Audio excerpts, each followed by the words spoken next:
win the Iame mini final for KCL Winter Series round 1 here at Genk. Granqvist to the inside, it's pedal to the metal, it's Granqvist that wins seniors, but out of the final corner, Clément Outron wins the final. It's the perfect run to the line. Van der Stroys dominates the opening round.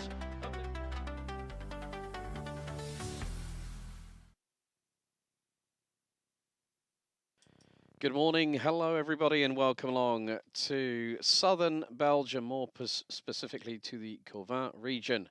Just around about a 20-minute drive from the French border as we are here for the second round of the 2026 Karting Champions League Winter Series. €40,000 worth of prizes will be decided by the end of tomorrow afternoon. My name is Alex Goldschmidt. I'm not running solo in the commentary box because I have the pleasure and the privilege of having my good friend, Mr. Guillaume Alvarez. Guillaume, good morning. Welcome back to Mariembourg, a place we know very, very well. But what an exciting weekend in prospect we have here at this 1,366-metre circuit. What an exciting weekend it's going to be indeed. Bonjour à toutes et tous. Good morning, my dear Alex. What a pleasure it is to be once again on the mighty Karting de Fagnes of Mariembourg. And what a pleasure to be at your side for my first appearance in the Karting Champions League booth. I had the pleasure of coming down to this very track last year for the kickoff of the competition, the Winter Trophy. And now this season, we not only did we have the opening round in the Home of Champions of Genk, but we have a round number 2 for the Winter Series, once again in Mariembourg. So, yeah, beautiful location, one of the best tracks in the world of karting for sure, and more than 100 drivers ready to go for battle. Representing 14 different nations, just over 110 or so drivers. We have Iame Mini, X30 Junior, X30 Senior, and shifters, which comprise of KZ2, KZ2 Masters, and the Seoul X30 Super Shifter, a class you're very familiar with, the Benelux Iame competitions. Of course, the Iame Series Benelux will kickstart its season in a few weeks' time at this very circuit, where we've had the pleasure of working alongside once again alongside each other. But this time it is going to be completely in full English, but obviously with interviews. There is the timetable. We are very shortly going to get underway with our first 10-minute plus an additional lap heat for our X30 seniors. Last year, it was Mathis Murschalt, who has since switched from KCR Racing to the mighty powerhouse that is RSD Karting. Of course, the story, if you might remember last year, had brake failure turn 4, ended up 41st in time qualifying, and despite a big incident between Matis Venderkerkhoff and Alessandro Tudisca in the final last year, he came from way back where, as we like to say in the UK, a top gear from the rear, but he is looking very, very competitive indeed. There is our series race director, Dave Ritson, out on track. He will be overlooking proceedings with his team, also assisted by Alex Schunbrut, who we have known for many a year as a marshal, but now moves up the order. Of course, we've got a great team behind the scenes. We also have to say a big thank you to Camp Company GmbH, led by Mike Wagner and his team, who are supplying race control, live timing, and of course the live pictures that you are seeing on the official Karting Champions League YouTube channel. Don't forget to like, share and subscribe, and also hit that notification bell. Every single race will be free to view via a dedicated playlist. But what a qualifying session we had yesterday. Top 3 in the Iame Mini. Pole was secured by Bruce Chirino, the points leader, by 87 thousandths, covering the top 3. Ches Pedersen, the new signing from the Netherlands at Victory Lane, took pole position in X30 Junior. Top 3 covered by just over a 10th. Same for Sven van der Heijden, also at Victory Lane. Yanni Bouillet and Jens Treur are respective other fastest drivers. But here we go. It's time for the opening race of the weekend. The drivers making their way onto the track for the first time in racing mode. Warm-up sessions have been plenty this morning from 10 o'clock local time here in South Belgium. But now it's the go time for racing, ladies and gentlemen, as we have a total of 25 qualifying heats to live together. Here's a look at the starting grid with Sam van der Heijden, your pole sitter, Yannis Bouillet by his side on the row number 1. They will be followed by Brian van der Grevenken and Eva Dorenstein on row number 2. And Kevin Baker and Vince van der Halen on row number 3. Then it's going to be Arthur Huang and Clément Outron, CJ Bennett and Stig de Rademacher. Mathis Marchand and Nathan Best will round out your top 6 rows as we head to row 7. Then row number 8, Angelo Meli and Charlie Glum. Row number 9, Raffaele Santocono and Raphael Lenders. Followed on row number 10 by Alexandre Mercier, Mathis Renette. And at the back end of the grid, Zachary Goonen and Pepin Steiger. A total of 22 competitors on this grid. Yeah, Levi Sangira and Adam Bourne will round out row 7 as we go on to the official formation lap. Every single one of the heats, apart from Iame Mini, which will be 7 minutes plus an additional lap, will be 10 minutes plus an additional lap. We have 15 races to go here at Mariembourg. We will have the lunch break after the first 5, and then it'll be a run all the way through to about 5:45 local time here. And then we will have the super heats and the finals. Every single stage, if you are the leader after the intermediate classification after the heats, 80 points are in your pocket. After that, it's 80 after the final intermediate classifications, and then for the final itself, it is worth 80 points. More to the point, there is 40,000 euros worth of prizes, including new Henser carts and engines, tyre sets, and 2 prized opportunities to test a current generation Formula 4 car with MP Motorsport. This Karting Champions League Winter Series is part of the MP Accelerating Talent, providing a pathway from karting right the way up to the higher tier of the feeder series towards Formula 1, Formula 2. Yeah, a lot of great prizes indeed that these drivers will be eager to get their hands on throughout the course of the weekend. But for now, they're going to have to go through all those qualifying races in the senior class. Each competitor has 3 qualifying races to compete in order to get qualified as high as possible onto the final grid. 36 drivers allowed only, and there's about 43 in this class, coming to the most important of all races, the final, taking place on Sunday. Now, great shot from above, thanks to our drone. Here's the first start of the day, will be the first one, first time of asking. The flag goes green, we're racing already.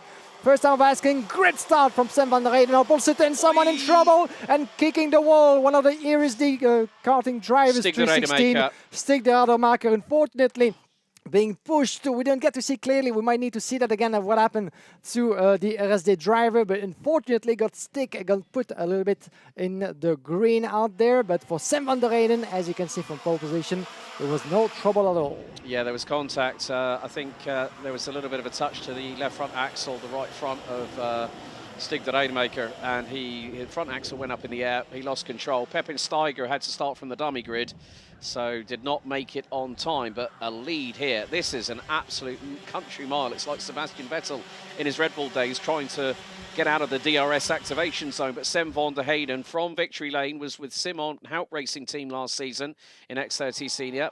Yellow flags at turn 1, indeed, obviously, for Stig de Rademacher being in the barriers, but was on slick tyres, so had no purchase on his main time. The winner in the final at round 1, Clément Outron, trying to go for the move up the inside of Yanni Bouillet at turn 2, makes the move. Keep your eyes on Eva Dorrestein, the young lady for Kuhne Racing, was 87 thousandths off of pole position yesterday. Had it not been for a bit of a difficult second sector, I think she would have taken pole, and she's progressed so well over the last 2 to 3 years. 2 years ago was running as a junior X30, then went to the Euro Cup at Le Mans that year, which we were both at that season, got a P3, moved up into seniors, and last year for the young lady from the Netherlands, it has been a character-building year, but she's come flying out of the blocks in 2026. Yeah, watch out for Eva Dorrestein, indeed, as is sitting in a P4 at the moment, as we have 10 minutes and 1 lap to go through for each of those races in the senior class.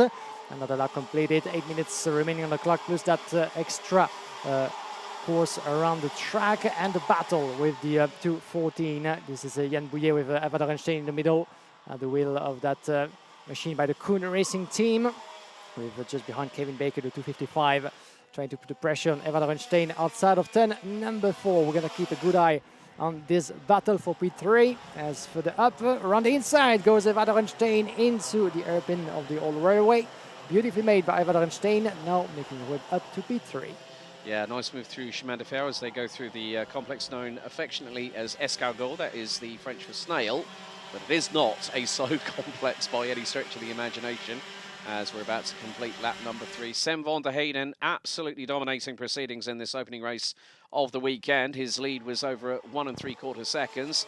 After lap 3, it's gone down. Clément Autran, the Frenchman from the team at Dream Racing, that helped Sam Balota get to the X30 Senior Iame Series Benelux crown back in 2024. There's yellow flags at turn 3, and that is going to be possibly, just looking on the live timing, Alexandre Mercier. Oh, look, we've got the 290, so yeah, clattered into the tyre barriers, it looks like, and the marshals have assisted, and the moment that that cart gets touched, that's it, game over. You are not taking any further part in the race. Yeah, that's the second driver getting into trouble into that opening race after Stig de Rademacher, the one that you saw being kicked out of the track at turn at number 1. And Stig is as well on the sideline with marshals waiting for the race to come to an end. And so will be Alexandre Mercier. 6 minutes and a half plus 1 lap remaining into that opening race. And you can see from above the gap is extending between Sven van der Heyden and Clément Autran. Now the question is, keep an eye on Eva Dorenstein. Not only was she able to put herself into P3, but now she's been pulling away from that group of 3 behind, led by Yanis Bouillet with Kevin Baker and Vince van der Halen coming to play as well with those. But Eva Dorenstein on a very good rhythm to start her day, and she might put some pressure on the shoulders of Clément Autran coming to the hairpin of the chemin de fer. So I think that if I were Clément Autran, I would start to be worried a little bit. Now here's a man who's been through the ringer the last couple of seasons. CJ Bennett, last couple of years was aligned with Victory Lane, and he has been one that has changed his fortunes, switched to MDL for 2026, and was actually in contention, I think, for winning the final at Karting Genk, but an unfortunate incident involving him and Victor Louis. He's got through on Vince van der Halen at Chemin de Fer, so the Irishman is also a very, very quick peddler. As now we see, the gap has closed to just over a quarter of a second between Eva Dorenstein and the winner in the final last time out, Clément Autran, who was very, very happy when I spoke to him for the interviews for social media after the opening round of the season. But you can see that gap is closing. I think this could be the opportunity. Dorenstein will look possibly for a move. Thought discretion was the better part of valor there, but decided, no, now's not the time. And I think if she gets a good run out of that final double right-hander coming out of Escargot, she's got a real good chance of the slipstream assist courtesy of Clément Autran. Yeah, as you said, Alex, now is not the time. Maybe a little bit too early into that second part of the heat, as Eva Dorenstein might want to wait for maybe 1 or 2, the last 2 laps maybe before the checkered flag, knowing how fast and experienced Clément Autran can be in those situations. If she goes for the move a little bit too early, then she might not be able to keep that position up until the last round. As around the inside of 3:45, beautifully made further back. This is Vin van der Halen of GC Bennett, the battle for P6, and van der Halen making his way past into turn number 2. Beautifully made. A couple of different battles that you see shaping up through the course of that race, with Sven van der Heyden in the lead for 1.6 seconds now. Nothing to worry about. Not a worry in the world for Sven van der Heyden, who's been very fast on this track since the start of the weekend, putting the fastest lap in the warm-up sessions up to yesterday, and putting up the overall pole position. So if he keeps on going that way every time from pole, then there will be close to a little opposition for the new Victory Lane driver. Yeah, also a man on the move, Mathis Michaud, halfway through last season, moved away from Club Rosenthal Racing, KCR, moved to RSD Karting, which kind of was the tune-up for this season. And he was in what was a 10-kart battle going on to the last lap of the X30 Senior A final back at Genk last time out 4 weeks ago. And just to think, it was just over a year ago since we... Right, penalties coming in, 2:45 and 3:66. That's Raphael Leenders and Charlie Gloom. 5-second penalty for leaving the braking formation with 3 to 4 wheels outside of the tram lines. I did notice that Charlie Gloom, through the warm-up, actually went a bit rally crossing. The left-hand side of his RSD karting cart was completely caked in mud. And a lot of the drivers were on the half-wet, half-dry circuit, which would be pretty good conditions for Jenson Button if he got his backside back in a kart, you know, just chancing it. But we're now on lap 9, and here is Dorenstein to the inside at 1. That's neat as you like. Yeah, beautifully made. Eva Dorenstein already saying to Clément Autran, don't do anything unwise. I'm up to P2, but we still have a bit of racing, a bit of laps to go through to the conclusion of that qualifying race. So now it's not the time to keep on fighting. And in the meantime, the gap is just slightly decreased to 1.4 seconds. Sam van der Eyden very much in control of that gap, obviously, leaving to Van der Eyden to do the certainly the most difficult part of trying to fly into that race. But we can trust him to certainly not being impressed by the chase of those two. Yeah, Ava Dorstein set the fastest lap of the race at 54.474 on lap 8 and was about the best part of over a quarter of a second quicker than the two in front. The thing is Van der Eyden with 1 3/4 minutes plus an additional lap remaining. We go on to lap 10 of the race, and it's very, very quick here at Mariembourg in comparison with Karting. It's very, very flowing. We've had another penalty, and that's for Alexandre Mercier, but he's out of the race, so that's going to be just a little bit of more injury than insult to his pride after what happened. But we are seeing some really, really good battles happening up and down the order. Here in what now we have Pepin Steiger being the last of the drivers on the road out of the 22 that started. So Mercier out on lap 2. Today to make it out on the very first corner of the race. So Stig, who for many a year was with the Fusion Benelux team, but obviously Fusion concentrate on Mini and Junior, and so he's had to find a new home for 2026, and it's good to see that he's gone with one of the powerhouses in Iame competition internationally as well as in Europe. So when you consider those teams, but the teams like Corner Racing, who we've seen like Henki Coulter in the years past, when he came back after, you know, and he was absolutely happy. He did a clean sweep across the board like he did in 2024 at Austrical when we were there in 35+ degree temperatures in that very, very sweltering quarter cabin for a commentary box. But there are some changes. Zachary Gernon has made his way up to 15th position. Raffaele Santacona, who started on the outside of row 8, now has made up 7 places and is about 2.5 tenths of a second ahead, well, behind the 388. Arthur Huang, another X30 Junior driver that's moved up to seniors for this season with VDK Racing. But we are getting close on time. We will be final lap this time around, so 12 laps of the 1.366 kilometre circuit here at Mariembourg.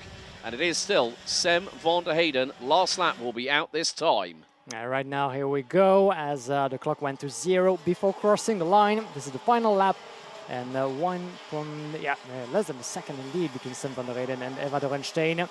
She did indeed give the last push to try to at least had a bit of extra pressure on the shoulders of the Dutch leader, but Eva Dorenstein is going to have to wait for the next round of qualifying heat to try to fight a little bit at the front. But she did a good job so far fighting against Clément Autran, as the Frenchman will have to make do with third place by the look of it. Eugenie Bouillet down in 4th, and the rest just a couple of corners left into this first qualifying heat. But Sam van der Eyden already sending a strong message to the rest of the opposition in the senior class, with the pole in the bag already and a clear lead from start to finish, while the Dutchman from Victory Lane is picking up his first qualifying heat victory of the weekend in Mariembourg, with a little bit under half of a second, certainly lifting off into the last couple of laps to try to save the tires, save the engine and the machine as well, save himself a little bit in terms of energy, because this is going to be a long day for everybody. But Sam van der Eyden, our first winner of the day. Yep, winning by just over 4.5 tenths of a second ahead of Ava Dorstein, who cut into that lead by the best part of nearly half a second on that final tour here at Mariembourg. Clément Autran made his way up from 8th on the starting grid to round out your top 3. Eugenie Bouillet and Vince van der Halle round out the top 5. After all things were said and done, well, Kevin Bakker, CJ Bennett, Bran van der Weken, Mathis Michaud, and Raffaele Santacona from RSD Karting round out your top 10. Then it's Arthur Huang, Nathan Best, MDL having 2 karts in this race, courtesy of Adam Bourne. Well, actually, that's 3 with Levi Sangera, who finished down the order. Charlie Gloom, 14th, Zachary Gernon, Mathis Renet, Angelo Milly, Rafael Linders, Levi Sangera and Pepin Steiger being the last of your classified finishers. All 20 drivers covered by 27 seconds at the end of the race. Alexandre Mercier out on lap 2, and Stig de Rademaker didn't even make it past turn number 1.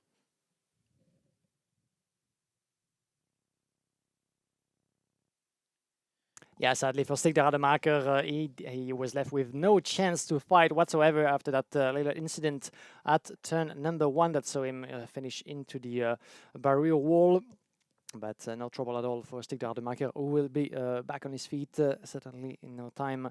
Ready for race number 2. Picking up on some of the penalties that we've seen falling into this race. Maybe not the best scenario for Charlie Guillaume, though those 5-second penalty will do him no good at all, considering that is one of the best drivers that we've seen at run number 1 in Genk.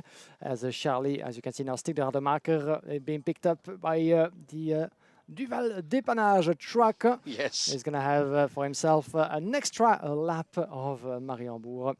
1.3 kilometer of length at a slightly different pace than what he's used to, certainly. A snail's pace in comparison. Obviously, the name Duval is known within these parts. Of course, we do have the son of World Rally Champion, World Rally Championship rally winner back in the days with Citroën. François Duval, his dad, is here in person. Of course, the Duval family have their own automotive dealerships, Toyota and Kia, I believe, if I remember correctly. As there is series director Dave Ritson and also his right-hand man Alexis Schoenbrut, who are instructing the drivers of what they are expecting here this weekend in terms of driving conduct. So, yeah. I think the thing is that there's still a little bit of surface moisture on the circuit, so it is going to still be a very, very tricky. Yeah, a couple of next races. You can see Alexandre Mercier being picked up as well with Stig de Rademacher on the way to the Parc Fermé, as those two drivers have picked up penalties as well for Alexandre Mercier leaving corridor with 1 or 2 wheels, and the same one for Charlie Guillaume and the 366 in the field being Raphael Lenders. As I was saying just before, Charlie Guillaume, one of the contenders in the opening round in the Home of Champions, as he picked up the 3rd place finish into the final after having almost led the classification after the qualifying heat. So Charlie Guillaume with a 5-second penalty to start with, maybe not the best results he would have hoped for, certainly. He will have to pay attention twice, even more so, coming to the next races. As in the meantime, you can see the next field is waiting still in the senior class, as we will have the Group C versus D coming up, waiting for the green flag to wave, and a little bit later the checkered flag to welcome them back. Indeed. Air temperature at the moment, 9 degrees Celsius, 30-kilometre-hour wind. That's approximately 15 miles an hour to the north-northeast. Yeah, there's 100% cloud cover, 71% humidity. It is very, very blustery. So they're effectively more than likely going to be hitting a headwind going down the start-finish straight. But this is a very, very fast and flowing technical circuit here at Mariembourg. In comparison to what we had with Karting Genk 4 weeks ago. We do have to say a big thank you to them for hosting the first round, and big thank you to Thierry Lepine and his team here at Karting de France. It's always a pleasure to come to this part of Belgium. Great hospitality, great atmosphere. Yeah, as always, quality. It's always a pleasure to come here. So if you are watching along in the YouTube chat, please show who you're supporting this weekend. We'd love to hear from you. And also don't forget, like I say, like, share, subscribe, hit that notification bell. All races are being recorded live as they speak, so as soon as they are uploaded, they'll be free to watch, so you won't have to go through the rigmarole of going through every single stream and trying to find which race is which. So that makes it a little bit easier for everybody. We're going to have the other 21 drivers of the 43. That will mean that 36 will go through. We are due to have a B final taking place, but with 43 competitors, that means 7 will be eliminated after Superheat A and Superheat B tomorrow morning. But time for Heat 2.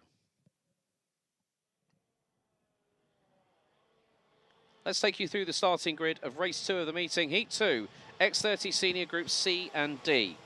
Pole position goes the way of Victor Louis. Alongside him, new signing MP Kart Racing Team Henry Domain joins him on the front row. Adam Vida, last year's X30 Junior winner, is joined by Marcus Gloom, with Matthias van der Kerkhoff and Anthony Bongartz rounding out your top 3 rows. Then row number 4, we have Luca Orsica and Fares Jalil. Row number 5, Romain Sales and Bertram Satch. Row number 6, Antoine Duval et Aurelio Gustinelli. Then after that, we'll have Adam Rahali and Esteban Walgrave, Noah Mingal, Nick de Gois, Delano Vellens, Max Hazel, and then 3 more joined the end of the grid. Matt Pereira-Simon, Spencer Allen, and Noah Hubert. A total of 21 drivers that we have ready to go for racing C versus D.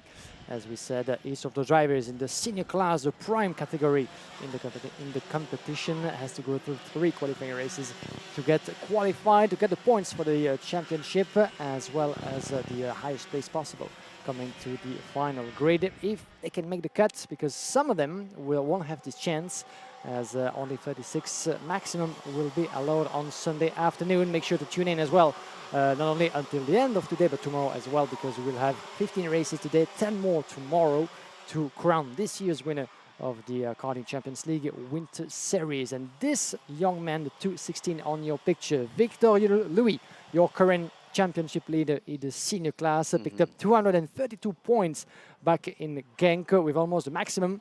He was second after the heats, led the overall classification coming to the final. Unfortunately, couldn't translate those brilliant results into the final win, as he finished second behind Clément Outran. Will this weekend be the one for Victor Louis? Can he grab the title to start the season with? Remains to be seen, but the RSD driver will be one to watch until the end.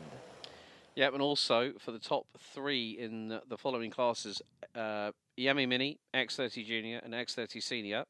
The top prize will get a golden ticket to this year's Iame Warriors final, which is heading to Italy, I believe, this year.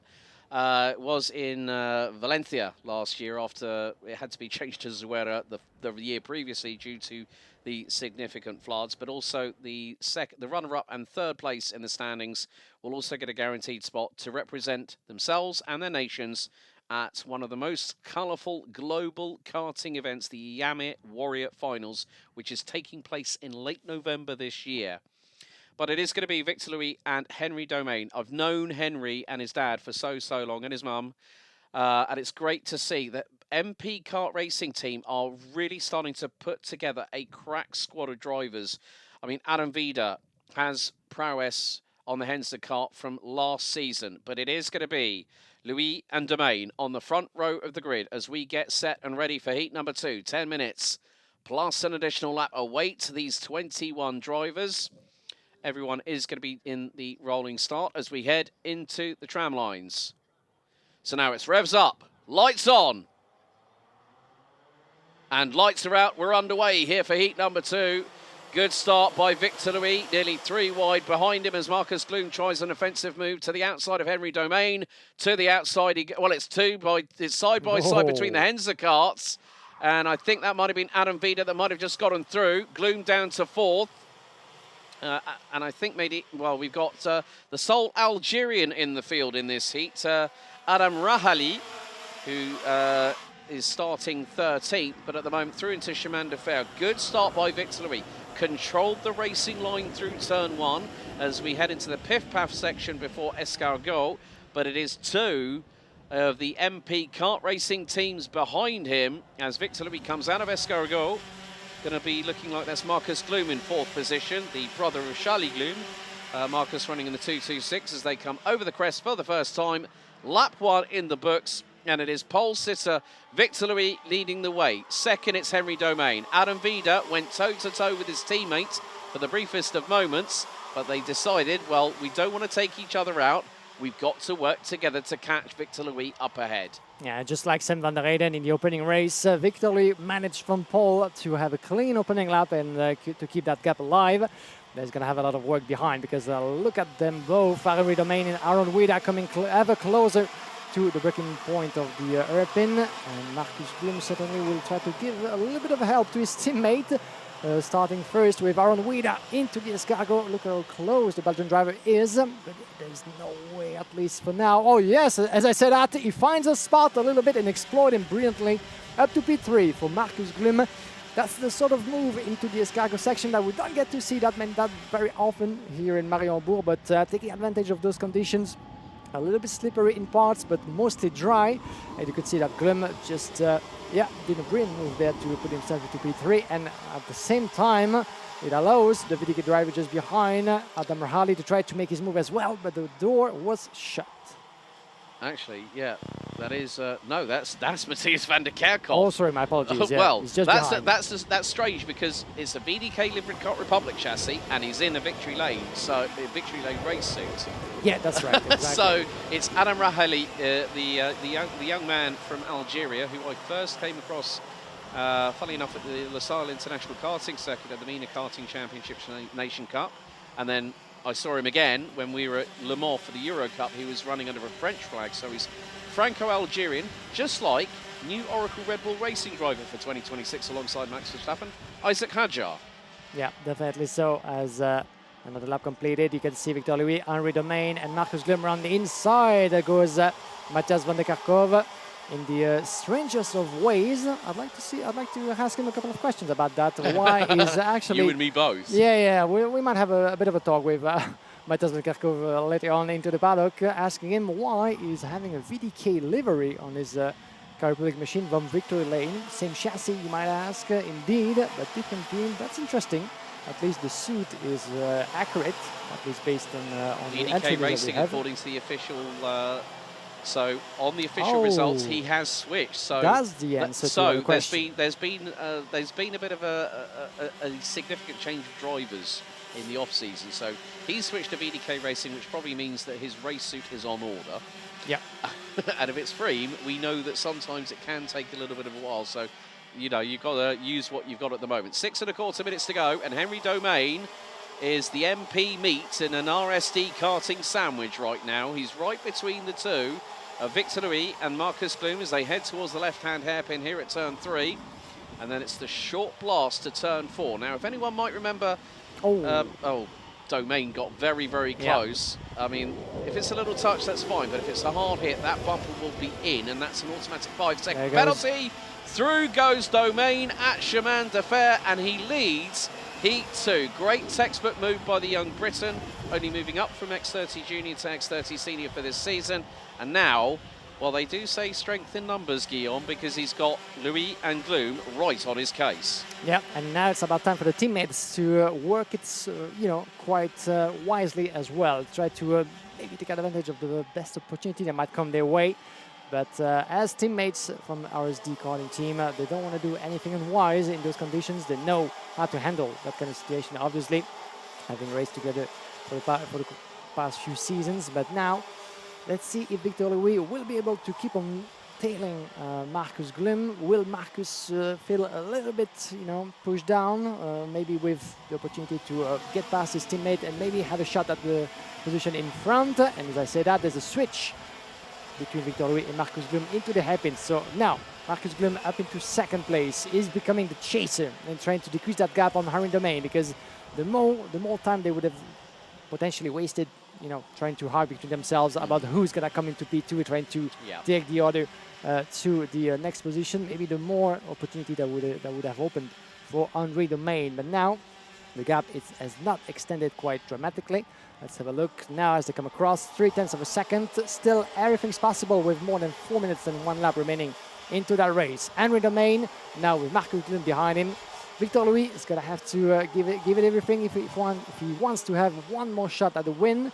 And Matthias van der Kerkhoff and Aaron Wheeler might certainly want to play along as well into that fight. Yeah, new signing at CG Motorsport rounds out your top 6. Faris Jalil, who was very happy with his P8 in the qualifying session in his respective group. We have had one driver unfortunately fall by the wayside.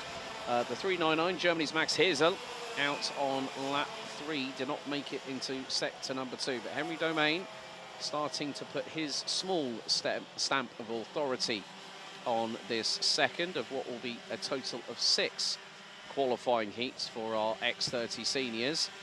It looks like Van der Kerkhoff and Vida are starting to catch. Aurelio Giustinelli now with Faris Jalil, Bertrand Saxa, Lucas Horsica, good to see him back at Mariembourg. And then we got Delano Vellens, who's made up 7 places from the inside of row 9. Adam Rahali has dropped to 11th. Antoine Duval, the son of World Rally Championship rally winner Francois, is currently running down in 12th position. Noah Mengel has made a couple of moves in the 288 and is currently running 13th. And it's going to be a change between Victor Louis and Marcus Glum into Chemin de Fer. And it's musical chairs for RSD karting. So it's better to work on the strength of the team numbers, but look at Matthias van der Kerkhoff. We've always known that man to be quick in a Kart Republic, and despite changing association from the Victory Lane team run by the Martins brothers, of course, Victor now moving into sports car racing with Alpine of all marks. Good to see he's got that opportunity.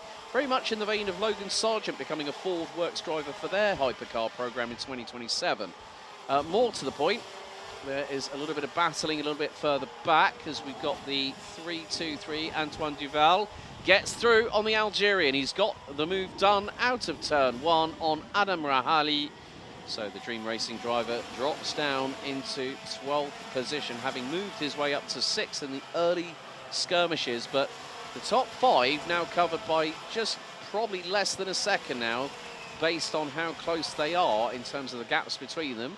Out of Escargot, Domain still leads. Louis, Guillaume, Van der Kerkhoff and Vida round out your top 5. And it's going to be approximately 3 laps remaining. Yeah. And I think the danger drivers could be Van der Kerkhoff and Vida in 4th and 5th. Across the line to complete lap number 9. Top 5 covered by 0.99 of a second with around about, I would say, 2 to 3 laps to go here, Guillaume, because we're on lap 10 of what could be 12. Yeah, and things can certainly be turned upside down quite quickly and dramatically with those racers, believe me. As Van der Kerkhoff, always fast in those parts, is waiting for the right opportunity, the right spot, maybe half of that door to open in the hairpin. And there he goes, the new VDK driver up into 3rd place. There was little that Marcus Lund could have done about that. Certainly resisting too much could have meant maybe the wheels to bang and suddenly disaster to occur, but it's not happening this time around. Marcus Lund having to defend, I guess, around Guida. He might have similar ideas as Van der Kerkhoff around Guida, but now he's stuck still in 5th place. Watch out for Van der Kerkhoff. And having double-checked on the entry list, interestingly, Van der Kerkhoff was registered as a privateer, so not under the VDK colors, but now it seems that the switch has happened. So, as you said, not so long ago was he competing for Victory Lane. Yes. So that's an interesting change for 2026. Remains to be seen, as we don't have that information yet, if it's just for this weekend or for the entire season. Yeah. Will it be permanent? Will it be, did it happen, suddenly? Was it a thoughtful move for the past few weeks? Anyway, we'll try to come up with answers. Just got through on Gloom. That's a good move at Chevan de Fer. There he goes. So 2 laps will be, well, we're going to be tight on time. There we go, 8-7-6. Last lap's coming up, and Henry Domain has now got 2 other drivers from 2 opposing awnings, let's say, as Henry Domain will lead the field up the hill for the penultimate time. But let's keep an eye on Victor Louis. He'll be in the whole shot for the slipstream. Last lap underway. Domain's got to defend here. Victor Louis to the inside, neat as you like. Domain tries for the crossover. Victor Louis was so quick to anticipate that. And through into 2. Van der Kerkhoff comes in. Now Vida at the back end of this 6-kart train. Aurelio Giustinelli, who started from the inside of row 6, is now going to make it another driver that is going to compete for this Heat 2 win. Down through turn 5 for the final time on the run to Chemin de Fer. Domain not given an inch to get through. Meantime, it's going to be down to Piff Paff and then to Escargot for the final time here on lap number 12. Domain's got to attack at the coming out of the final right-hander and up the hill, but he'll have the 2 behind him. Van der Kerkhoff and Vida. This could be a photo finish. Domain to the outside, tries the switchback. He's going to try and make it work. To the inside is Henry Domain. Up the hill they go. It's going to be a photo finish. 3 wide! 3 wide! Victor Louis takes it by 6 1/1000ths. Van der Kerkhoff stole second off of Henry Domain. Oh, we've got a fight for X30 Senior this weekend, I guarantee you that much. But it's the 2:16 of Victor Louis from RSD Karting that wins it by next to nothing. A hair's breadth. Wow. Well, fantastic, fantastic for the finish indeed. And Victor Louis is taking that one for just 0.6 of a second on Matthias Van der Kerkhoff onto the line, with Henry Domain in 3rd and Aaron Vida in 4th place, followed by Marcus Glum running up that top 5. What a finish that was, as I've had confirmation, my dear Alex, that Matthias Van der Kerkhoff will indeed be competing the entire season for VDK Racing in both the Iame classes and the OK categories as well. So OK Senior is on his on his list for 2026. So obviously, an insider with it, a friend within the team that you know very, very well has just confirmed it. So yeah, I got the word from Philippe Quinard. there we go, the man himself. Yeah. So here are your results. Victor Louis winning top 3, covered by 29 thousandths. Matthias van der Kerkhoff in second, confirmed for 2026. Breaking news from Karting Champions League. I like it when we can break a little bit of news like that, Giggsy. Henry Domain rounds out your top 3. It was a 3-4 for RMP Kart Racing Team with Adam Vida. Marcus Gloom, Aurelio Justinelli. Bertrand Saxe rounds out your top 7 ahead of Lucas Horisica. Delano Vellens made some good run through the order, up from 17th to finish 9th, with CG Motorsports, Farid Jalil rounding out your top 10. Antoine Duval, Anthony Bongarts, Adam Rahali, Roman Saleh, Noah Mingel, Nick de Hoys, Spencer Allen, Esteban Walgrave, Matt Pereira Simon, and Noah Hubel round out the 20 finishers. And on lap 3, we lost Germany's Max Hirsel. Well, what a way to round things out for the senior category. As for now, we'll have some more senior racing coming our way later today, don't worry. But now we're going to switch our attention, as you can see, to slightly younger categories, the Mini, as they are now waiting for the signal to come onto track. But before that, listening to the last few words of wisdom from the race director, Mr. Dave Ritson, as well as the rest of the team. These are always the last few moments of calm before the storm. But these are important moments for any driver, either young or more experienced, to hear from the race director and to make sure they are on the same terms in terms of racing procedure. And that goes as well with them, for the mechanics as well. The mechanics are all paying close attention to what's being said. And, you know, a little reminder of the rules is always come Indy. Yes, indeed. So from one of the most challenging and one of the most competitive, I mean, based on what we just saw in Heat 2, C versus D, X30 Senior, as we always know, Giggsy, in the Iame competition, is the most action-packed. It's like saying, bring the Chinese fireworks and 2 laps from the end, get someone to light the fuse. Yeah, not celebrating Chinese New Year, Lunar New Year, which happened a few weeks ago. But in Iame Mini, Bruce Chirino leads by 1 point ahead of Louis Patonot, with Toby Terhar, new signing at Fusion Benelux this season, rounds out your top 3 on 216. Harry Chapman, the youngster from the United Kingdom, was a privateer, but I've had a chat with his dad, Mike, on Friday morning, that they're actually under the MP Kart Racing Team awning for this weekend. Matteo Campobello, a person we know very, very well indeed. The 855 rounds out your top 5. Milan de Reut, who won the Iame Mini final last time out, is 6th ahead of Gilles Duval, Arthur Jassogne, Axel Linders, and from the Ukraine, who's not here with us this weekend, Artem Kikireshko. So 30, well, I think it is 30 points covering the top 10. But still, again, the mini class, of course, the entry point to the Iame family, is a great learning class to get your racecraft, understand setup, and progress every single race that you take into consideration. And you know, there's so many lads and dads, or fathers and daughters, or mothers and daughters, mothers and sons, you know, where you have that kind of situation where they run as a privateer. Like, we do have mums who are with their sons or their daughters that have gone into karting, and the mums are actually getting they're getting the rubber gloves on, they're getting the tools in their hands, and they're also doing it as well. So it shows that karting is for everybody. Yeah, family is the name of the game, is certainly for motorsport, and that starts with karting indeed. And you get to see, you know, most of the same faces year and year, and that's what creates really a sense of community between everybody here. Being friends on and off the track is important. We are all here; they're all heroes drivers to compete, and to give themselves at the best, in the best possible conditions to achieve their dream, to achieve the greatest results they can expect.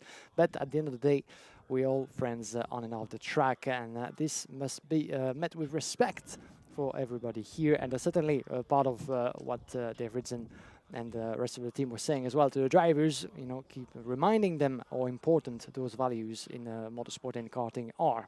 And whether you're fighting for the victory potentially or P15 at the end, well, it's the same for everybody. And that's certainly one of the many life lessons that what the sport of karting can bring to those youngsters. Indeed, it is a school in its own right, and you learn so much, not just about on track, but also setting you up for later years in life. It gives you a sort of a motivation, a discipline, if you will. As I was saying earlier, you know, we got a word from Thijs, Philippe Kinard from down in the paddock about Matthias van der Kerkhoven moving to VDK, and he just sent me a very nice picture of him as the rest of the mechanics watching along on the TV as well what's happening on track. So everybody is busy into the paddock making sure that all the drivers and the machines get ready, but at the same time they keep a close watch on all the action on track. That's always good to see.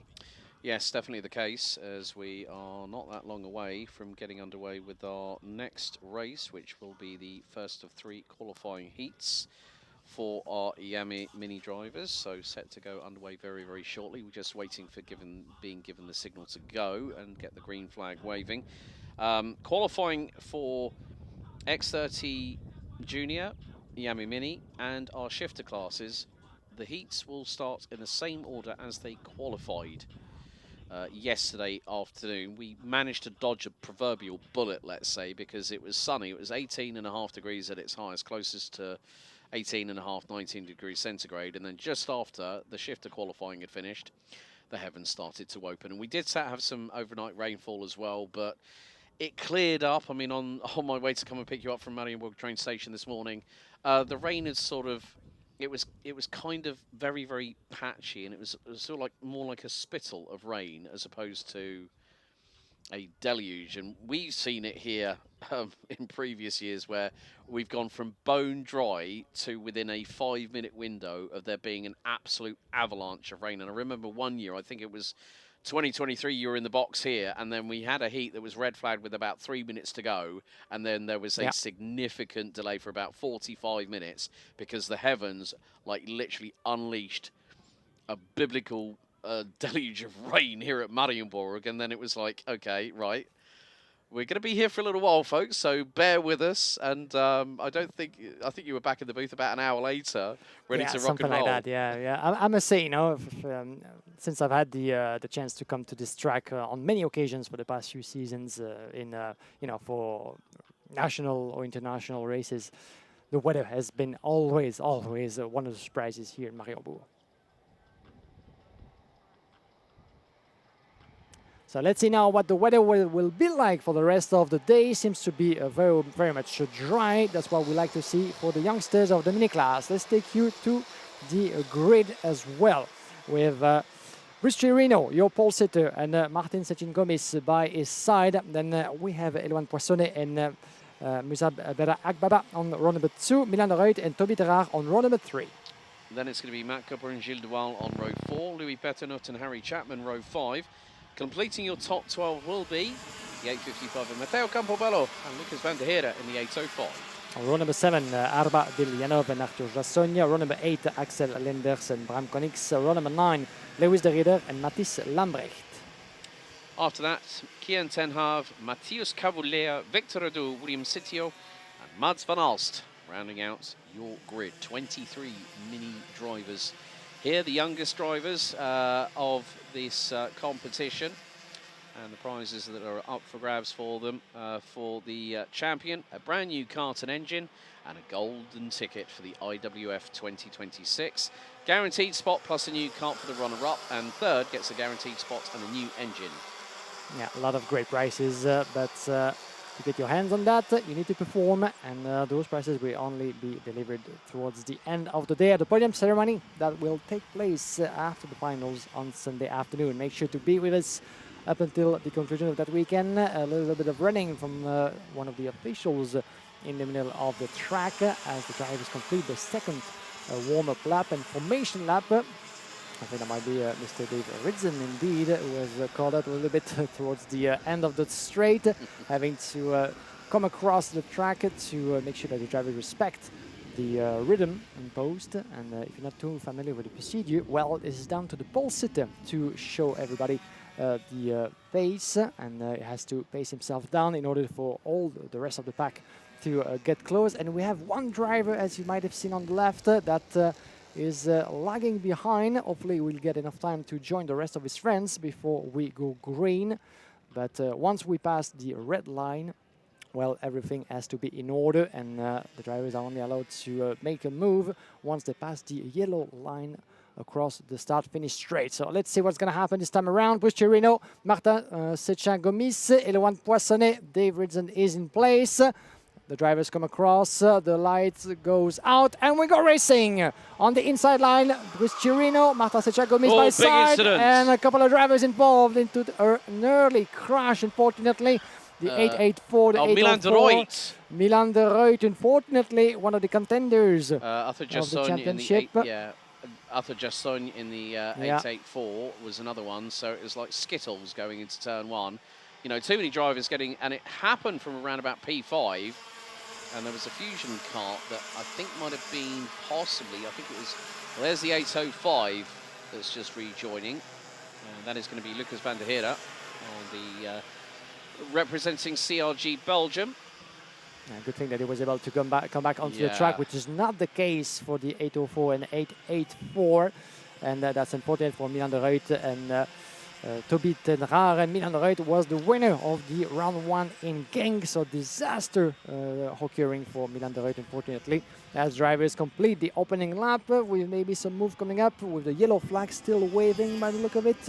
Now they're gone, so they are allowed to race. Eloane Poissonnet now is in P3, one of the local drivers, of course, Euro Karting based out of this circuit. And it is a 2-3 because Martin Sechin-Gomis has actually switched to the team for 2026. Euro Karting, a very, very credible Benelux-based team, actually out of this circuit, as we see a move.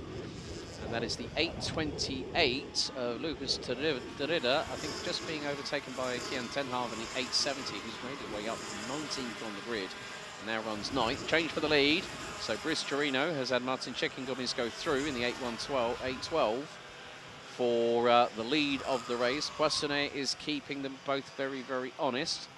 Louis Paternotte up 5 places, now into 4th, ahead of Moussa Beda Akbaba, who has Turkish origins, and we normally see that when his family's watching, the chat just explodes with Turkish, you know, patriotic posting of Turkish flags, which is a great thing to see. Now, lap 2 in the books, 4 minutes and 50 plus an additional lap, so we have lost Milan de Ruyt, Arthur Jasson, Toby Terhar, all right, okay, also involved, possibly as an unwilling participant. Harry Chapman has dropped down to 19th. Toby Terhar, biggest loser out of the drivers that have still continued. Started 6th, now 20th. Milan de Ruyt started 5th. Arthur Jasson started 14th. So, again, and there is a bit of wrestling there between the front and rear bumpers of Chirino and Poissonnet. As they go through the 5th lap section. Very quick section to negotiate before you head into Escargot. And then it's hard on the brakes. Turn it to the left, turn it to the right.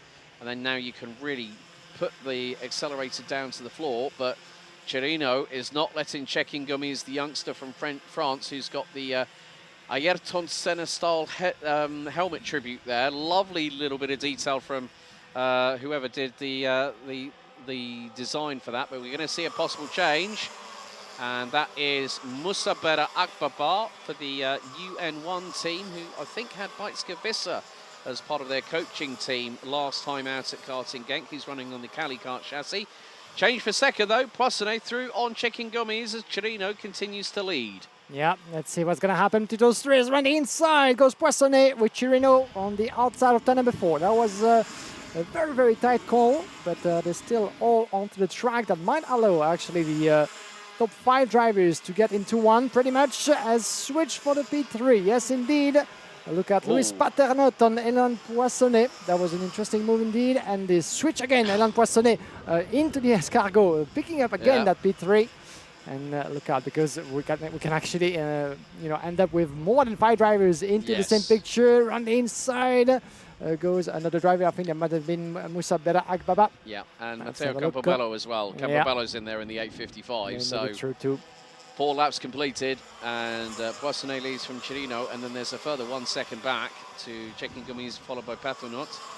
Matteo Campobello, Moussa Beda Akbaba, Arda Biljanov, Axel Leaders, and Bram Konings and Kian Tenhav round out your top 10, covered by 5.9 seconds from 1st to 10th.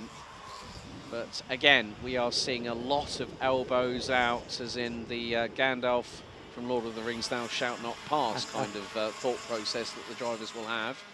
But Poissonnet defends going into chemin de fer, so does checking Gomis on Patenot, going through into the same corner for P3. Things are starting to tighten up from second backwards, because it looks like with the clean air that he's got, Louis Patenot in the 837 entry, running with the Eichmann's Grand Prix team on the Parolin chassis, is moving further forward. Yeah, different battles, different spaces on track, as we have less than 2 minutes plus 1 lap. Shorter races, 7 laps plus 1 lap than in the seniors, so less opportunities for the youngsters to make something happen into the respective qualifying races. Each of them will have 3 races, as for the seniors, to qualify as high as possible into the final.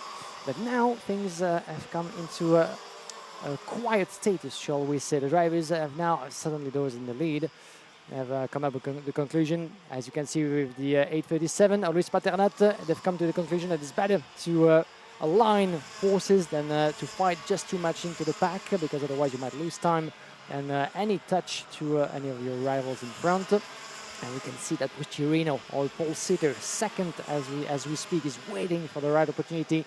Waiting as well is Luis Paternot in fourth to try to make his way past Martin Sechagomis. So we might have 2 battles. We have 2 battles waiting to happen, waiting to really come into play, coming towards the conclusion of that race. Will this be in the last lap?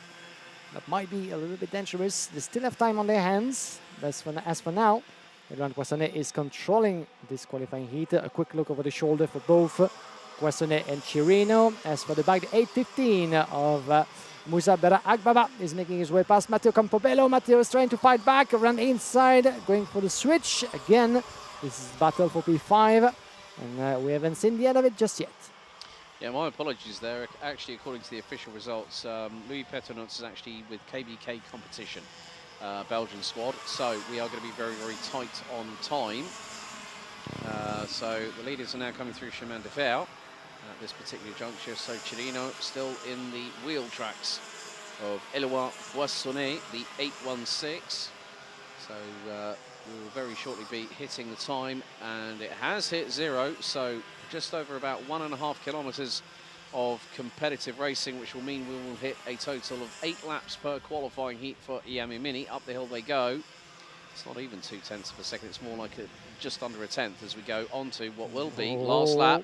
And Chirino to the outside. Can he get the crisscross here through out of turn 1? There is space. Chirino is going to dive to the inside. Through he goes on Poissonnet. That was absolutely textbook from the young man in the 875. But Poissonnet returns the favour through at 3 and opens the door. Chirino, can he dive to the inside here at 4? Yes, he can.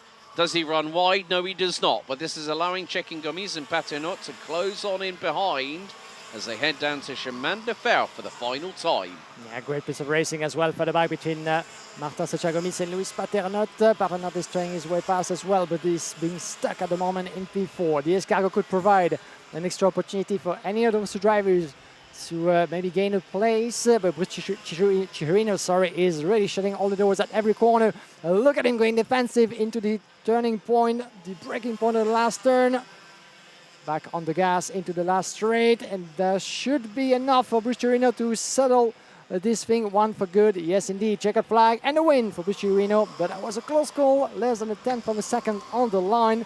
Edouard Poissonnet, good piece of battling coming towards the conclusion of that race, having to make do with second place, and Martin Sechagomis picking up third place for just a tiny bit of a margin in front of Luis Paternot, just behind, as those 4 finished the race with more than 2 seconds on Matteo Campobello in P5, as you can see the classification on the left side. But Chirino, we thought for a second that we would have to secure or be satisfied with second place, but the pole sitter from the Netherlands will be one to watch, as he's currently leading the classification after round 1 in Genk, in front of Luis Paternot, finishing in P4. So the championship contenders very close on points, but Chirino was the strongest of them all. First place for him, Edouard Poissonnet second from Martin Sechagomis, Luis Paternot in P4, followed by Matteo Campobello, Moussa Bera Agbaba in P6, followed by Yarda Bilyanov, Alex Lenders, Gilles de Waal, Kian Tenev running up the top 10, followed by Bram Konix, Harry Chapman in 12th place, followed by Toby Terrar, Lewis De Ridder, Matthias Cavuela, P15, P16 for Mathis Lambrecht, William Sitio in 17, followed at the end by Matt Kupper, Mats van Alst, Victor Radu, and Luca van der Reen as 2 drivers missing at the end of this race, Arthur Jasson and Milan de Ruit van the Netherlands. Right, okay. Shout out to Martin Christensen in the YouTube in just a second. Racing at right, Martin Christensen on YouTube. Great comment here. Racing this track brings back memories of the 1999 Formula Super A World Championship held here. Giorgio Pantano, ex-F1 driver, now has his own chassis brand and runs his own team. And then starting 34th and last in the finale, and then arrived on the podium. Phenomenal, he says. Well, Martin, good to hear from you, buddy. Looking forward to heading back to your part of the world in Denmark later on this year. Bit of a cheeky wave from one of the team on the dépannage truck, the camion de dépannage, courtesy of the Duval dealer group here in the locality here of Mariembourg. So another very close finish. We've gone from 4.5 tenths as a winning margin to 0.006 of a second, and here this time 74 thousandths. So a big thank you to everyone that's continuing to watch on the Karting Champions League Winter Series YouTube channel. Thank you so much for joining us. Don't forget to give us a like, share and subscribe. It's Alex Goldschmidt and Guillaume Alvarez with you all the way through to tomorrow afternoon, as now the recovery truck gets to the offloading point, and then we'll return to its normal position. So that is it for the minis for now. They'll be back in action at 2:40 p.m. local time. So if you're watching from the United Kingdom, that is 1:40 p.m. If you're watching stateside, or maybe even as far as Canada, and you're on Eastern time, you're 6 hours behind us. So that'll need a cup of tea or a cup of coffee in the morning. But yeah, we move on from Iame Mini. But that was a great comment that just saw about Giorgio Pantano, an absolute legend in his own right. A legend indeed, and Mariembourg has certainly been over the years, since 1987, one of the great tracks, as you know, as was being said in the comment, you know, host of European and World Championship events in the past, still, you know, shining on the international karting scene nowadays in the Iame races. And some others as well. But yeah, there's been true World Championship glory happening on the Karting Define, and Giorgio Pantano was certainly one of the great actors in it, as rightly mentioned. You know, nowadays a team owner, team manager, and a chassis manufacturer in the world of karting, as yeah, you might see the brand indeed competing through the course of the year in the Iame classes on the international scale. But yeah, nice of our friend online to bring back those good memories. Yeah, and a driver that I know that has raced for the Pantano racing team before, Ruben Moya, back in the day, a couple of years ago, as a senior X30 driver when we were in the booth at the Le Mans International Karting Circuit, right on the inside of Karting and Porsche curves. But we now turn our attention to the midpoint of the Iame family ladder, which is X30 Junior. And we are going to have 27 competitors go into battle for 10 minutes plus an additional lap. Also, for those wondering, the Iame Warrior Finals will be heading to the Leopard Circuit in Viterbo in Italy between the 19th and the 24th of October 2026. I'm wondering how far that circuit is from Misano, because I'll actually be at Misano that weekend as part of my commentary work this year. Let me double check on that. I was going to say, straight away he's on Google Maps engaged with Guillaume Alvarez to find out. Thanks to the wonders of technology, we might be. For that, I might give you an answer very shortly. If yeah, the internet connection of Mariembourg is helping me out here, and this should be about right. So between Viterbo and yeah, a little bit of a distance, I must say, between the two tracks. It's about 3 hours on the road by car. So call that a 6.5 hour round trip from Rimini down to Viterbo. If it was like 30 minutes, I would have been fine. each way. But hey, you never know. You never If you know. go early and back, then you might be able to do, both. Well, that depends on there's going to be a lot of work that I've got going on at Misano that weekend, but never mind. However, let's get underway. Now, let's go through the opening heat for X30 Junior. It's race 4 out of 15 today. Here is your starting grid.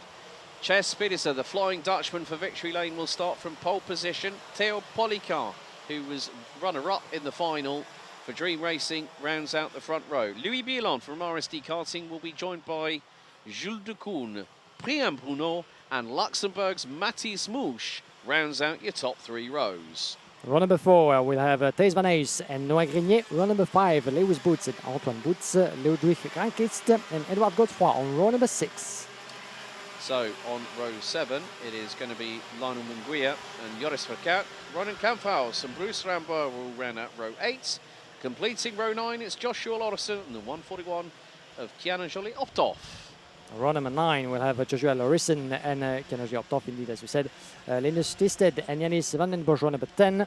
Then at the back end of the grid on row number 11, Len Kochman, Emil Van der Rede, then Laurent Manois and Jamaro Hoft on row number 12. Row number 13, Dorian Grandjean and Isaac Zeri and Louis Stroven. A total of 27 drivers onto the track, at least on the grid, and we do have everybody on the course of Mariembourg. And still, as you can see, very cloudy above our heads in the south of Belgium.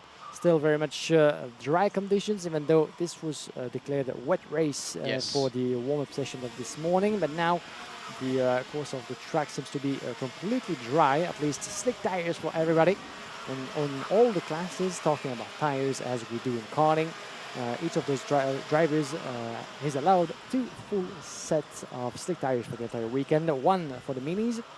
But the minis apart, it means that between qualifying and the final, well, it makes a total of 8 slick tires that the drivers get to play with, which means that, generally speaking, this will be about 1 set between qualifying and the full set of qualifying heats and superheat, and maybe leaving a full set fresh rubber for the final.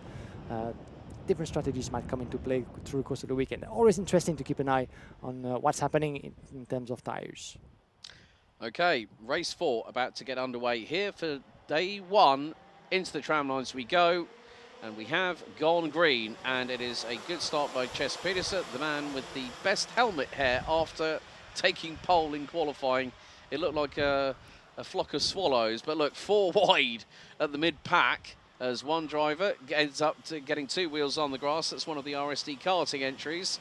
But a good start by Ches Pedersen. He's really found his feet. Another one, just like Sim van der Heyden, that moved from the Simon Hout Racing team to switch to Victory Lane. And already they are seeing dividends. But Ches Pedersen didn't have the greatest run of luck in the final heat on Saturday at Genk, because he thought, oh, it's half wet, half dry. I'll try the Jensen Button trick. He went straight off at turn 1. Nevertheless, we are very much line astern coming out of Escargot on the opening tour of this 1,366 metre circuit. Up the hill for the first time, and Ches Pedersen from Victory Lane will lead the way. Second, Louis Bielon.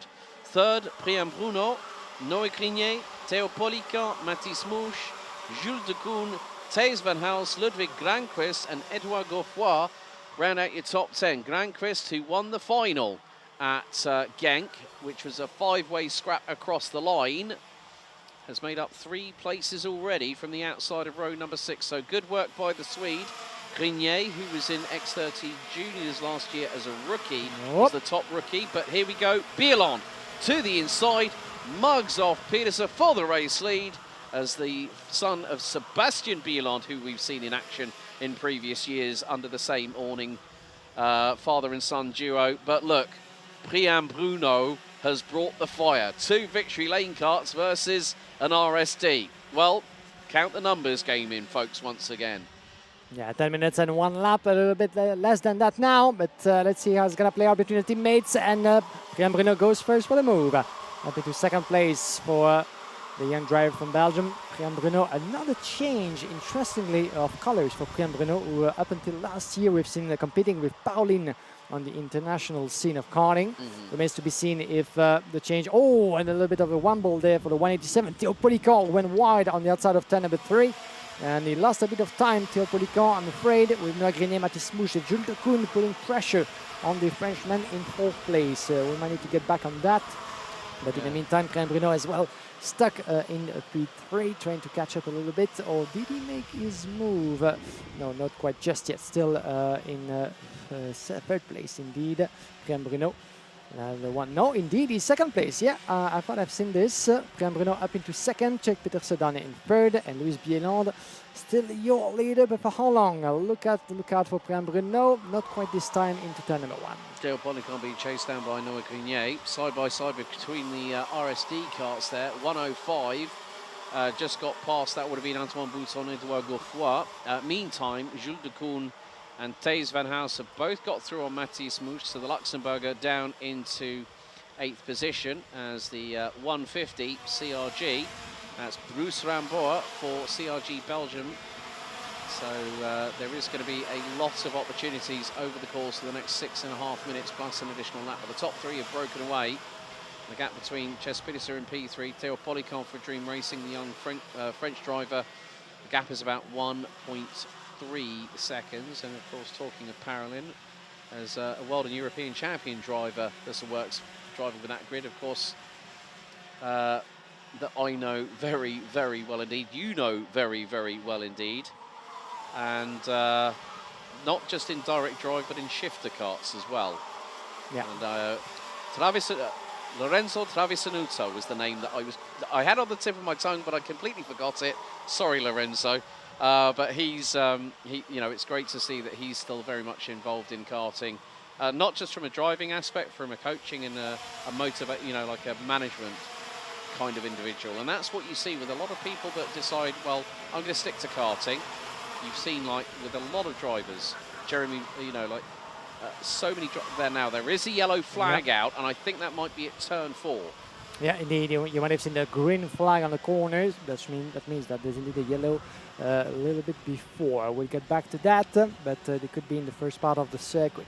As in the meantime, 0.2 of a second be splitting still. Louis Bieland and Priam Bruno in 1st and 2nd place. 3rd place, Czech Peterse rolling himself into 3rd, observing what's happening in front of him, trying not to get too much into the battle just yet, as we still have 5 minutes and 1 lap remaining. So still plenty of time in it and chances to grab, as Théo Polican still very much in this race after dropping a little bit of mud onto the track outside of turn number 3 2 laps ago, as Noah Grenier is trying to pick up as well from P5. 6th place, Jules de Koon, Thijs van Housen 7th, Mathis Mouche 8th, Antoine Bouche 9th, and Edouard Godefroy running up the top 10. A couple of climbers, Dorian Grandjean climbing 10 places up to P16 into this race, as we're waiting patiently for the move. Which one of those 2 drivers will dare to go first for the attack, as the pressure is mounting on Louis Bieland's shoulders. Look out for the attack from the victory lanes. Priam Bruno, Czech Peterse almost side by side on the outside of the bridge, and there's no room whatsoever onto the first corner into the inside line. Louis Bieland is doing the job. As for now, Alex is trying to really be defensive but fast at the same time, trying not to lose too much occasions at every corner. Yeah, it's better for him to park it on the racing line and keep the back bumper. Well, he had a little bit of a wobble coming out there. The front end started to snap on him a little bit, but he corrected it rather nicely as they go through into Chemin de Fer. 3 3/4 minutes left, plus an additional lap in this 4th race out of 15 here on day 1. We'll go to finals day tomorrow, where we'll have 10 scheduled races, whether that goes down to 9 because of the amount of senior X30s we have here at Mariembourg. But up the hill we go. Lap 7 about to be completed. It looks like Priam Bruno is looking to possibly dive to the inside. He's going to think about it. Here he goes. And it was wheel to wheel across the line. New leader Mariembourg as we head on to lap 8 through turn 2. Oh, Chess Peterson getting a bit robust there with Louis Billon, who did not like that one bit. Yeah, certainly not. I was going to say, you know, textbook sort of move. That makes very much sense for Louis Billon not to resist, not to be over-aggressive into that kind of maneuver.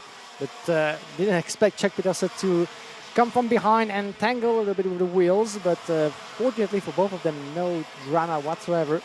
But Czech Peterson is being aggressive. He wants that second place. He wants to go for the move potentially on Mariembourg in the lead. But let's see what's going to happen as behind 4 drivers in the same picture in Théo Polican, Noah Grenier, Jules Decoune and Thijs Van Heijs. Polican from Dream Racing still very much holding on to that 4th place and quite beautifully in front of the Euro karting driver. Polican not quite shaken so far as we go into the last 2 minutes plus 1 lap of this race. Still a couple of surprises certainly left on the table. Yeah, Ludwig Granqvist I think has struggled a little bit because he's been stuck somewhat behind a few other drivers, which does include Thijs Van Heijs, as it's getting very, very feisty at the sharp end between positions 4 to 7. The gap between Thijs Van Heijs and Antoine Boots is about 3.2 seconds. Even in clear air, if the kart isn't quite underneath you in terms of setup, you're really, really going to struggle. So Ludwig Granqvist, who was absolutely on fire at karting Genk and won the final by next to nothing. Théo Polican did cross the line, I think, in 4th place, but was promoted post-race to 2nd on the rostrum for the final. So we're going to have another couple of laps left in the book. Well, probably another 3 laps. So lap 9 completed, on to lap 10. So we're looking at a 12-lap race distance.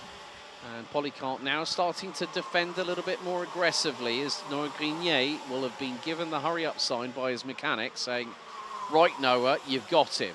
Get past him, so at least you've got an opportunity maybe to go towards the drivers in front.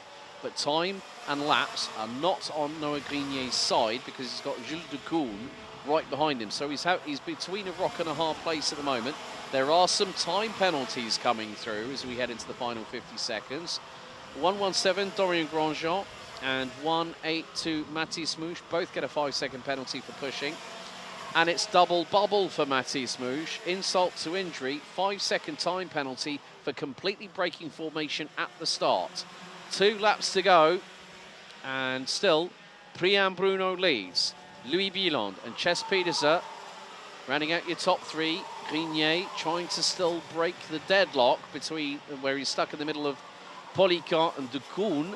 But this and 1 more lap to go. Can Louis Billon make a resurgence and attack aggressively against Mariembourg for that race lead as they head through turn 4 for the penultimate time here on lap number 11 out of 12. He might line it up going into Chemin de Fer, but look, Mariembourg was on a sixpence. But look there, Billon tried coming on out of the exit and it did not quite work. He was trying to put the frighteners on the 163 from victory lane, but now that's allowed Chess Peterson to close on in, the man from the Netherlands. Yeah, we're about to go to the last lap of this race and trying to be aggressive into the escargot. Didn't quite work out, as you said. And now Louis Billon found himself in the close, potentially of Czech Peterson coming to the last lap. Here we go.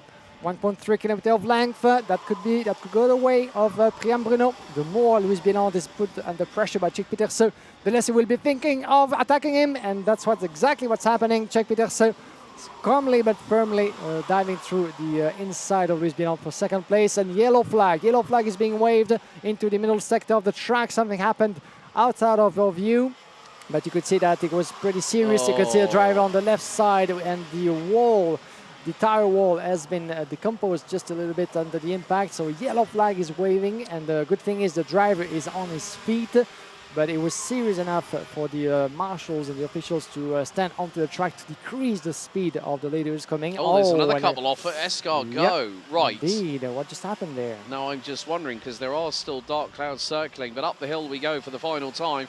It is going to be a 1-2 for victory lane. Mariembourg from 5th on the grid will win ahead of teammate and pole sitter Chess Peterson by a 0.18 of a second. Louis Billon in P3. We lost Linus Tysted in that incident that happened. But a top 3 covered by 0.43 of a second. Mariembourg The 163 from Belgium, along with a fellow new signing at Victory Lane, Chess Petersen, bring home a 1-2 for the team here in the first of the 3 qualifying heats for X30 Junior.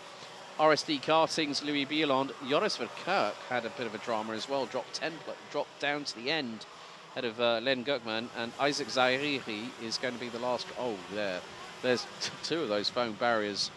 There we see our clerk of the course, Alexis Schoenbrut, there, you know, still down to his roots, both feet on terra firma. And there we see the 178, Louis Struven from Belgium on the TD kart. The chassis officially done by none other than the legend himself, Mr. Thierry Del Rey. But Priam Bruno takes the win in a 1-2 for Victory Lane ahead of Chess Petersen.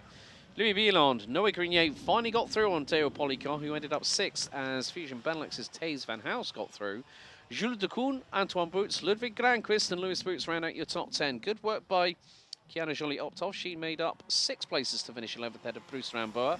Yannis van den Bosch, Mathis Mouche is going to be hit with a 10-second total time penalty after this race. That's going to drop him from 14th. Ronan Kamphaus, Edouard Gourfoy, Jamaro Hoff, Dorian Grandjean, Lionel Munguia, Neil van der Ender round out your top 20. With Manuel Laurent, Joshua Lawson, Joris Verkerk, Len Gugman and Isaac Zairi, your last 2 drivers finishing the race. And with 2 laps to go, we lost MP Kart Racing Team's Linus Tysted and Louis Struven for the TD Official Racing Team.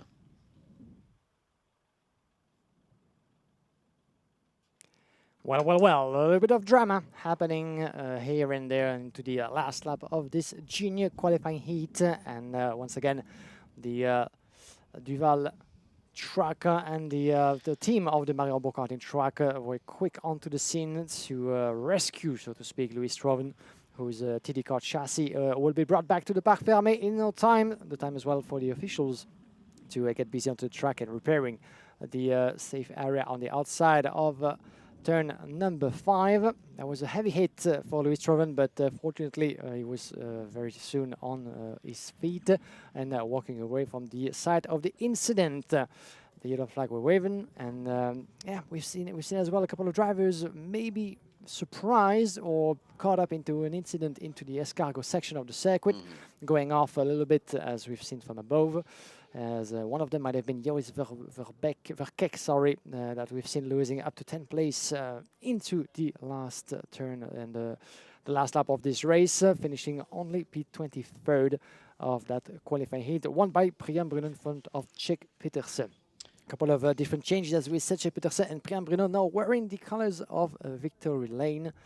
As among other news, talking about TD racing car, you might have seen this on social media, but Thierry Del Rey recently signed with a new manufacturer for his operations on the international scene with Il Signore Danilo Rossi himself in the DR kart chassis. Exactly, which he's going to be running at events this year. And, you know, one of the good things about people like Thierry, who we've known for a multitude of years now, you and I, that he is not afraid of, yes, he's a team owner, yes, he's the team manager, what he says goes, but at least he's more than willing at, you know, being a KZ2 master driver in this competition, he is more than happy to go and get his hands dirty, as in get out there and enjoy some racing himself. So it takes away the pressures of team ownership for him for just, you know, probably about 12 to 15 minutes at a time, but at least he can still get his adrenaline fix, because when you're a driver, you never forget those moments of when you get behind that wheel and you start that engine and you can hear the revs behind you on the right-hand side of the exhaust exit, and you're just like, good times. Good times indeed, as Thierry Del Rey will be starting onto the next grid from the 7th row of what will be the opening qualifying heat for the shifters category. And I say shifters with an S because there's multiple classes in that same field. Not only do we have KZ2 machine, but also KZ2 Masters and one driver at the wheel of a super shifter kart. That driver being at the back end of the grid that we're going to have. 404. Milo van Buggenhout, indeed. He's the one just caught up my eye on the starting grid. But almost 20 drivers on this beautifully competitive starting grid for the shifters category. And I must say, this certainly is one of the most exciting moments that you can expect here this weekend. Personally, one of my personal favorites to be seeing shifter drivers doing what they do best on track. And we cannot wait for the start because, mind you, unlike what we have seen so far for the other categories, this one will be a standing start. Formula One style, as we could say, but certainly one of the most epic moments throughout the entire weekend. This is the quiet before the storm between the competitors of the shifter category. As you can see, a couple of great names that we mentioned. Jens Strö will be one to watch, having won the opening round of the category. Sorry, he finished on the podium in the opening round in the Home of Champions. That was won by Tommy van der Struijs. As in the meantime, people are getting busy onto the track to make sure that the line is clear. Paddock announcement. The team manager of MP Kart Racing Team, Patrick Dirks, please report to Park Fermé immediately. That's Patrick Dirks, team manager of MP Kart Racing Team, to report to Park Fermé immediately. Thank you. Thank you very much, Alex. That was a call to the paddock, as it happens behind the scene as well. Some things need to be discussed, and for that we need to some of the representatives of the drivers involved into the incidents or the maneuver that some of the officials deemed not according to the rule book. We'll keep you updated regarding any of the decisions that might come our way. Yeah, very much the case. I mean, they say that, oh yeah, you're just talking on live stream all day. No, there's a lot more that us commentators do. We're involved with social media. We're involved in video creation.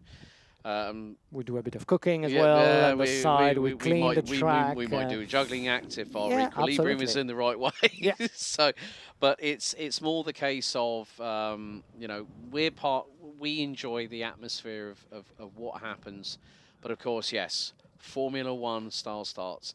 KZ racing is the most demanding, the most brutal of disciplines within the world of karting, and of course, when you consider one of the current modern-day gladiators in the world of Formula One, four-time world champion with Oracle Red Bull Racing. We've already mentioned him because he's the teammate to Isaac Hadjar. Max Verstappen won the KZ2 World Championships at Paul Fletcher International in those days back in 2013. I think it was 2013, wasn't it? And that was when he was running that year with Van Amersfoort Racing in Formula 3 alongside Esteban Ocon, who won the title that year. And now Esteban's at Haas alongside Ollie Behrman. Another one that's made his, you know, you look at the amount of people that are currently in Formula 1. You know, Carlos Sainz has his own kart brand. Fernando Alonso has his own kart brand. Charles Leclerc, Lando Norris, Pantano. You know, like the list of either current or previous Formula 1 drivers. Now, karting is where they started. And there has been this topic about whether karting is still a viable alternative, a viable way. Yes, it is, because you're getting bums on seats. And they fight, and as David Coulthard always said, well, David DC's way of sort of saying it was like, you know, you feel everything through your backside. It is your sensor to tell you what the kart is doing, whether it's handling right, whether it's handling wrong. Is the back end a little bit twitchy? Is the front end understeering or oversteering? That's the big thing about karting. Without this, you're going to go into Formula 2. You're going to go into Euro 4 or F4. There's, I mean, obviously we have to give a shout out to the MP Motorsport teams that are competing this weekend at Jarama in the Spanish Winter Championship for Euro 4 and Euro Cup 3. We have to give a shout out to our good buddy and good long-time friend and fellow karting commentator, Jake Sanson, who is on the play-by-play for that one. But more to the point, this is where brutal acceleration, close quarter combat really prepares you for that move from this class into the lower tier of feeder series in single-seaters, guaranteed. Yeah, definitely. So this is one of the best schools, certainly, to you know, get your craft done and learn more about all the skills required for proper racing starts. The green flag is waving, and they make their way onto the track now.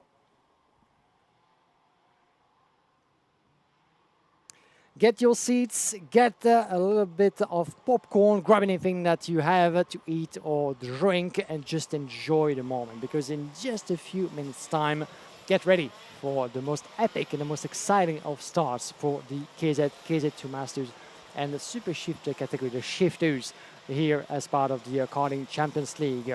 Let's take a look at the grid. Jens Treur will be starting on pole position with Milan van Winden by his side, Tommy van der Struiven and Robin Glerum on row number 2, and Mika van der Pavert and Enzo Bol on row number 3.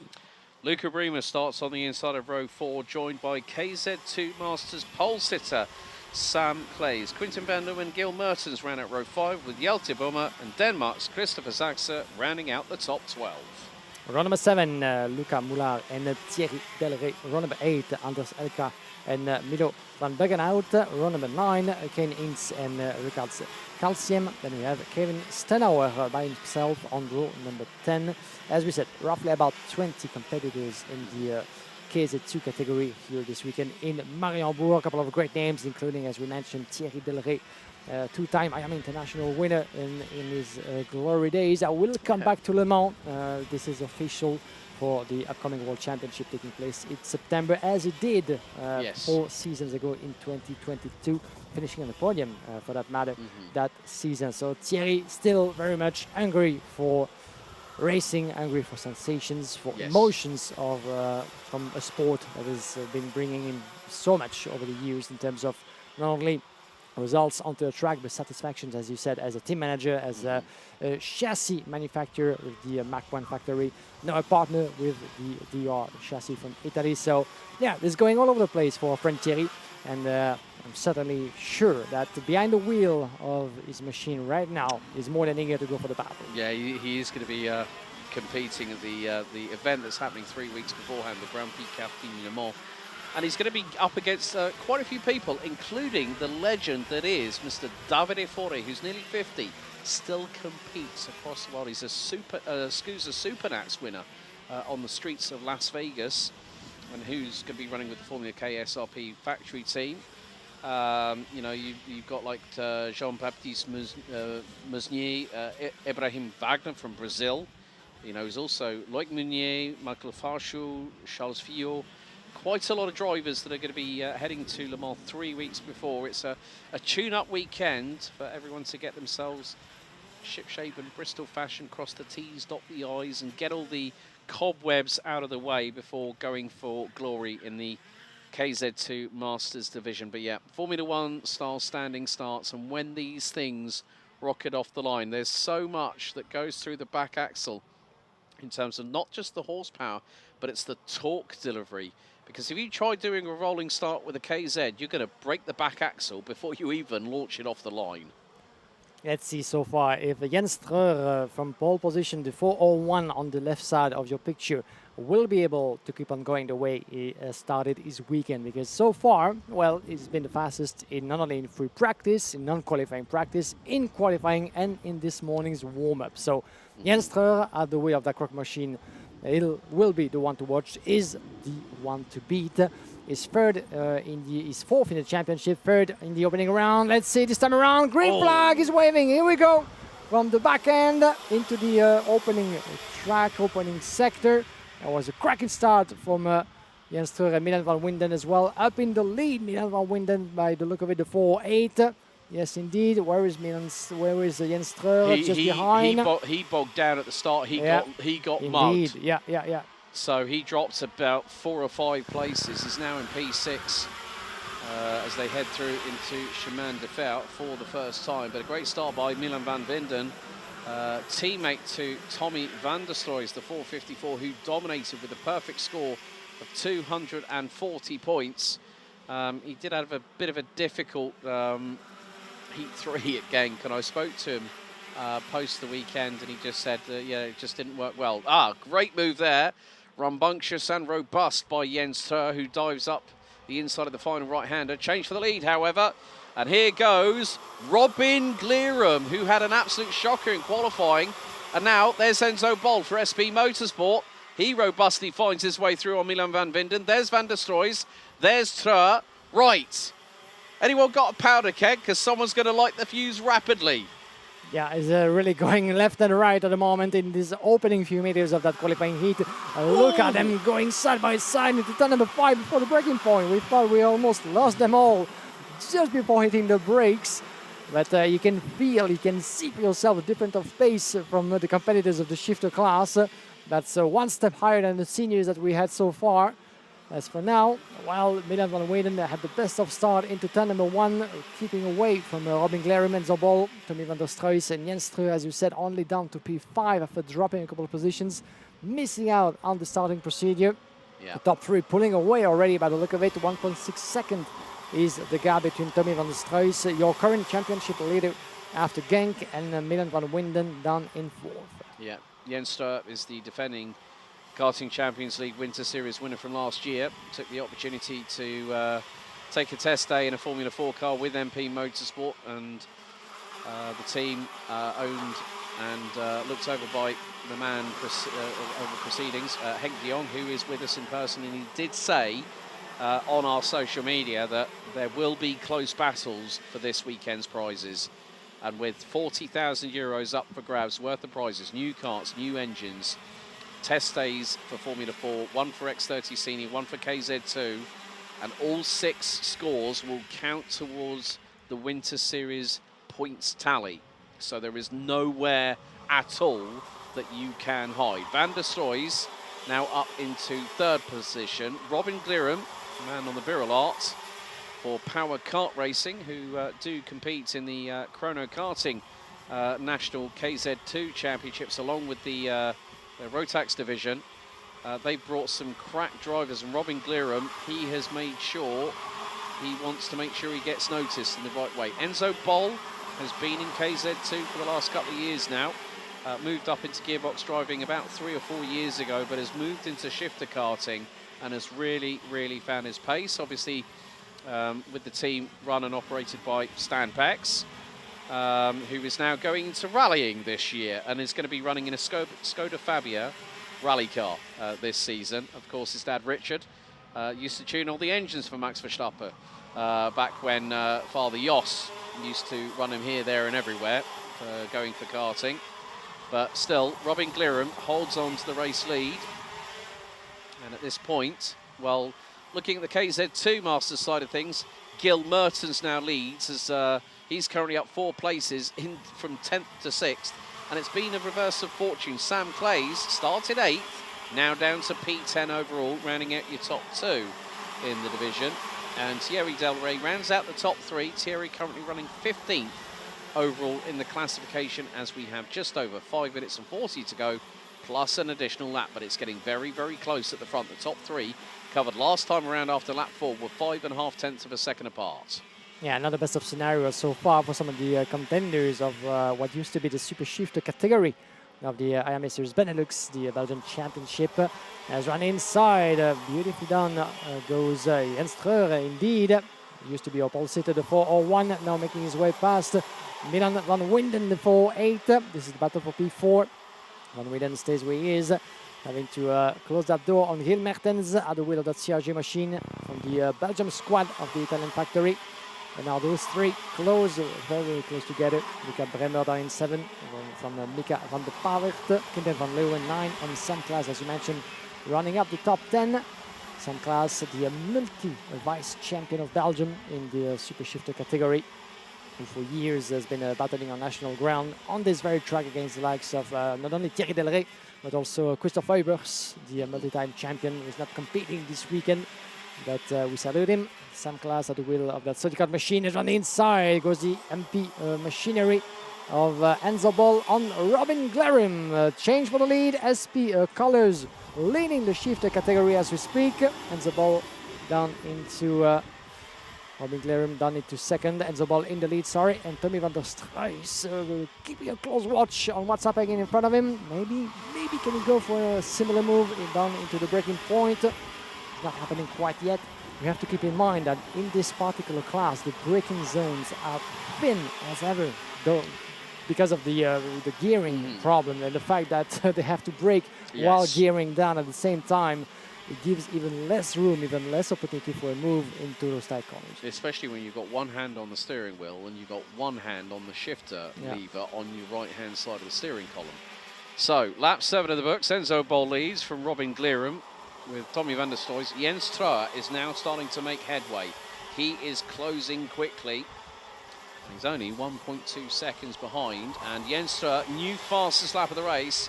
Oh, he's absolutely flying as the man from the Netherlands on the Croc Promotion chassis, just pumped in a 52.688. Van der Stoys 53.03. Glerum 53.2. Enzo Bol 50. Ooh. Oh, and it's a bit of a wrestle between Van der Stoys as he tries the crisscross out of Chemin de Fer on Robin Glerum, who is having absolutely none of it. And look, the Jens Truer is there, out of escargot. There goes Van der Stoys for P2. Jens Truer, you can now factor in for this three-quart squabble, this trio for P2, as this has allowed Enzo Bol to scarper away into the distance with about 2 3/4 minutes plus a lap to go. And the lead is going to be mighty. And that's nearly 9 tenths. Oh, 7 tenths gained by Enzo Bol because Van der Stoys, Glerum and Truer engaged straight away into close quarter battling. Yeah, that's certainly the best of outcome that Enzo Bol could have looked for. Now picking up the pace, almost a second advantage on the rest of the field. And at this level, at this pace, well, I don't see anybody else than Enzo Bol picking up his first win of the weekend so far. Before we go for a quick break for everybody to rest and have a lunch. Don't go anywhere because we have plenty of racing coming up this afternoon as well, as we keep a close watch of the battle for what could be at this point P3 between Robin Glerum at the wheel of that Birel machine and Jens Truer down in fourth. The pole sitter very close outside of the bridge corner. Pedal to the metal, gearing up, around the inside he goes. The door was open, maybe slightly too wide. That's the opportunity that Jens Truer had been building upon, and now he takes back P3. One of the characteristics here at Mariembourg is the sort of like advanced camber to the right-hand side, which means that if you're on the high side, it's a bit like Paddock Hill Bend at Brands Hatch, only you have actually got an apex you can aim for, where you have that adverse camber to the right-hand side. So that's why Jens Truer was able to dive to the inside with plenty of room to spare, because sometimes when you're going through that part of the track, you know that someone's right on your gearbox. The first thing you're going to do is not fight it, because you know that any manoeuvre you make in its last moment could cause havoc for not just you, but the cart behind you. And maybe the cart's coming in at about 125 kilometers an hour before the braking point, and then it could cause a bit of chaos accordingly. However, Van der Stoys is trying to pull a gap. Jens Truer, again, another new fastest lap, 52.583. But Kevin Stahauer, who did not set a lap time in qualifying in the VRL Motorsport LGK chassis, he's always been a quick driver. Had some work with Higher Motorsport as part of the running on the LGK chassis, so shout out to Sven as through to the inside. Now that was a move that was facilitated for P4, I believe, and that might have been Milan van Vinden on Robin. No, there's Robin Glerum, there's Milan van Vinden. Mika van der Pavet, who's now moved to KZ2, the teammate of Enzo Bol, who's now up into P6. He's had to make a little bit of a comeback drive. Then we've got Quinten van Leeuwen, who we have seen in Junior X30 and Senior X30 in the last 2 years alone. So Van Leeuwen very much on an aggressive strategy in terms of moving up the order. But we are down to what is the penultimate lap. So 13 laps set to be completed. Van der Stoys is eating into the race lead of Enzo Bol. And Van der Stoys, oh no, trouble. Christopher Zaxa for MP kart racing team on the Henze kart. He's going to try and bump start that thing, but Van der Stoys last time around did a 52.450. That gap is going to be more than likely. Now, Christopher Zaxa, I don't think he can get. He's trying to get that started, and it's not wanting to engage, and I think that could be game over for the day. But Guillaume, last lap about to get going here with Enzo Bol being closed in on by Tommy van der Stoys, with Truer rounding out your top three, covered by a second. And no overtaking allowed because there used to be a yellow flag for Christoph Zatsch. But yeah, he's being pushed out of the way, and the track is actually clear. Got going. He actually got it going. That's the reason why. There you go. We thought there could be a stop for Christopher Zatsch. Unfortunately, that will be certainly the race done and dusted in terms of good results. But the final lap, indeed, after a second between Enzo Bol and Tommy van der Struijs. Enzo Bol has been climbing 5 places up to that P1 that he will certainly try to keep in his hands. But with a couple of corners remaining, and while Tommy van der Struijs is trying to keep... Oh, that was, sorry, my apologies. I thought it was the leader. That was Christopher Such, and I thought, hey, wait a second, why is he coming back into the pits? But now the checkered flag is waving, and Enzo Bol still being put under the pressure by Tommy van der Struijs for 0.2 of a second, is finishing on a high, picking up that first win of the weekend. 5 places gained for Enzo Bol, putting out the MP Motorsport colors, the SP colors, shall I say, up in the lead for the first time this weekend. Tommy van der Struijs second, Jens Treur finishing in 3rd place. Sadly not the most satisfied of his performance, having started from pole position, but still there will be room for improvement with Robin Glerum picking up 4th place and Milan van Winden in 5th. For my apologies, for a split of a second there, we had the different angle with Christopher Such diving through the pits at some point. I thought for a moment that the leader was having some sort of mechanical trouble just before crossing the finish line, but he was having none of it. So Enzo Bol, the winner in front of Tommy van der Struijs, Jens Treur, Robin Glerum, Milan van Winden, Mika van der Paver, Quinten van Leeuwen, Gil Mertens, Luca Bremer and Kevin Stenauer for your top 10. 11th place for Sam Klaas from Thierry Delray, who was able to pick up a couple of positions since the start. He's finishing in front of Jelte Puma, Ken Ince, Luca Muller, Anders Elgje, Milan van Buggenhout, 17 and almost last, with Richard Calensiem, and the only driver not finishing on track was Christopher Such, after being hit by some trouble. We didn't get to see what happened to Christopher Such. Was it the result of a mechanical issue, the result of an incident, or coming together with a driver? He was able to get going, but decided to call it a day before the checkered flag. Well, that is the finish point for the first 5 out of 15 races here for day 1 of round 2. The final round of the 2026 Karting Champions League, very much underway here at the Karting de Fagnes International Raceway here at Mariembourg. There is your timetable, as we will be back here in the commentary box, myself, Alex Goldschmidt and Guillaume Alvarez, just before 2 o'clock local time here in the Courvin region of southern Belgium, just a short drive from the French border. We'll be back with more racing action as day 1 of the final round of the Winter Series continues here in Belgium. We'll see you after the lunch break.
Chers amis, mesdames et messieurs, welcome along, dear friends, as we are live from the Karting Defined International Raceway of Mariembourg. And as you can see, the warriors of the Karting Champions League are ready to go for battle. Okay, they made their way onto the track, and if you were not with us this morning, well, welcome along. And as you can see, well, it's almost snowing here in the southern part of Belgium. I'm just kidding, but a lot of rain has been falling down onto the track for the past few minutes, typical of Mariembourg, as we said. Now, here's the look of the grid for the senior qualifying heat A versus C coming up your way with from pole position Sam van der Eyden, Victor Louis by his side on row number 2. Row number 3, we'll see as well if I can get my hands on my grid. There we go. Yes, Evan Arsener, on Huida, Vince van der Allen, and Matthias van der Kerkhoff on row number 3. Then we have on row number 4 Arthur Wang, Fares Jalil, row number 5 GC Bennett and Bertram Satch, row number 6 Mathis Berscout and Aurelio Gustinelli. Running at the grid will be Adam Vaughan, Adam Rahali, Charlie Gloom, Noah Mingal, Rafael Linders, Delano Valens, Mathis Renet, Matt Simon Pereira, Bevin Steiger, and bringing up the rear of the field in the number 393, Noah Hubert. It's going to be another 10-minute plus an additional lap, which will concur to, well, when it was dry, Guillaume, 12 laps, so we're probably looking maybe a couple of laps shy, depending on the differential of the lap times that we were seeing in heats 1 and 2, and we've had a spate of winning gaps from anywhere as low as 6 thousandths of a second to 4.5 tenths, and that rapidly shifted from the first race, which was 4.5 tenths between Sam van der Eyden, who finished ahead of Ava Dodderstein, Clement Outron running out the top 3 for that one. Victor Louis won heat 2 ahead of Matthias van der Kerkhoff, the gap 6 thousandths of a second, when it was 3 wide across the line, and you'll be able to revisit that on the... Oh, no. Victor Louis. Victor Louis pirouettes before turn 3. Something that we don't like to see, certainly not on his side, but Louis just went for a little spin just before turn number 3. That gives you a clear sign about how slippery the condition just got in the space of just a few minutes. And the drivers putting on, I do wonder, but I guess it was starting to rain shortly before the start of that race. I do wonder if the drivers had the time to put out on wet tires for the remainder of the afternoon, or if some of them just came too late through the bridge entering the pre-grid. That might be a reason to that, but I guess that most of them might have had the time to put on new rubber appropriate for this kind of weather.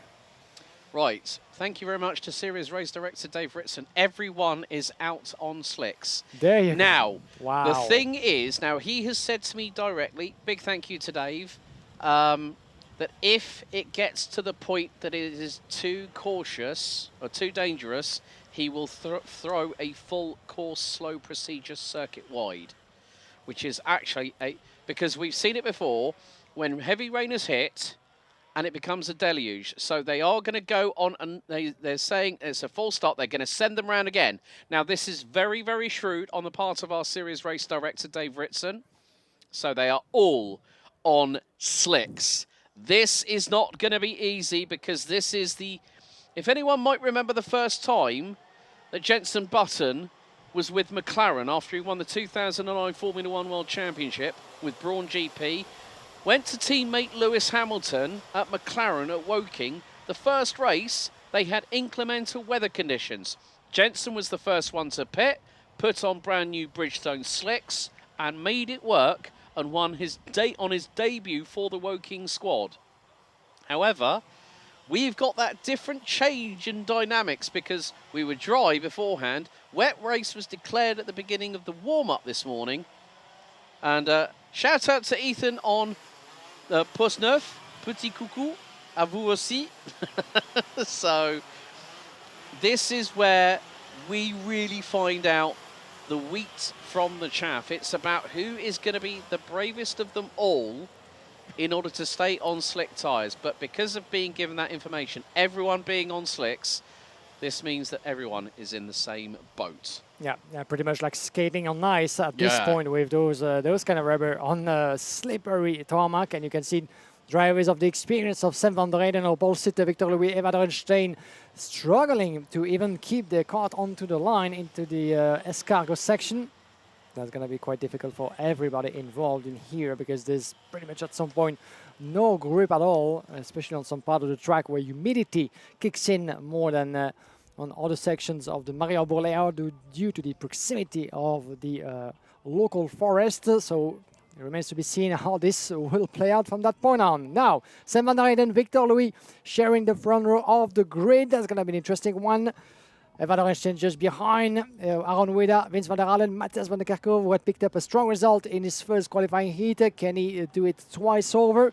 The lights goes out, and here we go for racing. Let's see who can survive. Turn number one, understeer everywhere for all the competitors, and some of them going way too wide into the grass, I'm afraid. Adam Bourne being one of them in the 254. He's quite able to make his way back onto the track. Oh, there's someone going off. That's possibly a CG Motorsport kart, I think.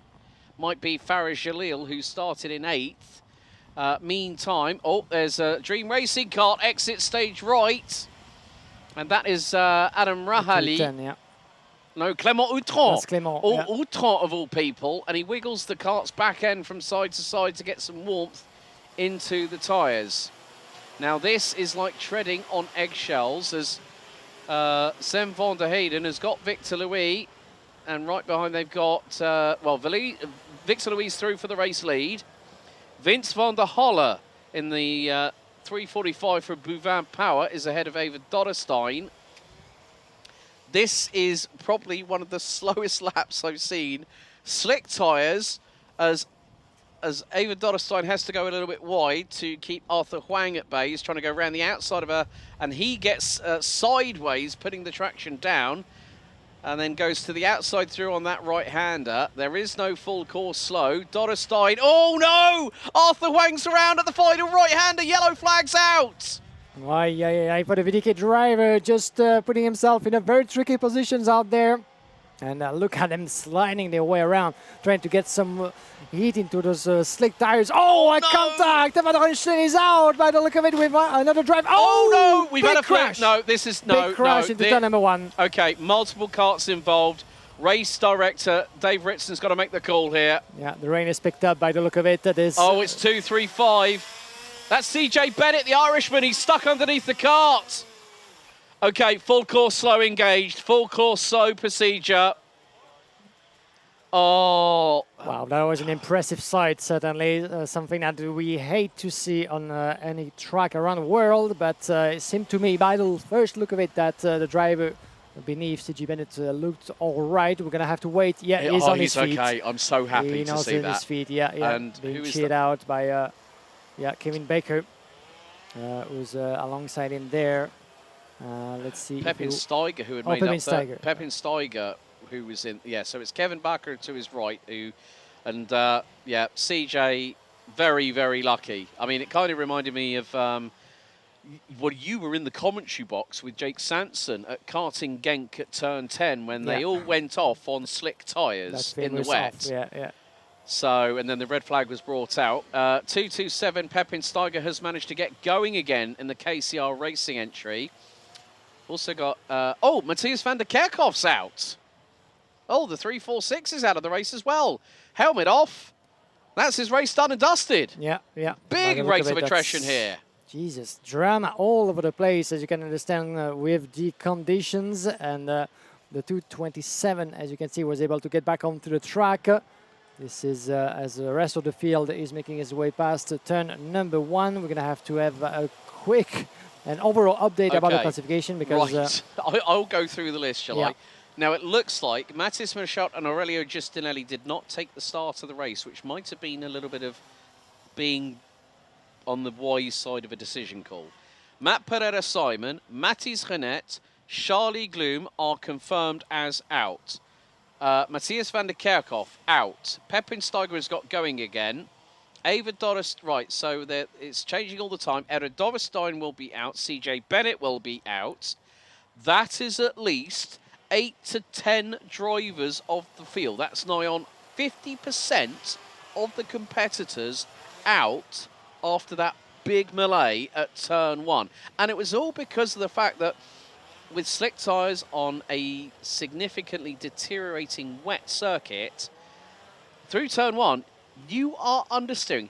you have to counteract it not just with the steering, but it's also how you pedal the right foot and also the left foot with regards to braking. And because if you hit the brakes on a on a very wet surface with slick tyres, you are going to go straight on. I don't care who you are, what your skill set is, you will go straight on, guaranteed. And understeer will carry you into the nearest bit of scenery, I think is the better way I could put it, Guillaume. But we're now still under full course slow, and it looks like we might be going to green because our good friend Hans de Klein on the start-finish line, our flag waver there, he has the slow board and the yellow flag has stopped waving. This means we are next to going green on the next lap. We're on lap 4, so on lap 5, battle will resume. A bit less than 5 minutes and 1 lap remaining before the end of that crazy qualifying heat. What a way to get us started for this second part of the day here in Mariembourg. But one thing is for sure, a lot of a lot of the competitors and potential victory contenders in this class have fallen from as much as the rain was falling from the skies. They've fallen from the classification now. And picking up on some of the names that we saw popping up, it seems to me that some of the drivers on track are wearing other drivers' racing suits. And at some point we saw the name of Outron at the back of one of the Dream Racing drivers. That is indeed not Clément Outron who's going to be coming next, but Adam Rahali. And the same goes as well.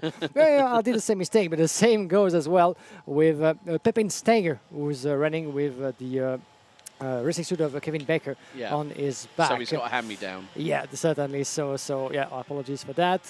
But Clément Outron will be coming next and Baker later on as well into this class. So Bennett, Van der Kerkhoff, Leenders, Charlie Gloom, Mangal, Renette, Pereira, Simon, Merscher and Justinelli out of the race as we go back to green. And we're underway once again, and to the inside, Sam van der Heyden gets through for turn 1. Big amount of understeer for Victor Louis. And who was that trying to dive to the inside? I think that was the 212 of Delano Velland. Oh no, now Van der Heyden's around, Van der Halle's around. Oi, oi, oi, oi, oi. And this is really being incredibly, like we said, we were talking in the car on the way here about changeable conditions. Well, my goodness, has it thrown the cat amongst the proverbial Iame pigeons? Yeah, it's certainly about survival at this point, and I don't see any driver really at ease in those conditions. Slicks tires on a very slippery track. That's a potential recipe for disaster. We've seen that with other contenders earlier. Now, with what's left of the field on track, it's about trying to escape alive from that one and clipping the curb on some occasions as well to try to cut a little bit the racing line. And going sideways on the part of the circuits as well, trying to go full understeer in turn number 1. But you can see the rhythm, almost like a false rhythm for some of the competitors here. Some of them trying the 212, putting 2 wheels on the grass on the outside of the escargot. That was a little bit further down the order. We're going to get back to that. It was Delano Wellens, the Belgian driver, in the meantime, climbing his way through the field. 12 places gained. But at this point, the race is still going with less than 2 minutes and 1 lap. And if you take a look at the classification as it is for now, because it might still change very quickly, as Aaron Wida is leading for 1.1 seconds in front of Bertram Satch. Around the outside, finding a bit of pace into turn number 2, goes the 212 of Delano Wellens on Arthur Wang. Battling along with the likes of Adam Rahali and Victor Louis as well. Louis the 216, you can see him on screen just outside of that last hairpin, chased by Sam van der Heyden, who fell down to P7 in front of Vince van der Halen, Adam Bourne, Fares Jalil, as well as Noah Hubert, Pepin Steger. These are the 12 drivers that are still onto the track right now. But for how long? That's the question. Arthur Wang, look at him going the long way around of the Chemin de Fer hairpin, trying to find what's left of the grip in his tires there to improve and maybe increase his speed on the outside. Not going quite his way so far, but at least it's worth trying. Different options, different lines in order to stay clear. I could see the activity in the tyre park, everyone's switching to wet tyres. They are not going to chance it for Heat 4 coming up next. So we have 10 out of the 22 karts now retired, and that does now include Ava Dorrestein, who actually got 2 penalties added to her tally. I mean, it's not going to make any real difference on the results, so to speak, in the fact that it's 5-second penalty for causing the collision, 3-second time penalty for leaving the corridor with 1 to 2 wheels out of the tram lines, as to the inside Delano Vellens through on Bertrand Saxe for P2. So Adam Vida. Oh, Saxe was very... Look, you can just... Now, I'm wondering, has he got a slight problem? Is that kart slightly crabbing? Because it doesn't look like it's tracking as it should do. You can see the right side pod is nigh on dragging on the ground. So yeah. I think that has been slightly bent in a slight altercation as we now head on to what is going to be lap 7 out of 8. So 4 laps less than what we did this morning. But Adam Vida bumps over the curves to rotate the MP Kart Racing Team Henser chassis through the corner. But Bertrand Saxe, who is down in 3rd place, behind Delano Vellens in the 212 for Corner Racing on the CS55, the Carlos Sainz chassis. Yellow flags at Escargot. So there's been a drama probably a little bit further. Yeah, there we go. Right, someone else has gone. Farid Jalil from CG Motorsport. Delano Vellens, how were you able to keep that thing on the circuit? It was completely sideways, coming up towards the final right-hander. Up the hill we go. Last lap underway. Adam Vida leads last year's Karting Champions League X30 Junior winner. Moves up to senior for this year. But look, Vellens is going to get the traction down earlier. And it's like a rocket ship, but it's as skittish as anything on the back end of that kart as they go through 3. But he's making it work. Credit to him. Yeah, look at him go, actually, on the outside, a long way around, with different lines. As you can see, Aaron Wida clipping the curb, almost putting 2 wheels outside of that curb on the exit of the number 3. But yeah, he's working his way towards the front, and he goes around the outside. Can he actually switch the first position into the last lap? Trickily, yes, he can. Well, ladies and gentlemen, fighting his way through the mist of Mariembourg, Delano Vellens able to get past Aaron Wida into the final lap of what has been the craziest of races so far on this track. But still, quite not done and dusted for now. I think the jet washes are going to be in full effect after this one for all the karts, that's for sure. But yeah, meantime, we are at 50%. So Pepin Steiger is the last runner.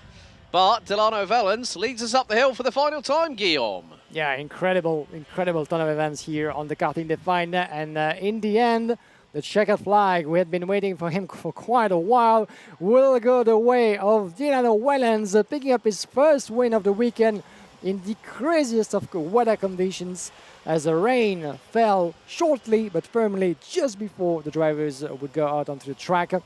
And that was, there's a change as we speak, ladies and gentlemen. 5-second penalty for Delano Vellens, who overtook before the restart was given. Yeah, there you go. It just happened. So this is live that we are discussing and mentioning this for the first time, as Bertram Sage was indeed the first one coming across and crossing the finish line. But as you said, a 5-second penalty for the driver who were supposed to win the 212, overtaking before restarting indeed. And so the win goes finally to Aaron Wida. And hopefully for him, this will stay as it is. But the Dutch driver picking up what is win number 1 for him. Joining Sam van der Eyden and Victor Louis this weekend. Certainly a result that will do him good when comes the time of making the last calculations. One of the interesting things, this means that no senior X30 driver will have a clean sweep of victories this weekend, guaranteed, because we've had Victor Louis and Sam van der Eyden in that race. Adam Vida and Bertrand Saxe bring home an MP Kart Racing 1-2. Victor Louis in P3. Delano Vellens demoted to 4th, having crossed the line first. Adam Rahali, the young man from Algeria for Dream Racing, rounds out your top 5. Huang van der Eyden, Born Hubert, et al., with 50% of the field decimated before the checkered flag.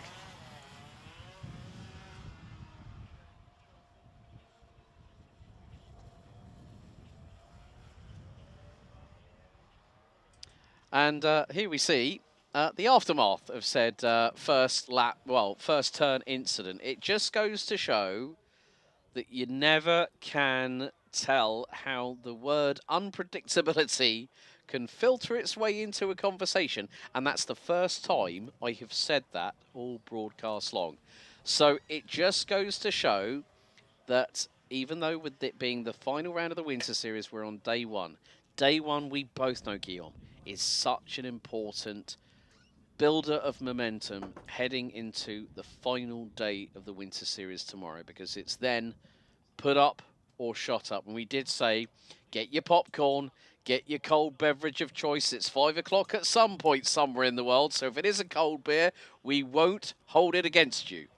Yeah, it's about the long game, isn't it? Yeah. And each of the races counts double, especially when it happens in those conditions, as some of our friends of the karting, they find having a little bit of a funny time going around the track, helping out, and that's a lot of drivers to rescue and bring back to the Parc Fermé, as we've lost more than half of the field. We had 22 drivers to start with, and only exactly, actually 11.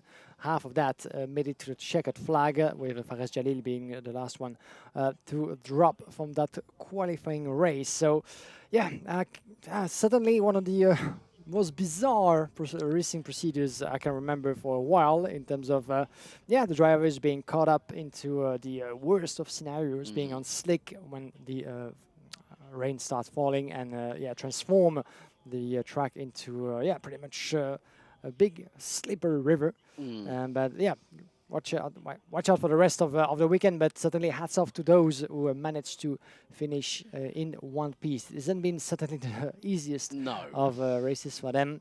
And thankfully as well, some of the drivers at turn number one, including GC Bennett, Eva Dorenstein, and Pepin Steger, who had that bit of a scare, got out of that situation. There's Ava on the there's Ava on the right hand side of the circuit. So. She'll be classified 13th in this race. But, you know, as I said, it doesn't matter who you are, what your skill set is, what your experience level is. But, of course, there is always that due diligence from our race control and race direction team, because they have to make the call on the fly. And if it was, I could understand if it was a like it was an ongoing significant downpour to the point where you could not look at it from a perspective of saying, is this safe? No. If it was a point where we crossed that threshold for a red flag, then it would have been thrown. So it's always a case of wait for race control to make, and race direction to make the due diligence, make the call, and that's exactly what they did. So they already had a game plan in their head because of the information I've received from Series Director Dave Ritson. So, and he's raced in karting, so he knows this business very, very well himself. So you can understand it from a race director who has a racer's mentality brought to race direction, which I think is actually a good thing, because if they've raced out there, you know that you're in very, very capable hands on someone who's able to make quick-fire decisions and split-second notice. Now the big question is, Alex, so what comes next? Because we still have the seniors coming up with a B versus D qualifying race before we switch to the minis, the juniors, and the shifters. So pretty much the same rotation as we had before the lunch break. And we will have, after another break, 1/3 and last rotation for today. But looking at it from our screen, but from the window of the main tower we find ourselves in, it doesn't seem to be raining anymore, at least not as hard as it used to a couple of minutes ago. So that means that if it stays like that, we're still very much under wet race conditions. Everybody suddenly rushed into switching those slicks for wet tires for the next race. But the racing line is, supposedly will be drying out as much, as much as the carts, go around the track. So that means that will those wet tires be, able to function the way they want sufficiently for the performance, or will the next race be launched onto an already drying track? It's the thing is that with this unpredictable weather, what can always happen is that it's down to the call that's being made by the drivers and the mechanics. They're the ones that have to decide what tyres they're going to bolt onto the chassis.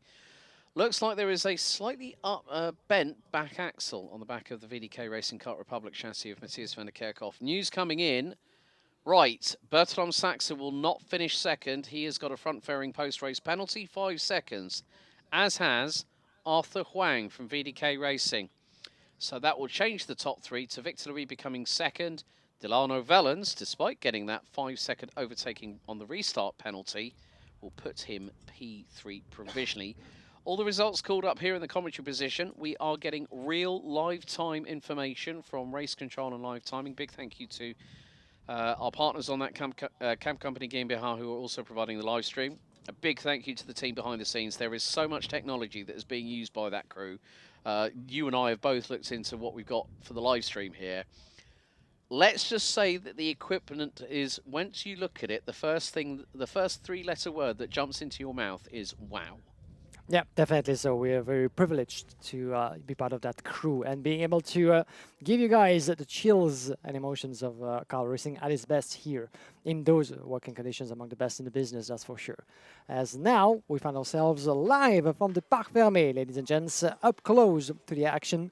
And it will give us a nice opportunity to have a closer look at what rubber the drivers will be putting on. And you can see still discussions happening as we are waiting. These are the drivers. Oh, wait a minute. This is the Parc Fermé. This is the drivers that we just had on track. Scrutineering as they will be on the left side, and they just left. Okay, time for Heat 4. So the penultimate set, the middle set of Senior X30 Heats. Race 7 out of 15. It's Heat 4, X30 Senior. Groups B versus D. Grid is as follows. Yanni Bouillet starts on pole position. Henry Domain on the front row. Bran van der Vekers, Marcus Gloom, Kevin Bakker, and Anthony Bongarts round out your top 3 rows. Row number 4, we'll see Luca Orsica and Clément Outram. Stig de Rademacher and Romain Salis on row number 5. Row number 6, Nathan Best and Antoine Duval. Levi Sangera from Canada starts on the inside of row number 7 with Esteban Walgrave. Then it's going to be Angelo Mili, Nick de Hoys, Raffaele Santacono, and Max Hazel, with 3 more drivers completing the grid. Row number 10, Alexandre Mercier and Alan Spencer, with Zachary Gunin on his own on row number 11. A total of 21 drivers making their way onto the track. Hopefully we do have everybody in, as we will be able to hopefully to provide you with some more insight from the Parc Fermé. Having a look at the drivers and being able to talk to some of them. Let's have a look at the tires as well, Alex. I'm seeing slicks. I'm actually seeing slick tires. That's entirely possible. Yeah. Oh, look at the wind picking up. So that will help the track to dry out theoretically. So the drivers waving around to put some heat into those rubber. But could we see some different strategies at play here? Yeah. I mean, the thing is that people might say, well, there's no surface water on it. Yes, there is, but it's a finite layer, so it can still catch these drivers out. I mean, you're seeing that it looks a bit dull on the tarmac, but that is by the by. It's always about what the drivers are feeling underneath their backsides when their bums are literally millimeters off the ground, just above the, where the seats are bolted in, and then you've got this sort of like underneath the middle part of the seat that comes across the chassis. I am seeing majority of them, if not all of them, are on slick tyres. Looks like it, yeah. I think they might have just thought, well, let's see if this rain shower passes over, and it seems to be the case. I mean, there is still some, as you can see, coming out of Escargot to the outside, heading into the penultimate right-hander. There is a wet line there, so they've got to be very, very careful. Once again, it is going to be down to the front row. Yanni Bouillet and Henry Domain. Domain had everything stolen off him, including the kitchen sink, by Victor Louis and Matthias van der Kerkhoff in that 3-wide finish in Heat 2 earlier on today. But can the youngster from the UK, from the MP kart racing team, make good his intentions and become a different race winner? We've had 3 from 3 so far. Van der Heyden, Louis and Vida. It's going to be another formation lap, as directed by our series race director, Dave Ritson. They're going to go around for another tour of the 1,366-metre circuit. So there might be sort of confirmation that everybody, or at least most of the drivers, are on slick. Yeah. And the race director has decided, okay, with that in mind, let's go for one more lap to make sure that everybody has enough heat into those tires, that everybody is prepped up, and ready to go, instead of launching them into the racing with semi-cold tires. So that might be a good call. And when we try to look at, have a close look at some of the tires there, it looks slick. It's kind of 50-50. It's on it's sort of like the sitting on the fence kind of thing with the weather conditions. But they are going to now start lining up, weaving to side. Now, we do know that's not just steering checks, but also just trying to get that. It might be a degree or two of additional temperature that you can get in the tyres, but it all helps. But it's also a way of which the drivers can focus in on the task ahead. They've got to gear themselves up and get ready for the start. And when we pass that point of no return, which is the red line, they cannot weave, because otherwise there will be literally one domino rally effect will happen, and it will concertina its way all down the field and cause a massive melee as the direct consequence. But up the hill we go. Heat 4, X30 Senior, B versus D, with Yanni Bouillet and Henry Domain on the front row of the grid, followed by Bran van der Weyken and Marcus Gloom, with Bakker, Bongarts, Outron, Horsiger, De Rademaker and Saleh, your top 10. Into the tram lines we go. Revs up, lights on. And looks like we have gone green. An understeer from the outside of the front row. Bouillet in the barriers. Van der Weyken, I think, has gone in there too. And maybe there's an RSD kart, maybe even Marcus Gloom from P3. They went understeering off the outside of the circuit, and it was bang, straight in the barriers. Yeah, straight in the barriers as we had in the race before, unfortunately. And one of them, oh, and the leader just went out. Or is it one of the RSD drivers indeed in trouble? We might need to see that again, but into turn number 4, that was a beautiful save from the driver down in 3rd place from RSD. It was trying to make his way past. 2-4-3 there. That is Anthony Bongarts, I'm afraid. That kart is going nowhere. Yeah, that means DNF indeed. He was trying to get back up, but the marshal will have to put him on the side. But, oh, and someone else in trouble into the entry of the escargot down on the other side of the picture there. He was able to get back onto the track after coming across the well, it's going to be Spencer Allen more than likely in the MDL number 311. Yeah, well spotted there, Alex. And again, one driver going spinning just before the bridge into turn number 12 and 13 there. So you can see that different racing lines are being applied, but still very, very slippery for those slick tires that are being put on. Look at him. Whoa. He's through on Kevin Bakker, the Czech Republic driver, up through the inside. And here comes, that is going to be more than likely Stig de Rademaker in the 316. Yes, it is. Yeah. Who's just got through on Esteban Walgrave, who's also been passed by Kevin Bakker, who's actually, I think, the slippery surface flag circuit wide now. So it looks like we might have a slight rain shower incoming with just under 2 minutes of this race completed. Anthony Bongarts out, Levi Sangera down to 20th. Marcus Gloom, Raffaele Santacona was another kart that went off at the same point at turn 1. And so, as you can see in the background of the main cafeteria area, well, there are big, dark, grey clouds.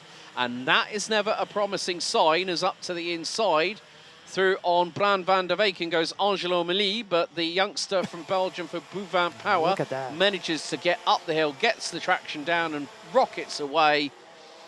As, look, you could just see the amount of steering wheel activity on every single kart. But look, Clément Outron has gotten away into the distance. And there you see Kevin Bakker just behind. Whoa, Stig de Rademaker. There was definitely a nigh on Code Brown moment for the newbie at RSD Karting. It could have been a Code Brown clean-up on aisle 3 and a spin around for good measure. Yeah, that was another great save there from one of the protagonists of that senior category. But what a heck of a race so far. As Clément Outron, 3.6 seconds, nothing to worry about for the French driver of Dream Racing. As in the meantime, the escargot is getting very, very busy from left and right with up to 6-7 drivers within the same picture. It's all about the 316 making his way past Stig de Rademaker. Oh, and the combo drivers coming together. Stig de Rademaker just went out. Oh, he's just got in front of one of the other RSD karts up the hill. Now the best way between teammates. Hopefully they could avoid the crash, but I think de Rademaker might have been surprised there. Could we see some slight rain falling again onto the layout of the karting they find there? It was Esteban Walgrave that he came into the path of in the 215 as he ended up going through the kitty litter coming out of the final right-hander. And we've seen that multiple times before. That corner has caught out so many people, and especially with these conditions, as mixed as they are, as I said, it's sort of like a double-edged sword. You don't know whether you need to attack hard or just be a little bit, you know, just hold back a little bit and let the race come to you rather than try and go for hell for leather and hope it's going to work out, and then you have an unforced error and you make a mistake on your own, and you hoist yourself in your own petard, so to speak. Oh, moment there again for Bran van der Weyken, and Angelo Mini finally gets through. Yeah, Angelo Mini was there for the taking, certainly, and went for the move.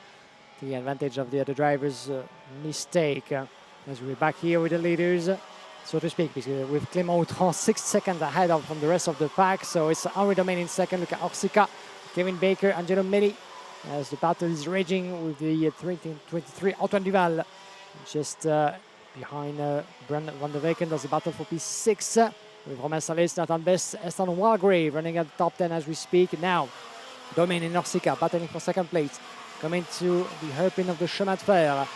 We see a move.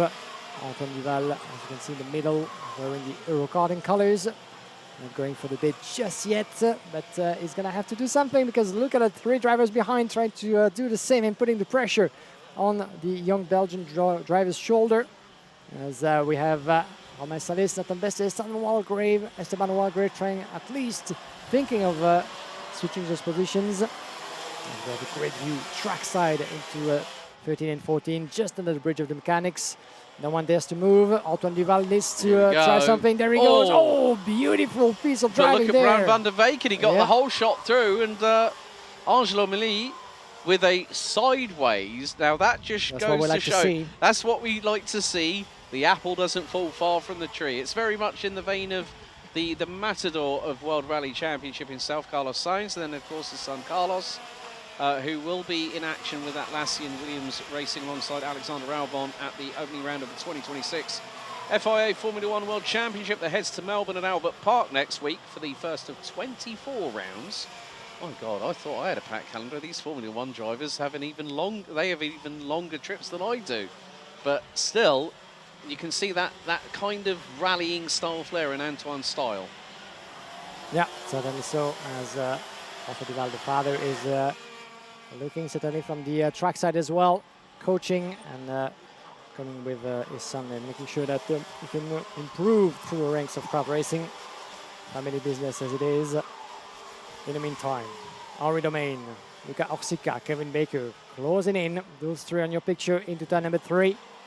Duval's actually, Duval has absolutely flown.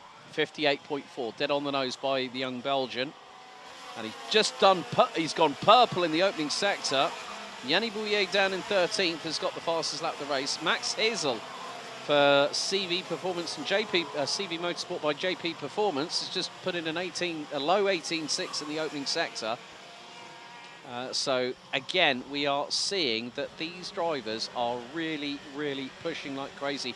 Track is evolving to laps not that far away from what we saw earlier on in the opening 2 heats.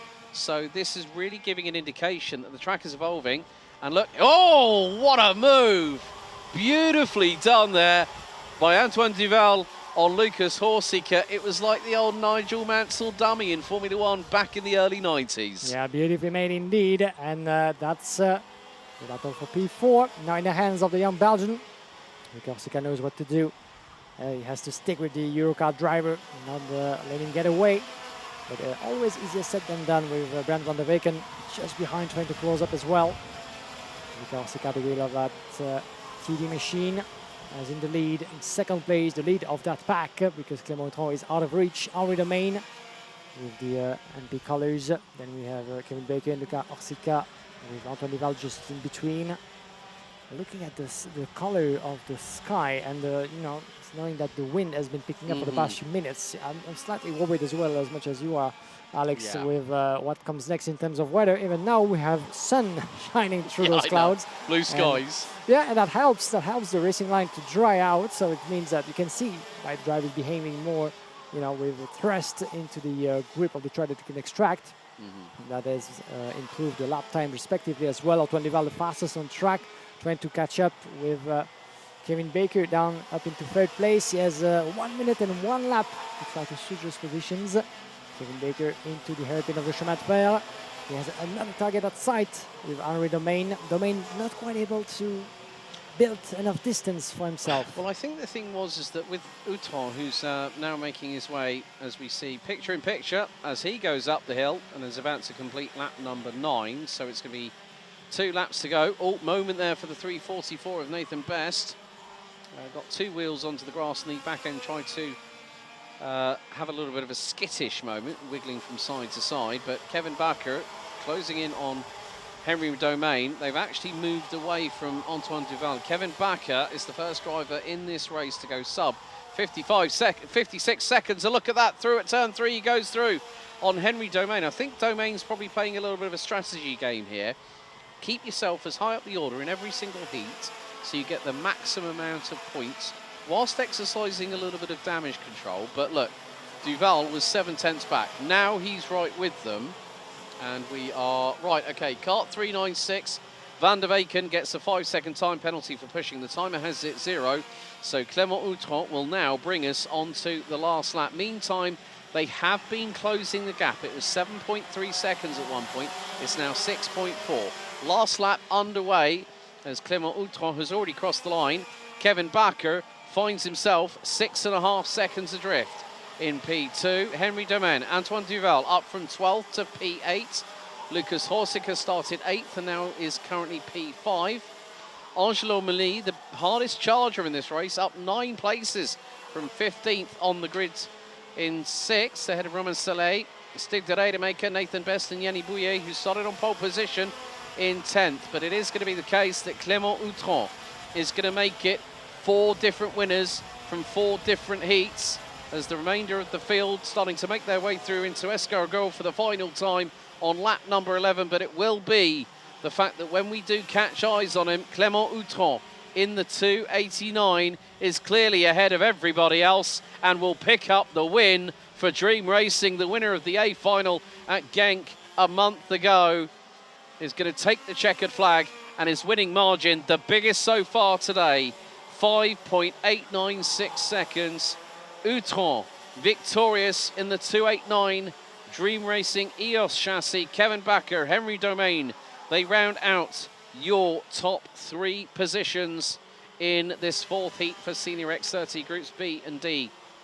Antoine Duval, Lucas Horsica, Angelo Meli, Romain Saleh, Stig de Rademaker, Yanni Bouillet and Nathan Best round out your overall top 10. Of course, Bran van der Weyken being hit with a 5-second post-race penalty for pushing. He'll finish in 12th behind Marcus Gloom. There is Clément Outron heading into pit lane.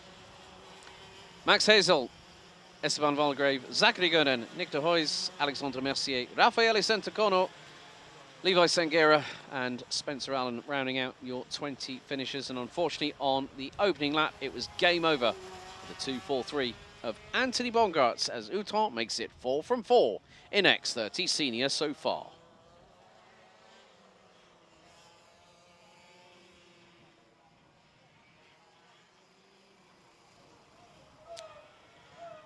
And there we see Clément Outron having just made his way through. A little bit handshake with one of our team at Scrutineering and Technical, Francois.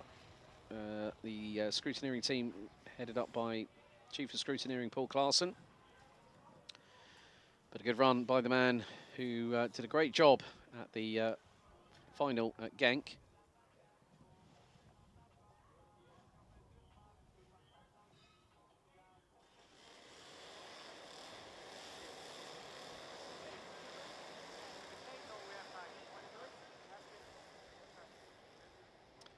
So as quickly as Heat 4 finished, we go to Heat 5. The next heat, which is going to be our Iame Minis for their second heat. Race 8 to the meeting. Let's take you through the starting grid. Is going to be Ruiz Chirino on pole position. Alongside him on the front row, Martin Chekin Gomez with Eloan Poissonnet, Moussa Akbaba, Milan de Ruyt, and Toby Terhart rounding out the top 6. Matt Cooper and Gilles Duval Row 4, row 5, Louis Paternotte and Harry Chapman, Matteo Campobello and Lucas van der Heere round out row 6 on the starting grid of 23 drivers. Arda Bilyanov, the only Bulgarian representative here, will be joined by Arthur Jassogne on row 7. Row 8, Axel Linders and Bram Konings, Louis de Ridder and Matthias Lambrecht round out the top 18. Completing the top 20, Kian ten Hove for the UN1 team with Matthias Cavalier for CV Performance representing Germany, completing the top 20. Victor Adu, William Sitio and Mads van Alst. Ja, avec moi, avec moi, avec moi.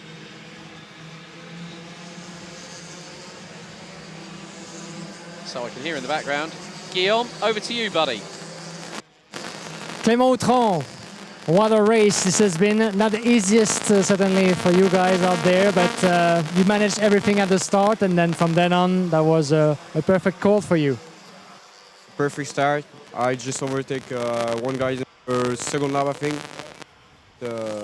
Drive like I drive like all the day, and it's just working. So all you need to do is to just the same for the next races, but experience, a lot of experience for you onto this track, so that puts you in the prime position for this weekend. Yeah, I know exactly what I need to do for the heat, and I need to do a good result in the next heat for riding in the first for the super heat. So I think it's good. Let's see. Okay, super. Thank you very much. Merci beaucoup, Clément. Thank you very much. Back to you, Alex. Thank you very much, Guillaume. Down in Parc Fermé, speaking with heat winner Clément Outron. Right, time to get things underway for our second Iame mini heat. Bruce Torino took the win in the first one ahead of Erloin Poissonnet and Martin Chekin Gomis. Let's see how this 7-minute plus an additional lap. Heat 2, our 8th race out of 15 here today at Karting de Fagnes International Raceway here in Mariembourg as we go up the hill. So red lights on the starting gantry. Drivers instructed to slow. Okay, no, full start called. They're going to go round again. Race director Dave Ritson not happy, saying no, no, no, that's not how we play games here. Do as I say, do as I've instructed, and we will get this started. If we do have another full start, it will be a red flag. And thereby, a discussion will be had with some of the drivers at the sharp end of the field.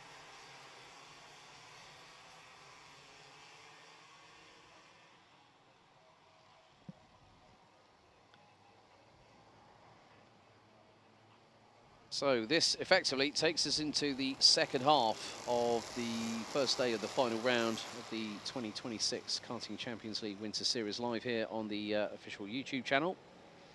Great to see over 250 of you watching so far. If you are watching along, you've got interest with one of the if you're interested in cheering out, giving a shout out to the driver that you're cheering on, we'll make sure it's shouted out during the broadcast. Looks like Arthur Jassogne has not made it to the starting grid. The transponder has not passed the start-finish line, so I'm wondering if said driver might be starting from the dummy grid, if at all.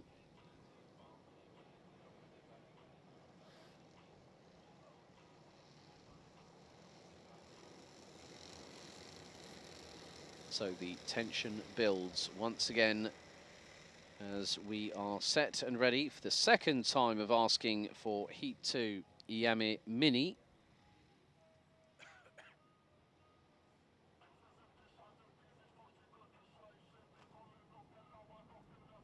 So a very nice and tight formation. They will be told to slow down, and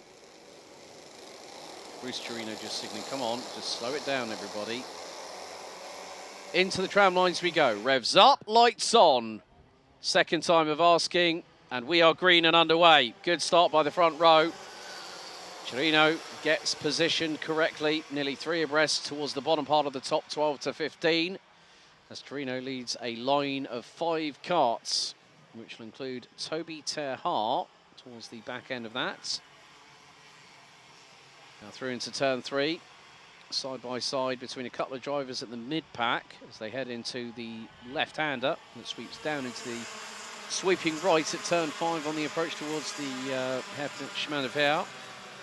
Torino leads the way rather nicely, but Martin Chekin Gomis should be in second position. That is the driver with the Ayrton Senna style tribute helmet. As they come through into the... Oh, and Mama Chirino is watching. Good afternoon.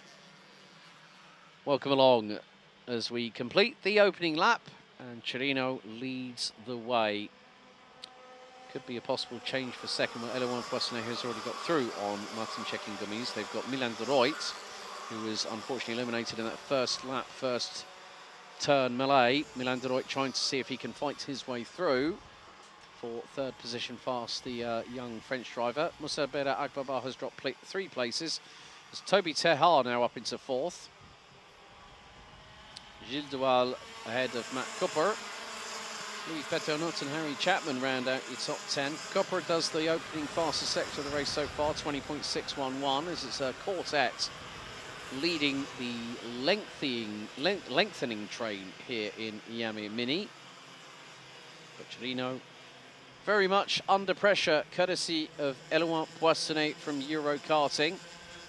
As we will go up the hill, Poissonnet to the inside at the final right-hander. Can Chirino sweep back? Not quite, but checking gummies gets a little bit of a slipstream assist up the hill, through the chicane by the bridge, and into turn 1 on lap 3 we go.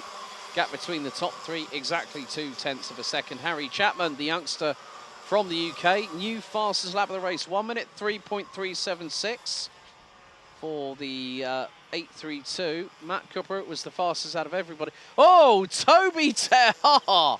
Oh my goodness me, Terhar tried to go round the outside of Musabeta Akbaba and it worked. Great job there by the 844. Meantime, Bruce Chirino has become the MP kart racing team meet in a Euro karting sandwich right about now, with 4 minutes and 10 seconds plus an additional lap on the timer. Now this could be a case of Iame Mini musical chairs at the front end of the field before we get to about 2 laps to go, and then all hell breaks loose. But nevertheless, we're nearly halfway through this race, Guillaume, and a great display by our youngest drivers in the paddock.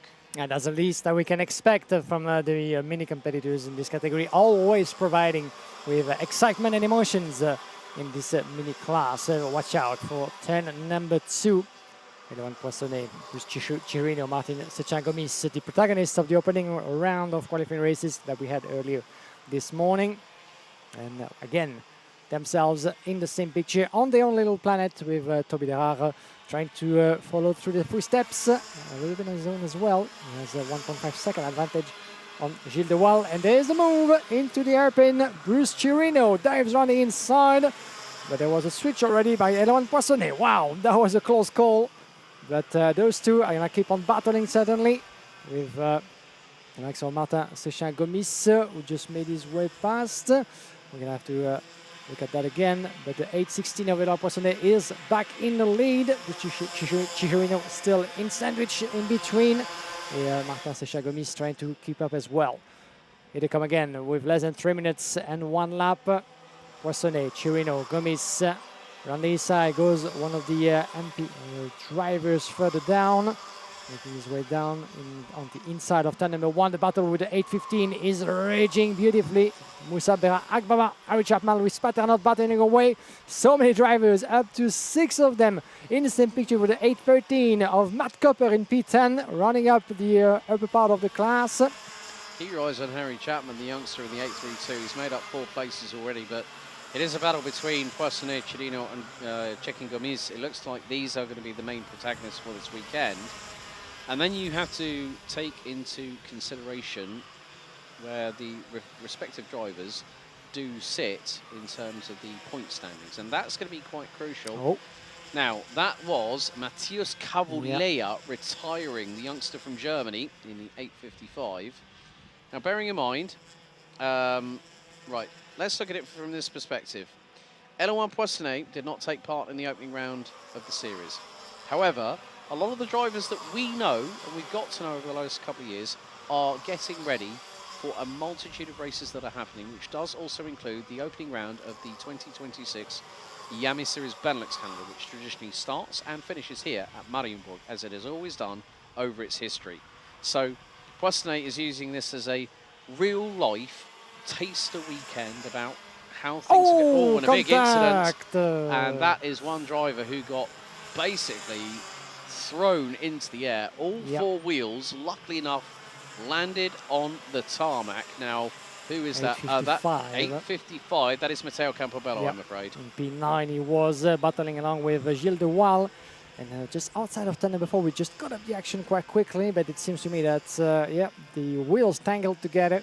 He was sent to a spin. And, Matt Cooper also not showing having gone through sector 2. So that is a sign that both of them came together and someone had to exit stage left on a Tony kart. So that just goes to show that is going to now mean that I think it might have been Lucas van der Heide, possibly didn't really catch the number on the chassis. Meantime, Toby Terhaar is the cork in the bottle for this battle for P4. Dive to the inside, and that is going to be the 832. Harry Chapman gets through. Oh, the young Brit has got his elbows out. He's up to P5. Well done. Yeah, there was some good battling as well with Moussa Bera Agbaba trying his way in as well. The yellow flag was waving for Matteo Campobello, who's out of his car and with the officials by the sideline. So that's good to see. As we are into the over the penultimate lap of this qualifying heat number 2 for the mini category. The third one will be coming later on, around 20 minutes before 5 o'clock local time. In the meantime, Bruce Chirino might still have a tiny chance to make a difference in this race as we go into the last lap just now. 0.2 of a second, Edwin Poissonnet against the young driver from the Netherlands. Yellow flag waving, and a couple of drivers in discomfort in turn number 2. Just happened on the lap before, unfortunately.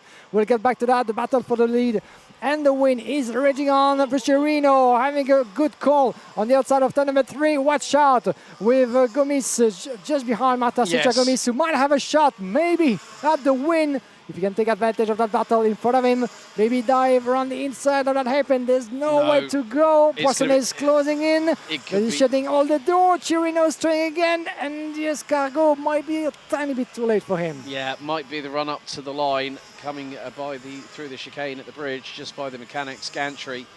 And it is going to be Eloin Poissonnet. Will he take the second win of the weekend here on day 1? Up the hill they go. A little bit sideways by the X16, but the Euro karting driver, Eloin Poissonnet, powers his way to victory here in Heat 2. Bruce Chirino and Martin Cecchin-Gomis round out your top 3, covered by 0.36 of a second. And great show of sportsmanship by Eloin Poissonnet, saying to both Bruce Chirino and Martin Cecchin-Gomis, guys, that was a great race, and now we can celebrate. Eloin Poissonnet, the young hotshot from Euro karting. Look, Mum, no hands. Great way to celebrate a win here at a home track for not just him, but for the team as well. We have also had a post-race penalty being given for 5 seconds to Axel Linus for a wrong starting position, but Eloin Poissonnet victorious here in Heat 2, finishing ahead of Bruce Chirino and Martin Cecchin-Gomis. That is your provisional top 3 with a winning margin of 0.224 seconds after 8 laps of racing. Rounding out the top 10, Toby Terhaar, Harry Chapman storming his way from 10th on the grid to finish P5 ahead of Louis Patenot, Moussa Bera Agbaba, Bram Konings, Milan de Ruyt and Arda Biljanov rounding out your top 10. Leaders, Lambrecht, De Ridder, Sitio, Van der Heide, Radu and Alst. It was Gilles de Waal and Kian ten Hav that had that incident on lap 7 at turn 2. And they were classified ahead of Matteo Campobello, Matt Cooper, Matthias Cavalier, who retired on lap 2 with Arthur Jassogne, a non-starter, but Poissonnet victorious in Heat 2.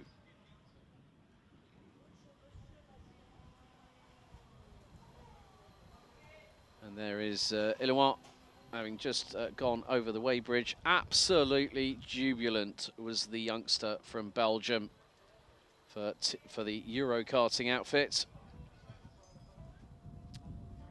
There is the 844, new signing for Fusion Benelux this season, having previously run on Praga machinery. Toby Terhaar walks over to his mechanic to have a little bit of a handshake and a debrief, I would imagine.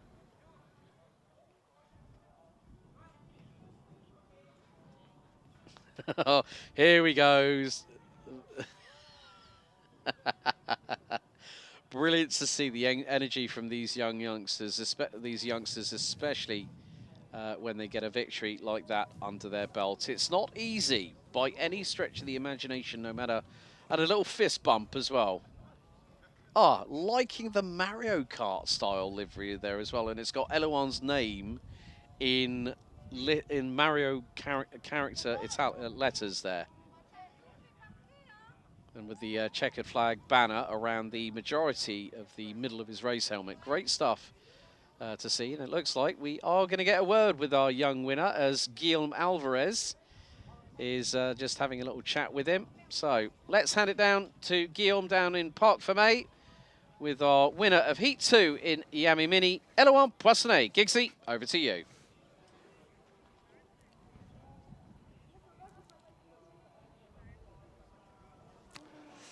Ladies and gentlemen, welcome back into the Parc Fermé of the Karting Define under the sunshine of Mariembourg. Beautiful sight here as I'm with Elouan Poissonnet. Quick interview with our winner in French. I'll do the translation just after. Elouan, félicitations. Superbe victoire. Quelle bataille en piste. Raconte-nous un peu cette épreuve parce que les conditions n'étaient pas toujours très faciles pour vous. Oui, c'était une belle bataille avec Chirino et moi. C'était très dur de rester devant et j'espère gagner la finale. Alors, on espère en tout cas que tu seras en mesure d'aller jusqu'au bout parce que vous nous offrez des belles bagarres en tout cas dans le peloton. Tu crois qu'il y aura toujours entre vous trois les mêmes grosses explications jusqu'au bout? C'est tes adversaires numéro 1, tu crois? Oui, je pense que oui parce que c'est deux pilotes qui sont très forts et c'est toi le plus fort des trois pour l'instant. J'espère rester le meilleur des trois pour l'instant, mais voilà, c'est pas encore fini, il reste la finale et encore une course. En tout cas, tu te débrouilles très très bien jusqu'ici, bravo. Encore une fois, Elouan Poissonnet, on se retrouve tout à l'heure en piste. Bon repos entre les deux, hein. Les temps de remettre quelques petits boulons en place et puis tu reviens en piste. Hein. Merci beaucoup. Elouan Poissonnet, ladies and gentlemen, tu peux retourner près de ton mécanicien, il n'y a pas de souci. Elouan Poissonnet, your winner first time in the category. A beautiful battle, as he was explaining, with what will be certainly his two strongest rivals through the course of the weekend. But Elouan Poissonnet, you could feel the emotion in his words. Being happy, being modest still in his achievement, but he's put the work out there done too in terms of aligning all the things right into those difficult conditions, and hopefully this will he will just do that again in the next race, the last qualifying heat. I will today for the minis on the way to the final. Before we get back to you, Alex, you can see a lot of activity around me. Switch of tires. This is the area where everybody can get to work on their kart, and you can see that new rubber will be put on. Switch of tires will be made. As I'm looking at it, and as you can see as well, it's pretty much slick for everybody. The sun is shining, the track is very much drying, and the fear of rain might be slightly going away from the track, even though still cloudy, still dark, still windy here, so anything can change at this point. Back to you. Thank you very much, Guillaume. I did actually like what Elouan said at the end. He said, it's not over. And, you know, the weekend's not done yet. It's not over yet. And he said, I want to be the winner in the final. So a very, very modest young man. I've had the pleasure of speaking to Elouan as well. A very, very energetic young individual, and was very, very happy to handshake and fist bump with his mechanic after winning that second Iame Mini Heat. We now return to our next class. Of course, our Junior X30 division is the Camion de Dépannage, courtesy of the Duval Group. Returns to its place just by the dummy grid.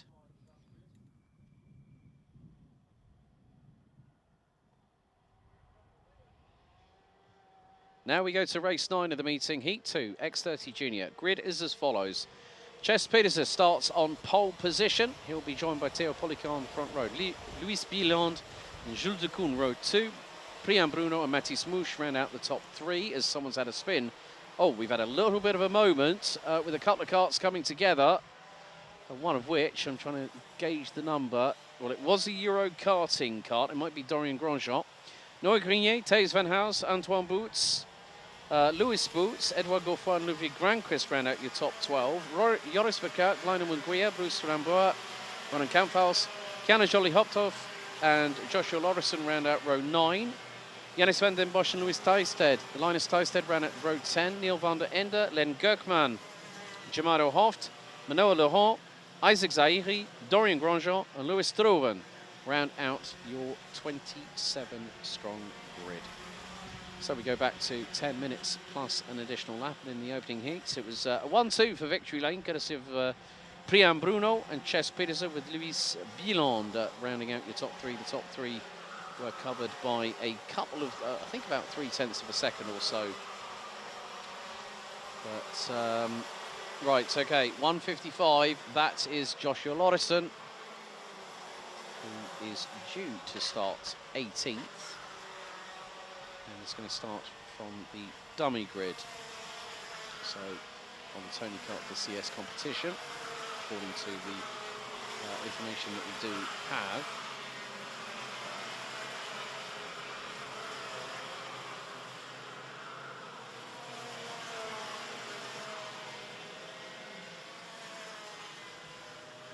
So the humidity has actually risen to 81%, 26 km/h north-northeasterly wind. Air temperature has slightly dropped. We're at 9 degrees centigrade. Now we're down to 8, so it could look that the temperatures might be slightly dropping, due for highs of 10 degrees centigrade. So the weather outside is actually feeling a lot colder, so we're in single digits at the moment. But up the hill, it's down to Petersen and Polican on the front row. Revs up, lights on, lights are out, and Heat 2 gets underway in earnest as Luis Bieland tries for the undercut on Theo Polican, who sternly defends against the RSD karting driver into turn 2. Bruno Priam Bruno right behind Luis Bieland in the 104. As this is going to get a bit gnarly going into turn 4 for the first time, because there's an absolute gaggle from 6th back. Looks to be Mathis Mouche, the Luxembourger, in the 182. Oh, no. There's been a big moment at turn 5, down towards Chemin de Fer. Yellow flags are out. That's at Marshall Post. Whoa, oh, that cart is buried underneath the barriers. Now, who is that walking away? I did see that Bruce Ramboa has not gone through Sector 1. Neither has Jamido Hoft. Neither has the 140 of Days Van Aus. Lap 1 in the books. Ches Petersen leads, ahead of Theo Polican by half a second. Change for position. And that is going to be a little bit further back behind. So that is for round about 8th or 9th, I would have thought. Maybe Ludwig Granquist making a move. Yellow flags at turn 4, so they cannot overtake. Petersen, Polican, Bruno, Bieland, Grignier, Gauffoy, De Koon, Boots, Granquist and Mouche ran out your top 10.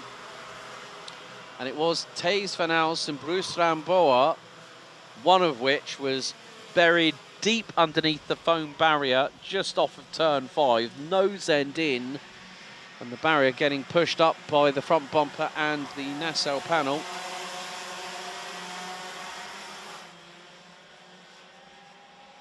So this is where it's going to be very, very crucial.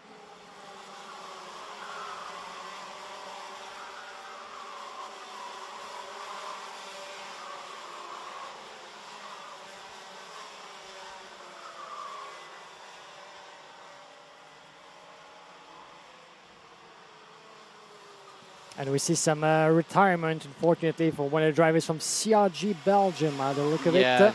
Joshua Lauritsen, it looks like 155, unfortunately. But, oh, someone's getting racy, and that is Luis Bieland, having just got through on Theo Polican from Dream Racing into Chemin de Fer. That was a beautiful, beautiful move by the 104. Now, bearing in mind, he did finish behind Priam Bruno and Ches Petersen, but it looks like we've got a change at the front end of the field, possibly. They come up the hill, come across the line to complete lap number 3. And that is now Priam Bruno Now, people might say, why are we saying it the other way around? It is Priam Bruno, because the amount of times I've seen on social media graphics, and you corrected me a couple of times as well, I try not to make that Freudian slip. So it is Priam Bruno now leading ahead of Ches Pedersen, and we've got the same situation as we had in Heat 1 here, Guillaume. But Theo Polican is actually keeping with them. Beautiful move. Oh, no. Louis Bielon trying to dive on the inside, and things just went very, very wrong for both of them. Louis Bielon, and unfortunately, Priam Bruno, by the look of it as well, not getting on the same page there. Unfortunately for the victory lane driver, I think I saw some plastic flying around one of the bumper. Couldn't see if it was a front bumper or the side bumper, just being misplaced completely, and Louis Bielon being put the wrong way around. So certainly Priam Bruno is still in the lead. This is Ches Pedersen, my apologies, who got involved there. Priam was already leading, coming to turn into that hairpin, as the 178 also having to surrender into this race, unfortunately. And that being, if I can find it back, this is Louis Strawen. Another disappointment for the TD racing driver. Being joined by Ches Pedersen. Where is Ches Pedersen, by the way? He's still on track by the look of it. But 15th. He's P15 at the moment, but drama happening between the protagonists. Yeah, well, the thing was, Bielon went for the move up the inside of Pedersen through into Chemin de Fer, then got rotated by crossing over the limit, I would say, on the overtake. And then as he spun round, his right rear tyre caught the inside of the right front bumper of Ches Pedersen, who, it's unfortunate that that has happened, but it is the case that when you... I think it's like the old saying I like to use, senses of urgency or sense of desperation. I felt there might have been a little bit of desperation by Louis Bielon to try and make that manoeuvre. But at this point, okay, Pedersen is actually competing for the top prizes. So is Bielon. So they're both, there's an opportunity to have a chassis and a chassis and an engine at the end of this weekend for the top winner. A great little move there. So that would have been Edouard Gouffoy, who's now through on Theo Polican. So change your foot, and look who's not that far behind them. Here comes the point-size wonder that is Mr. Noah Grenier. Yeah, that's going to be an interesting one if Noah can keep up with the pace and join the party for a potential battle in second place. As the leaders come across once again in front of us.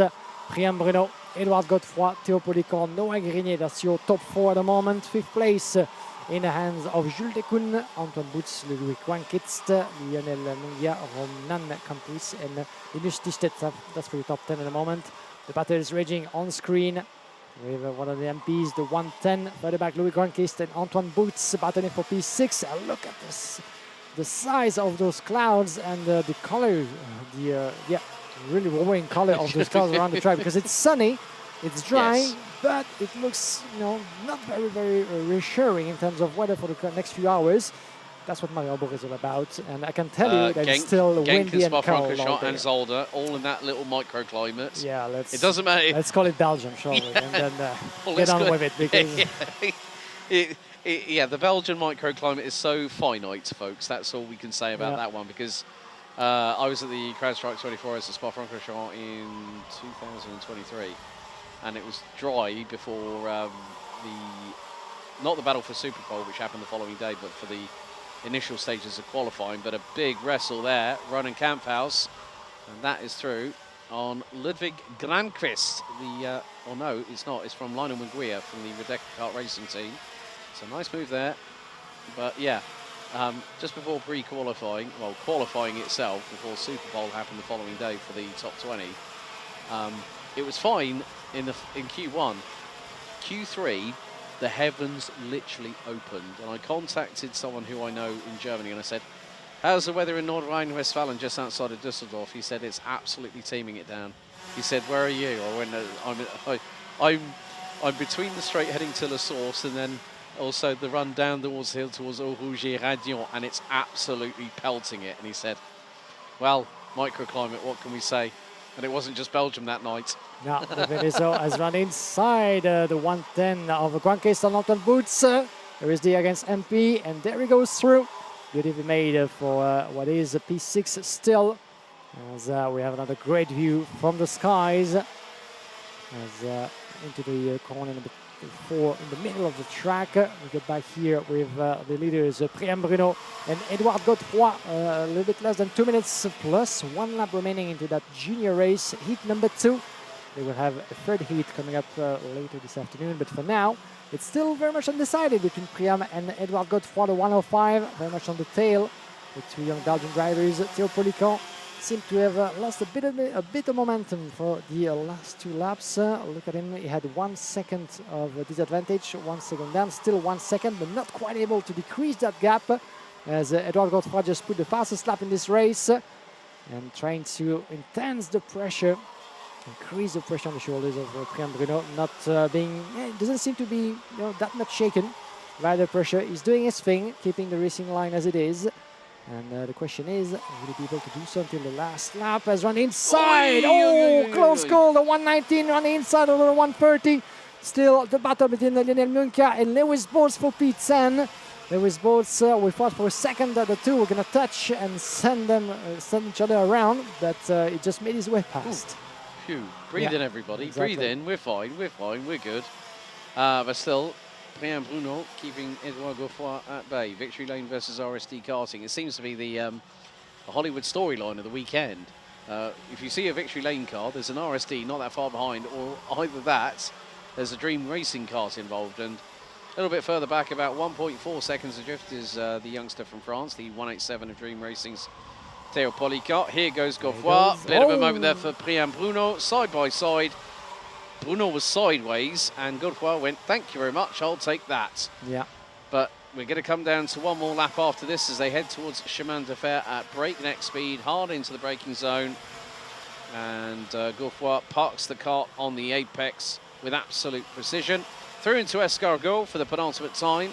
After this, 1 more lap of 1.366 kilometres still remaining. But can the story continue for the driver that's currently sitting in 2nd position, who won the opening heat? 1 more lap to go.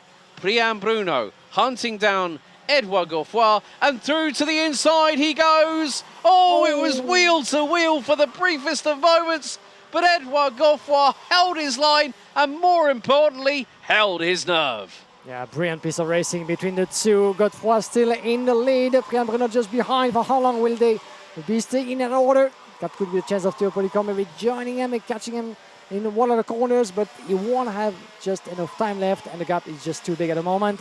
Run the outside, trying to go for the crossover into the hairpin. There's just no room for Priam Bruno to make his move just yet. He will have the escargot, and then one last, certainly bit of opportunity coming down to the breaking point of turn number 13 and 14, just in front of the bridge of the mechanic.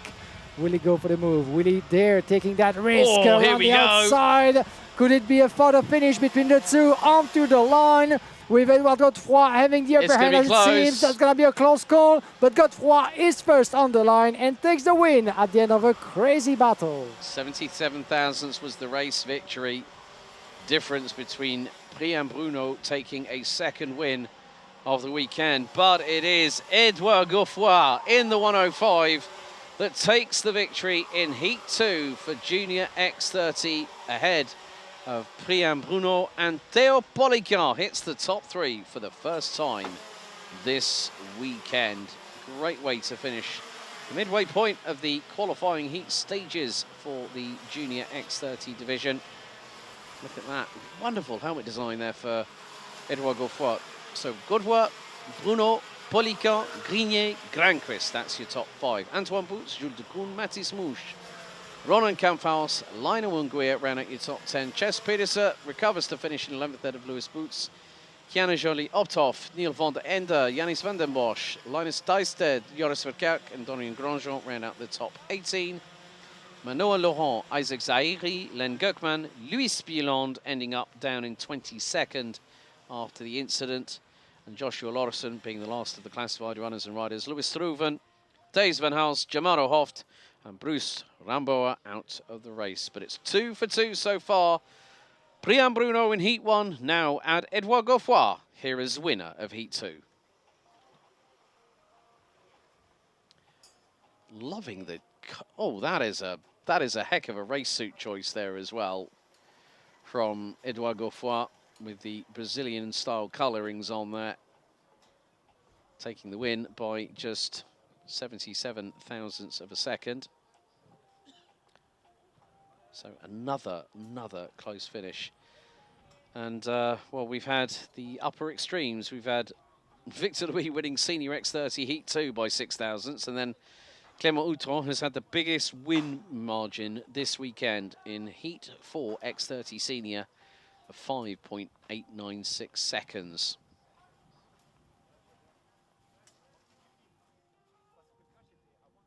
There we see the 178 of TD's Louis Stroven.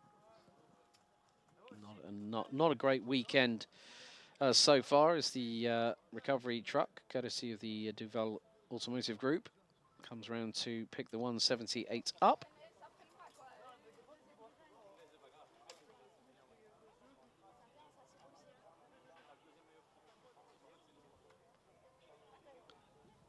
There is Theo Policar, I've just seen coming into shot.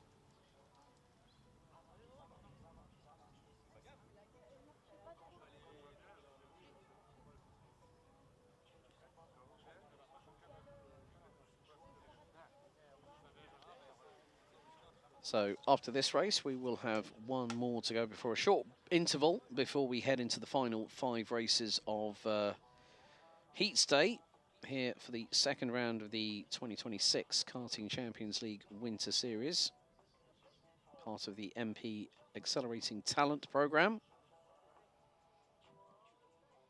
which has seen quite a few drivers come through their ranks. One of the current alumni currently competing in the Spanish Winter Championship this weekend, now a Red Bull Junior, the son of legendary touring car racer Tom Coronel, Rocco Coronel, who also competed in Ginetta Juniors, running with the MP Motorsport team at Jarama this weekend in the Spanish Winter Championship for round 2 out of 3.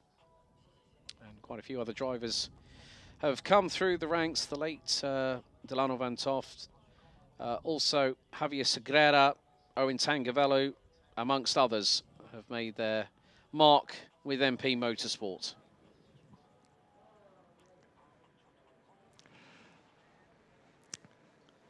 Well, it sounds like, Guillaume, let's head down to you, buddy. Welcome back, guys. As we're about to have a quick word with Edouard Godefroy, I can see some drops of rain falling slightly from the skies of Mariembourg. So we might be in for another crazy scenario. But now, first, a quick word with Edouard. Eh bien, mon cher Edouard, quelle course! Franchement, vous nous avez vraiment maintenu sur le bord de dossier jusqu'au bout. Ça s'est joué à pas grand-chose sur la ligne, mais qu'est-ce qui a fait la différence dans cette recette de la victoire? En fait, au début de journée, on avait un problème avec notre premier train de pneus, donc sec. J'avais du mal aux premières manches, je me retrouvais loin, j'avais du mal dans la bagarre. Et là, on a changé le train parce que comme le train ne fonctionnait pas, et pouf, comme magie, d'un coup, ça a fonctionné et je suis vraiment très content d'avoir gagné. Donc comme quoi, toujours le train de pneus qui s'avère décisif. En termes de réglage, etc., on est quand même dans des conditions assez changeantes. C'est un peu le casse-tête au niveau pour mettre le doigt sur les bons réglages ou...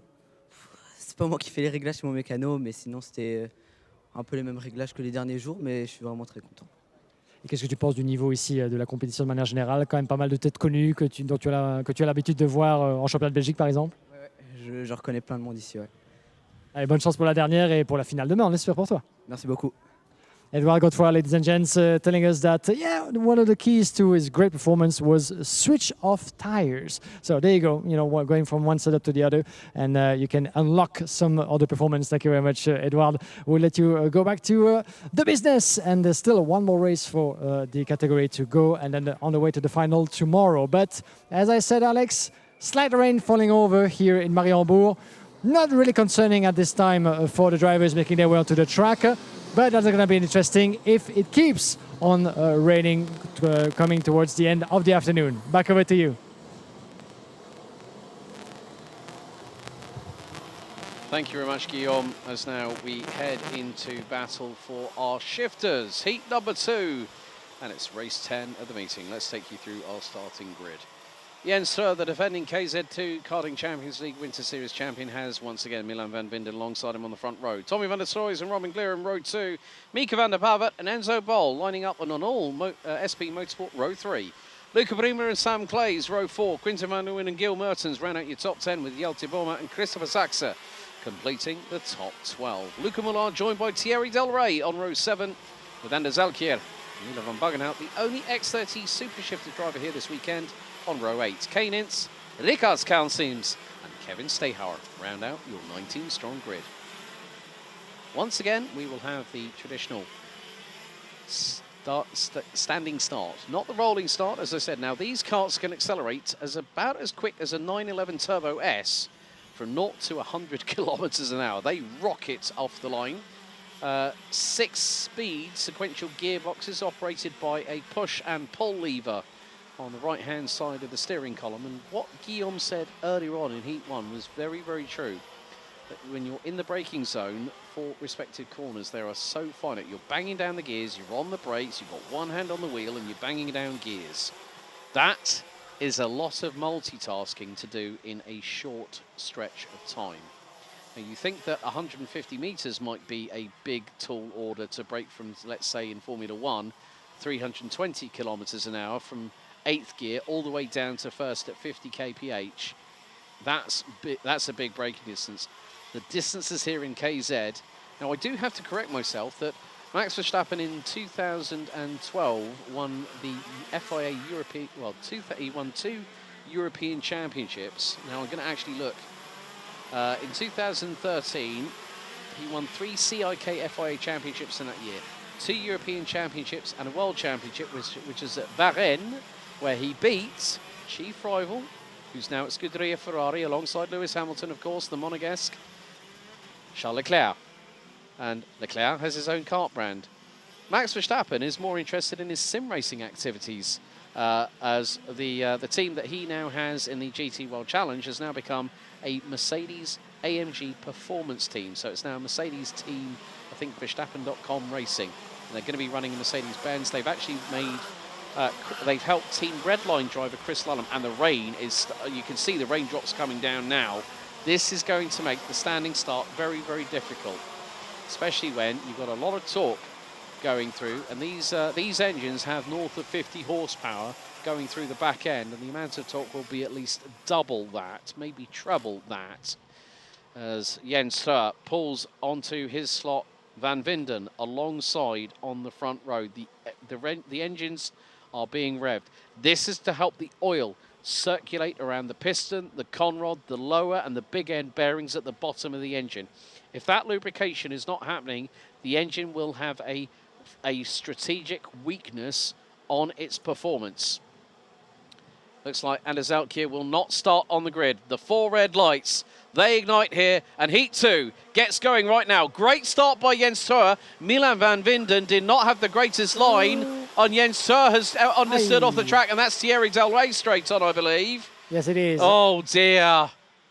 That is, and the rain has started falling again. Slippery surface flags, circuit wide. Now, if this intensifies significantly, oh dear, one of the SP Motorsport karts has gone off. That's Mika van der Pavert, who I'm sure, well, no, that's Enzo Bol.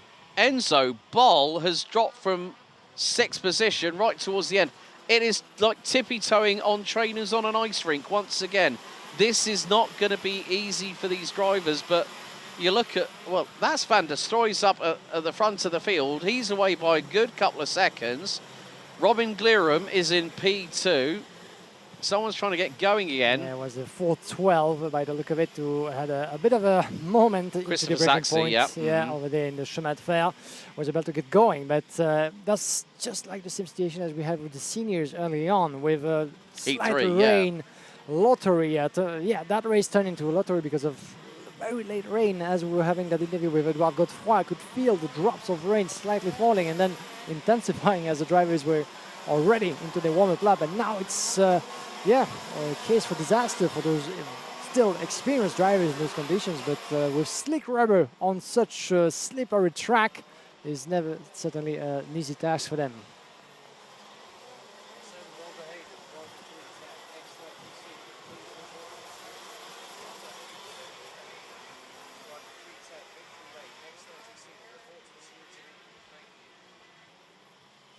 And now we can see that the slippery flag is being shown to the drivers as I think that it's something they quite understood quite easily into that race, looking at how low the grip is around the track over there. So it's just confirmation of what they could already feeling behind the wheel. Yeah. But yeah, Tommy van der Streijs at the moment is leading. For how long, that's a question. Robin Glerum, second. Mika van der Pavert climbing 2 places up to third from Sam Klaas. Might have a shot, Sam Klaas. Didn't have the best of outcome in his first race, that he finished just outside of the top 10. But now, looking at a possible top 4 finish if it stays like it is. But again, different racing lines, different paces through the escargot, almost like they're look. Advancing or something. Just look at the speed. Yeah, like literally. What speed? What speed? They're spinning the wheels in first and second gear, folks. Like there is so much rotation of the LeConte tyres that these drivers are going to be running on. They are, look, like it is like planted on the track. I know. There's not much else they can do in those conditions. It's like a slow tug of war happening between two strongmen. Like literally, you cannot put the power down hard enough because you know that. Look at this straight away. Kane Ince, Kane Ince started 12th and is up to P5. Jens, I think, has just had Gil Merton's slingshot past him coming out of turn 1. Kane Ince was completely sideways under braking because let's not forget, folks, 3 wide. That you don't want to do between teammates. No. And that is, I think that's Enzo Boll actually has recovered quite nicely, let's say. Jens and Kane Ince was, I think, from Cunha Racing that had a little bit of a touch there. Oh, that rain is coming down. Yeah. That rain is coming down significantly. This is more than just a slight shower. This is probably edging close to a downpour. 4:01, I've just noticed on the Digi flag, Guillaume.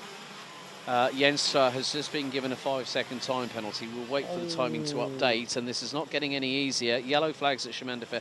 Yeah. Jens went deep into Chemin de Fer, and that did not work out for the man from the Netherlands. Yeah, he went a little bit too deep, if you want my opinion about that, because the amount of water and mud that was really put out onto the track and into his engine as well, just by him accelerating out of the mud. Certainly not something that the engine will be thankful for. As in the meantime, well, we have Sam Klaas as well trying to dance through the rain and trying to get close to Mika van der Pavert in third place. Look at him sliding into that turn number 12 and 13. And it's about survival at this point, as some of them into turn number 1 going the long way around. As Jens Streur, as you can see, just dropping down the order down in P11. I think that, I mean, I'm going to hedge my bets here. It might have been a full start from him, possibly, if he's jumped the lights, because that can happen. So if they've pinged him for a full start, that is an automatic 5-second time penalty. But yeah, Van der Stroys, 4.3 seconds up the road. Mika van der Pavert, now this is his first year in KZ2, and now he's up 3 spots. Kane Ince has made his way up to 6th. I did say watch out for Kevin Stahauer. He's up to 9th now from last on the grid.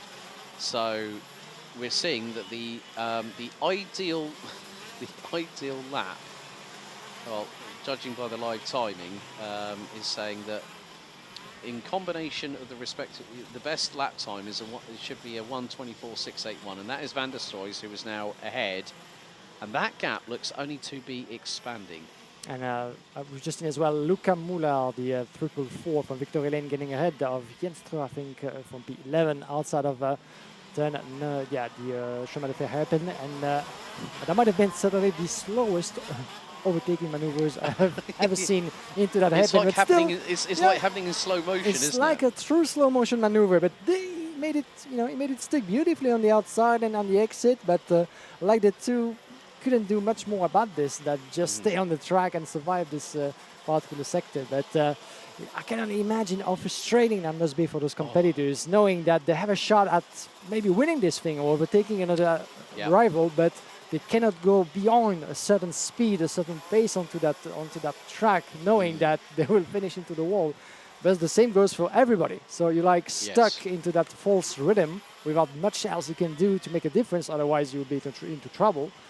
And that's gonna be that's gonna be the way like it is until the checkered flag, and they still have more than 3 minutes and 1 lap to endure before this race comes to an end. Yeah, jump start confirmed for Jens Streur. That is gonna really, really hurt him. considering the fact that he is the one that's trying to get a second opportunity of getting an MP Motorsport Formula 4 test day now. Again, it is just that case of just getting the kart home. That's what the drive, they're not thinking about lap times. Oh, that's a bit of a moment there for the 464. Yeltiboma. Yeah. And oh, look how muddy the left side tyres are. Wheel spins it whilst accelerating.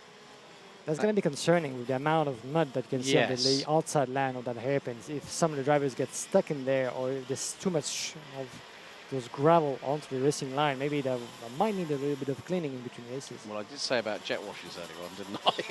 Yeah, definitely. As long as you run it from the generator in your own awning, you're fine. But Tommy van der Stroy leading Mika van der Pavet, Robin Glirum rounding out your top three. You can just see, like, van der Pavet absolutely having to wait until he can straight line it, and then you can just see him being pushed back into his seat. It's like saying, in terms of a super, like, say if you put someone in the passenger seat of an RS6, Audi RS6, and you floor it, they'll go back in their seat. That's the kind of effect that these karts have on these drivers, because I know for a fact that, you know, you can have, you know, these drivers can have a lot of bruising and a lot of, like, scrapes from when the kart's, like, shoving them into the tillet seat. Oh, and the 464, Yeltiboma has gone off again, and this time it's turn one. You can just see, by when they pull on the gear stick, it's like, you know, can you get through? Meantime, oh, right, that was Enzo Boll being overtaken, I think, by Sam Clays on the Sodi kart, and you're now going to see who's going to get the better run up the hill. Well, it wasn't Clays because he mounted the curbs, and that's a little bit slick from the rainfall. And Enzo Boll went, thank you very much. He gets back through for fourth position. I do think that Sam Class got himself a new livery on his chassis. I was going to say. Yeah, we've seen him for so many seasons driving that orange Sodi kart, you know, and superbly into the shifters. But now it seems to be like a brand new look for this season. It looks like the Belgium Racing livery. Yeah. Or no, actually, no. There is something on the side. It's very much look alike Belgium Racing for Sam Class, but he's been competing with the likes of CS competition. CS competition, so yeah. But they very much look alike, yeah. Right. Yeah, who've run Jaden Teen and Sita van Meert amongst other drivers in KZ2. Of course, Jaden Teen winning the Deutsche Kartmeisterschaft DSK2 last year. He's now moving up into the top tier of KZ2. He's going to be running in DKM this year. He's been doing some driver coaching. Oh dear, Jens Ströer. Big drama. This means the defending Karting Champions League Winter Series champion from last year. That is technical dramas for the 401, and his race has gone bye-bye. Yeah, Jens Ströer, the pole sitter of this event so far, having to come down to the pits and to say goodbye to this race as we're entering the final lap for the shifters. It's about time, I guess, for those still onto the track. Yeah, despite Anders Elkja, who didn't start, and as well Jens Ströer that we're missing now. Pretty much everybody's still with us onto the layout as there's a move between Enzo the 416 Enzo Boll, still fighting with the 455. This is Enzo Boll fighting with the Pirelli chassis 415 or Robin Glirum. Now Enzo Boll finds himself in P3. It's about time as well for him to switch to that position, as we are just seconds away from the conclusion of heat races. 454 in the lead. Tommy van der Struijs has been uncatchable on his way to pick up what will be his first win of the weekend, following Enzo Boll with one race to go for the shifters. That will be the race that concludes today's schedule, as we have some more racing coming our way on Sunday. But hats off to this man who's being able to put the MP colors up in the lead and to keep them up until the checkered flag. Yeah, Tommy van der Struijs, who got the maximum score of 240 points. This will put him very close to being at the top of the intermediate classification. Van der Struijs picks up the win here in the penultimate shifter race of the day. And he's going to win, and it's going to be Mika van der Pavet. It looks like 6.38 seconds. Biggest winning margin of the day so far. And it is Enzo Boll rounding out your top three at the checkered. So Robin Guillaume rounds out fourth. Sam Clays wins in KZ2 Masters in the 5:35. What a run by Kane Ince. 11 places gained, hardest charger of the race, up from 17th on the starting grid and finishes P6 ahead of Gil Mertens, who rounds out second in the Masters division. Luca Prima, Kevin Stehauer up 10 spots from 19th to 9th ahead of Luca Muller in the 444, who rounds out your top 10. Milan van Vinden, Ricards Kalnzeems, the man from Latvia for Power Kart Racing, moves up 6 spots to round out the top 3 in 12th position. Milan van Boggenhout, the sole X30 Super Shifter driver, finishes 13th. Quinten van Leeuwen, Christopher Zaxa, and we've got one more driver still to go. That is going to be Hjalte Boma, who will come across the line in 16th spot, as there is the MP Motorsport, the MP kart racing team, Henza of Tommy van der Stroy's first one on the weighbridge. So driver and kart to be weighed at the same time. And then pushing the kart onto it, will stand by the kart or inside behind the left front wheel. But there are your results. Van der Stroy is victorious in Heat 2. Van der Pavert, Bol, Glirum, Clays wins in Masters. Ince, Maritens, Brima and Stehauer and Mullard. Ince and Stehauer, your biggest movers in the race. Milan van Vinden started from the outside of the front row, finishes 11th head of Ricards Kalnzeems, X30 Super Shifter driver Milan van Boggenhout, Quinten van Leeuwen, Christopher Saxe, Hjalte Boma, Jens Her, Thierry Del Rey, Anders Elkier, a non-starter, with Tre and Del Rey retiring from the race. 2 for 2 so far in the Shifters division.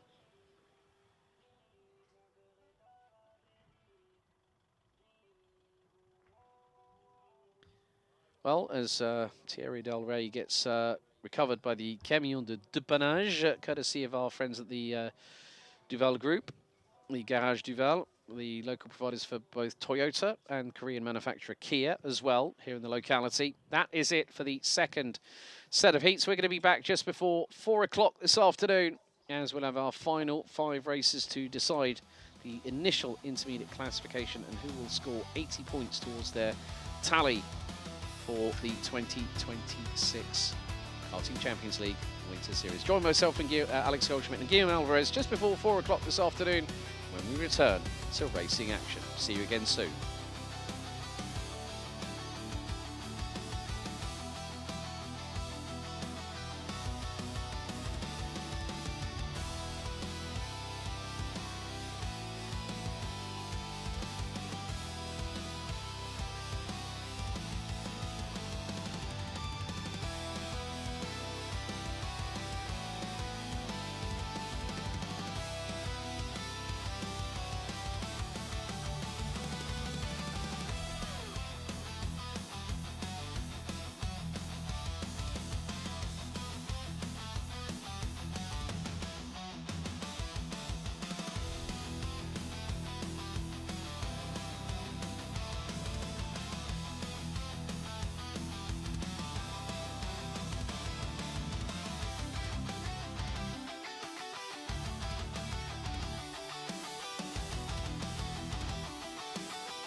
So, ladies and gentlemen, 10 races down on 5 to go for day 1 of round 2. Final round of the 2026 Karting Champions League Winter Series here at Karting de Fagnes in Mariembourg in southern Belgium. Well, the weather has changed quite a bit. It's actually coming down. It's raining cats and dogs out there. So, brollies will be up. Hoodies will be up as well, along with maybe some Wellington boots and some galoshes if your name is Mario from the Super Mario Brothers Nintendo game. Alex Goldschmidt and Guillaume Alvarez up here in the commentary box, as you can see from the camera at turn 1. It's not exactly sunshine and roses out there, Giggsy. Well, in Belgium, you know, I'd call that summer. You know, it's just perfect weather conditions to enjoy ourselves on the beach or walking down the forest. So I don't know what you mean by bad weather. No, just to put things in perspective, we've had clouds, we've had wind, we've had sunshine, blue skies, and everything at once. And now it's raining again here on the Karting de Fagnes. So a typical southern Belgian weather. And in those conditions, here come the drivers, the young warriors coming onto the track, making their way in the senior category. Let's take you through the grid once again. This is the race number 11 and another heat for the senior category, with Sam van der Eyden on pole position, Henry Domain by his side, Emma Dorenstein, Marcus Glum, row number 2, Vince van der Halen, Anthony Bogarts, row number 3. Arthur Wang and Lucas Horsika, row 4. Row 5, CJ Bennett and Roman Staley. Row 6, Mathis Merschot and Antoine Duval. Row number 7, we have Adam Bourne and Esteban Walgrave, Nick de Geus and Charlie Glum, row number 8. Rafael Lenders and Max Ezel, row number 9. And rounding out the grid will be Metis Renet, Spencer Allen and Pepin Steiger. And all drivers, I can officially confirm, courtesy by our man on the ground, Mr. Dave Ritson, everybody is no surprise on wet weather tyres. The spray is coming up, the rain is intensifying here in Mariembourg as we are set for another 10-minute plus an additional lap encounter. At least we know one thing for sure, is that the conditions are the same for everybody. And all the drivers that you can see here on track into the warm-up and formation lap have put on wet tires. So there's no more strategies available, the same one for everybody in the same conditions, because we had slippery tracks so far with a little bit of slight rain just before the drivers will make their way onto the track with the slick tires already put on. So if you were not with us earlier, we've had some strange forms of racing, even though in the shifter category where the drivers couldn't push to the absolute limit because of those tricky conditions and the tires. But now everybody are with a fresher pair of boots, and we shall see what's going to happen between some of the contenders of the senior category, the prime class of the Iame World as part of the Karting Champions League. So far, we've had a couple of contenders putting a name onto the winners list: Sam van der Eyden, Victor Louis Aranoueda, and Clément Outron. Other ones who have been picking up wins so far into this class. So as you can imagine, this is still wide open in terms of the battle for the points. 80 points for the driver who will finish on top of the classification once the heats are done. 80 more points after the super heat tomorrow, and 80 more for the championship once the final is concluded for the one stepping on the higher step of the podium. So a lot at stakes. A lot of big prize as well. Let's see how this last rotation of races will play out. Yep, everybody getting into formation. Series race director Dave Ritson is waiting for the field to make their way up past the bridge. And here we go, into the tram lines. And the lights go out just now. We go green into the turn number 1.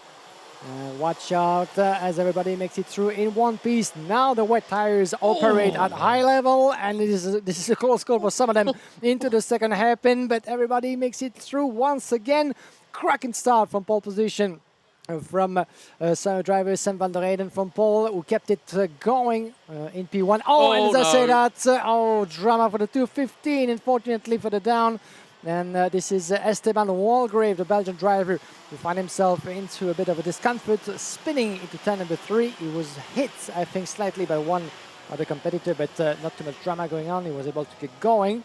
And apart from that, well, everybody taking different racing lines, as you can see. Some of them Yes. clipping the curbs, others going the long way around in order to find grip. But the wet tires function highly as it stands, and we still have everybody on track. Yeah, look at this. Sam van der Heyden being closed in on by Henry Domain. Eva Dorrestein embroiled in a battle for P3. Someone diving to the inside, which could be possibly Anthony Bongaerts, maybe, as they head up the hill to complete the opening lap. So it's van der Heyden, Domain, Bongaerts, Dorrestein, Wang, Horsika, Van der Halle, Duval, Charlie Gloom, and Romain Saleh, who round out your top 10. But again, it's just a case of, you know, the pace that you might have in the dry might not translate to the pace that you have in the wet, as Lucas Horsika tried for a move there on Arthur Wang. Didn't quite go well through turn 3, as 229 goes exit stage right a little bit. Nick de Hoos nearly having a bit of a scare, as off at turn 4 we have 2. I think it's again Nick de Hoos by the look of it, or one of the TD drivers having another scare in turn number 4, taking someone else with him by the look of it. Yes, and a couple of drivers trying to use the outside line. I think also Mathis Michaud being one of them in the 201 for RSD Karting, the man who took the X30 Senior title in the Winter Series last year, having started 41st in time qualifying. Brake failure at turn 4 in quali puts him at the bottom end of his group. And then, as I said earlier, he had that massive, well, there's a massive three-way battle between him, Matthias Venter-Gerkhoff, and Alessandro Tedesco, with the latter named ending up in the tyre barriers, actually just coming up the hill off of the start-finish straight. It was a big impact, and I could actually hear the thud as the kart hit the tyre barrier just up here in the commentary position. But rooster tails are plenty, as we have 7¼ minutes of the 10 minutes plus an additional lap remaining. Huang, Dorrestein and Horsika, 3 of them battling away. And if you look at Eva Dorrestein, back bumper, I'm afraid, and it's going loose. It's going loose, and she's going to hit some trouble. You can see the 266 just in front of Arthur Wang, who's losing a place to Luca Horsika as a result of a potential contact. 266 mechanical black flag confirmed on the Digi flag now. Yeah, thanks Alex, indeed. This is confirmed, so that means that Eva Dorrestein, unfortunately, has within the next 3 laps to obey and come back into the pits. That means race finished for the fast Dutch driver. Unfortunately, the back bumper going loose and still attached, but that could actually prove quite a danger for someone behind. So yeah, and she's seen the flag, she's seen the number as well, so she dived into the pits, coming back just at the start of the race. She had started on the right foot. Unfortunately, that's quite certainly what you don't want to have as a driver. As back bumper was going loose, that means DNF for Eva Dorrestein.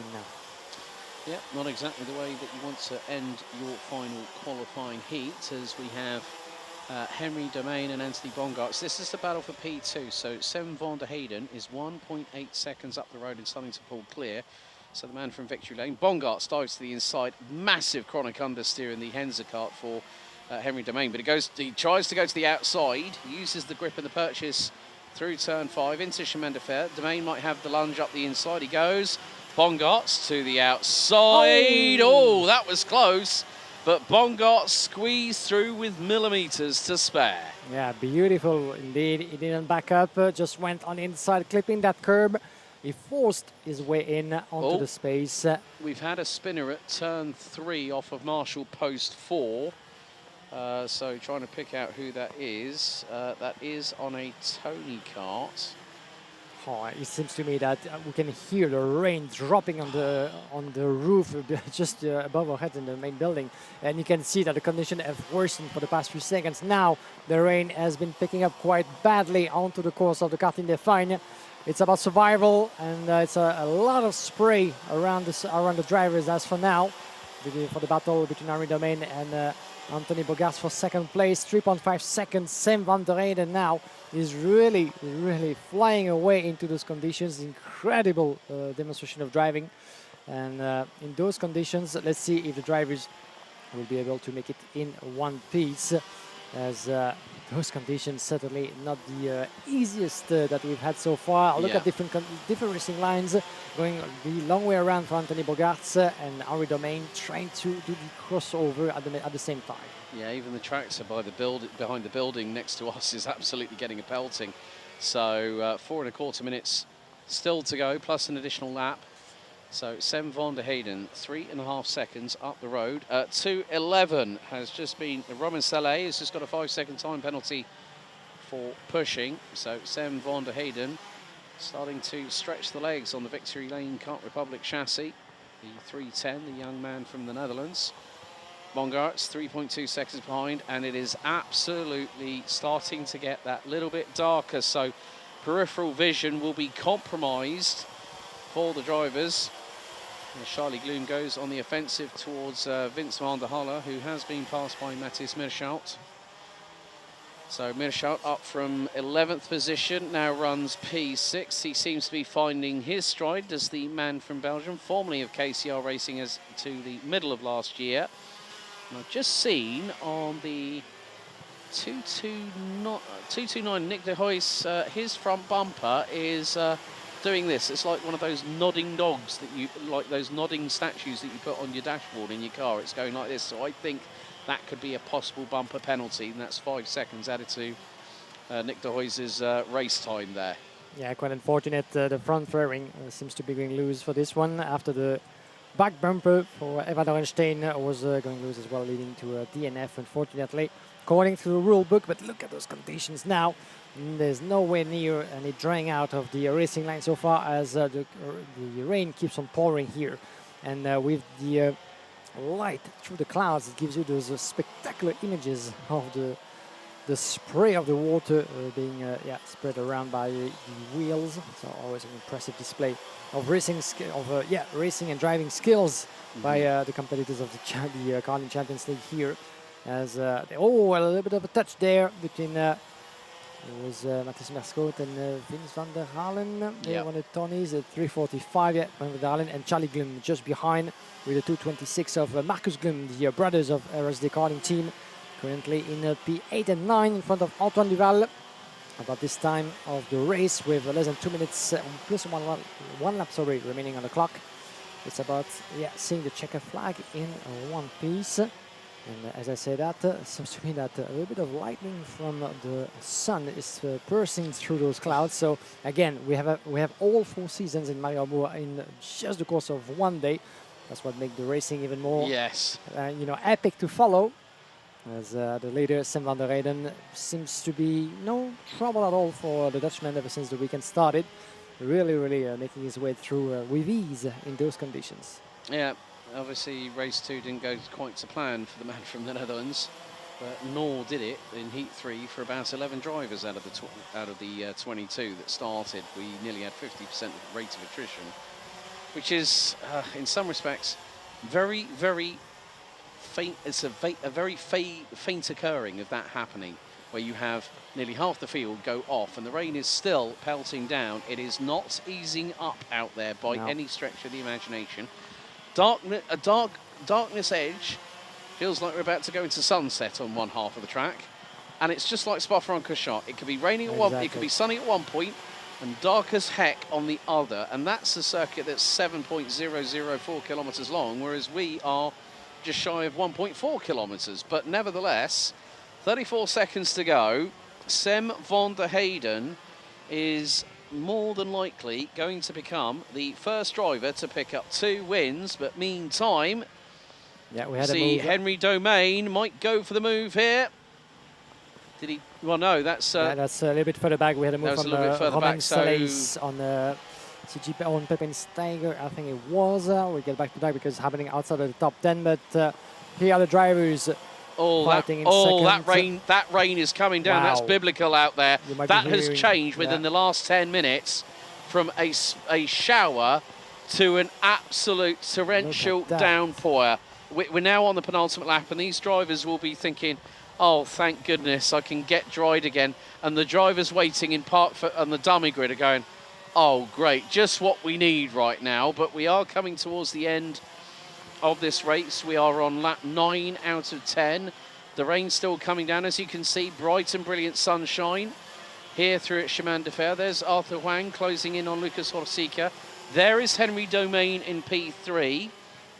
And looking at his previous results, P3 in Heat 2, P3 in Heat 4, and now P3 in Heat 5. So Henry Domain, I think, has been one of the most consistent drivers in terms of what will be the intermediate classification. But taking us on to the last lap will be Sem van der Heyden. Lap 10, final lap of the race underway, and these drivers will be breathing a sigh of relief. Anthony Bongartz and Henry Domain round out your top three, covered by 7.3 seconds. Horsica, Huang, Merscholz, Charlie Gloom, Antoine Duval, Marcus Gloom, and then the 399. Well, Max Hazel has got through. We've got a yellow flag, so someone's dropped it at turn 2, possibly. There is a kart that's going slow. That is the 311 of Spencer Allen from MDL, the British driver.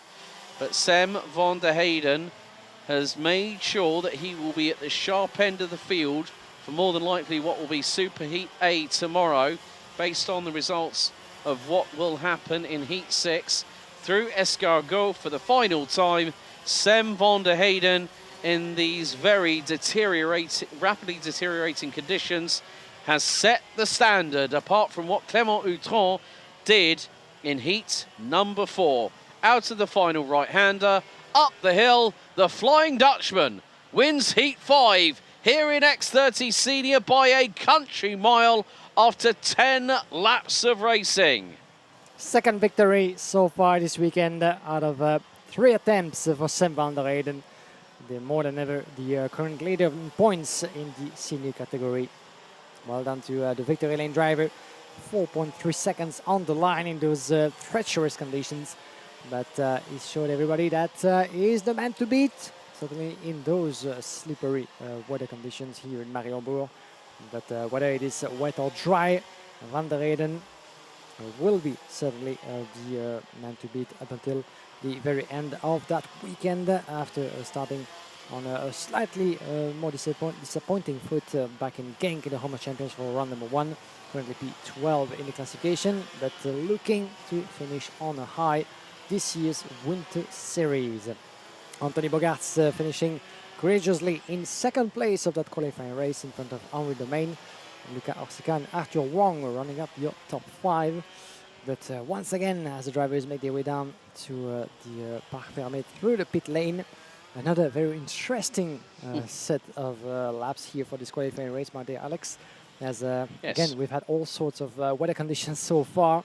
You know, slightly drying, slightly wet, full wet as we've had, completely dry, sun, cloudy, cold, windy.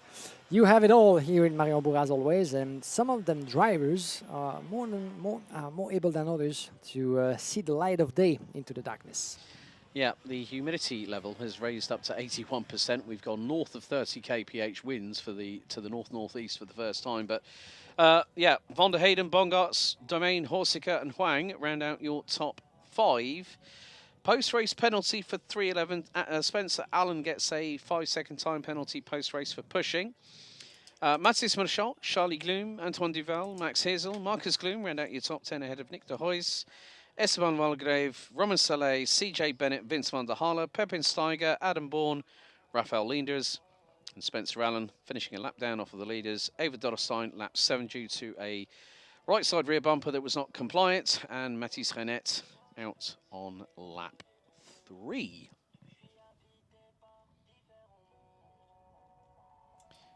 Well, there you see. Blue skies in the background, Mr. Alvarez. Hooray! And then our enjoyment might be shortly lived. Not as much as the jubilation of a certain Mr. Éloin Poissonnet when he won Heat 2 in Iame Mini a little bit earlier on. But there you go. We've gone from slightly slippery surface to a river coming out of turn 4 down into turn 5 on the approach to Chemin de Fer. So, yeah, let's just say the weather ain't making it easy for anybody out there. No, certainly not, certainly not. And yeah, more than one driver maybe might start to get it. Oh, and there's even some rainbow, as you can see through the clouds here in Mariembourg. But I think it feels like this is some sort of a commentator's curse, you know, because the more we talk about the weather, the more we kind of jinx it to the driver. I'm not saying I never say the words the CC that you've just mentioned. I'm going to call it this: fate of circumstance. Hey, it's Belgium. The weather changes on a scent.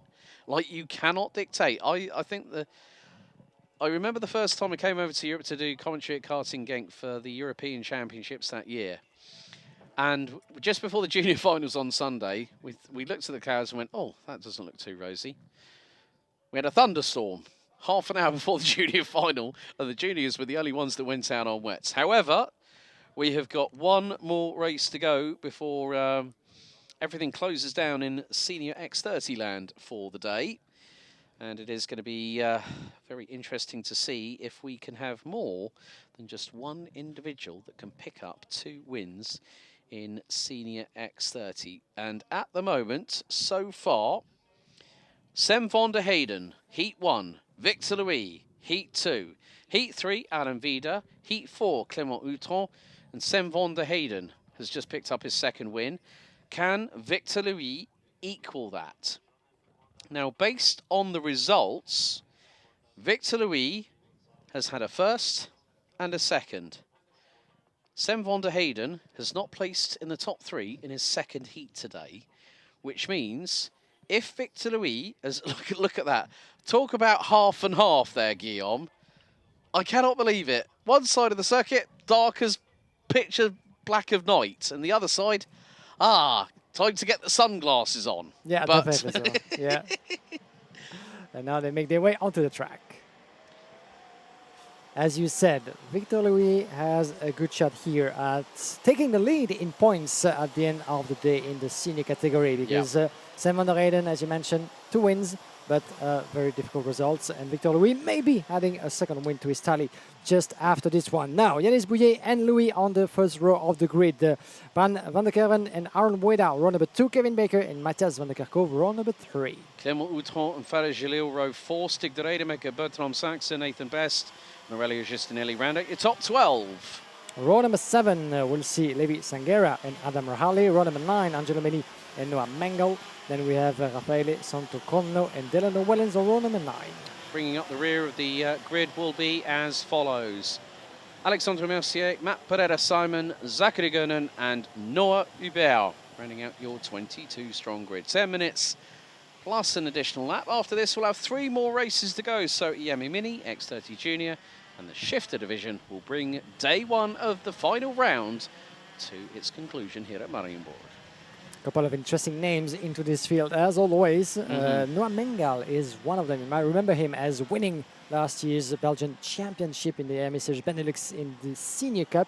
Yes. And good to have him to start his season in the senior category, obviously, this time around, as I'm sure he will be certainly on track in both the Benelux and the France Iame series of this season.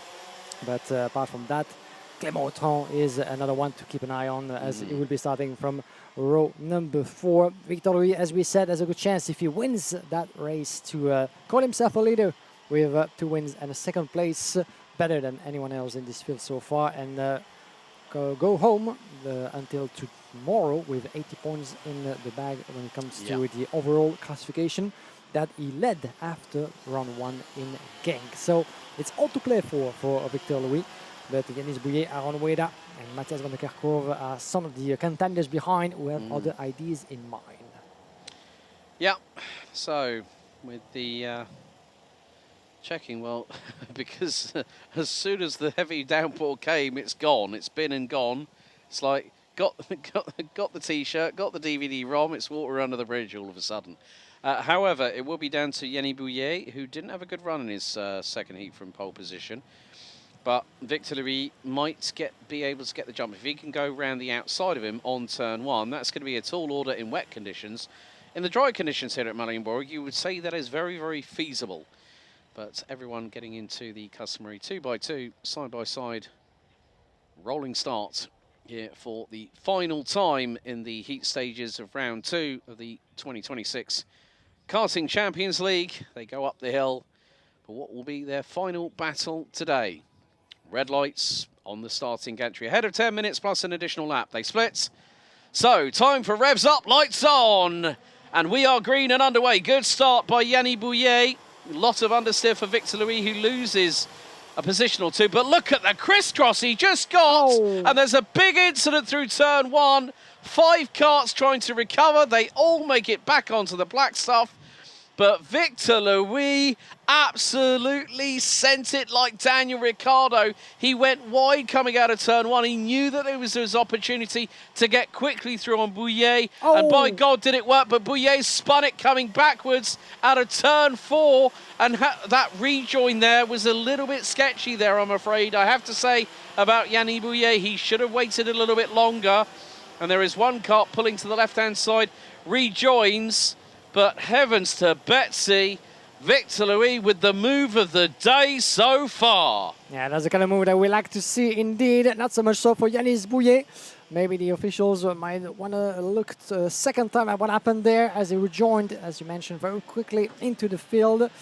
As we might need to get back to that later. But Victor Louis, we thought for a second that going the long way around in turn number 1 would be costly. Coming to the next breaking point, it was the other way around. He was able to fight his way through quite easily. And now look at him leading 1.2 seconds in front of Van der Kerkhoff, fighting his way with Clément Outran, going for the crossover. With all that spray going around, it's quite hard to distinguish who is who in this case of the race. Van der Kerkhoff ahead of Outran, but the thing is the glare that is hitting the water that's on the tarmac. If they're wearing a tinted or iridium visor, they're fine. If you're wearing the clear visor, don't worry, Felipe Baisby, I'll get you the clear white visor. You might be in trouble. But as they come through into the sunshine at Chemin de Fer, Van der Kerkhoff is holding off Clément Outran. Keep your eyes on Adam Vida in 4th position in the MP Kart Racing Team Henza. He's running at the top 4. Blan van der Beken down to 5th. Bertram Saxe in the 301 from Denmark now into 7th, ahead of Kevin Bakker.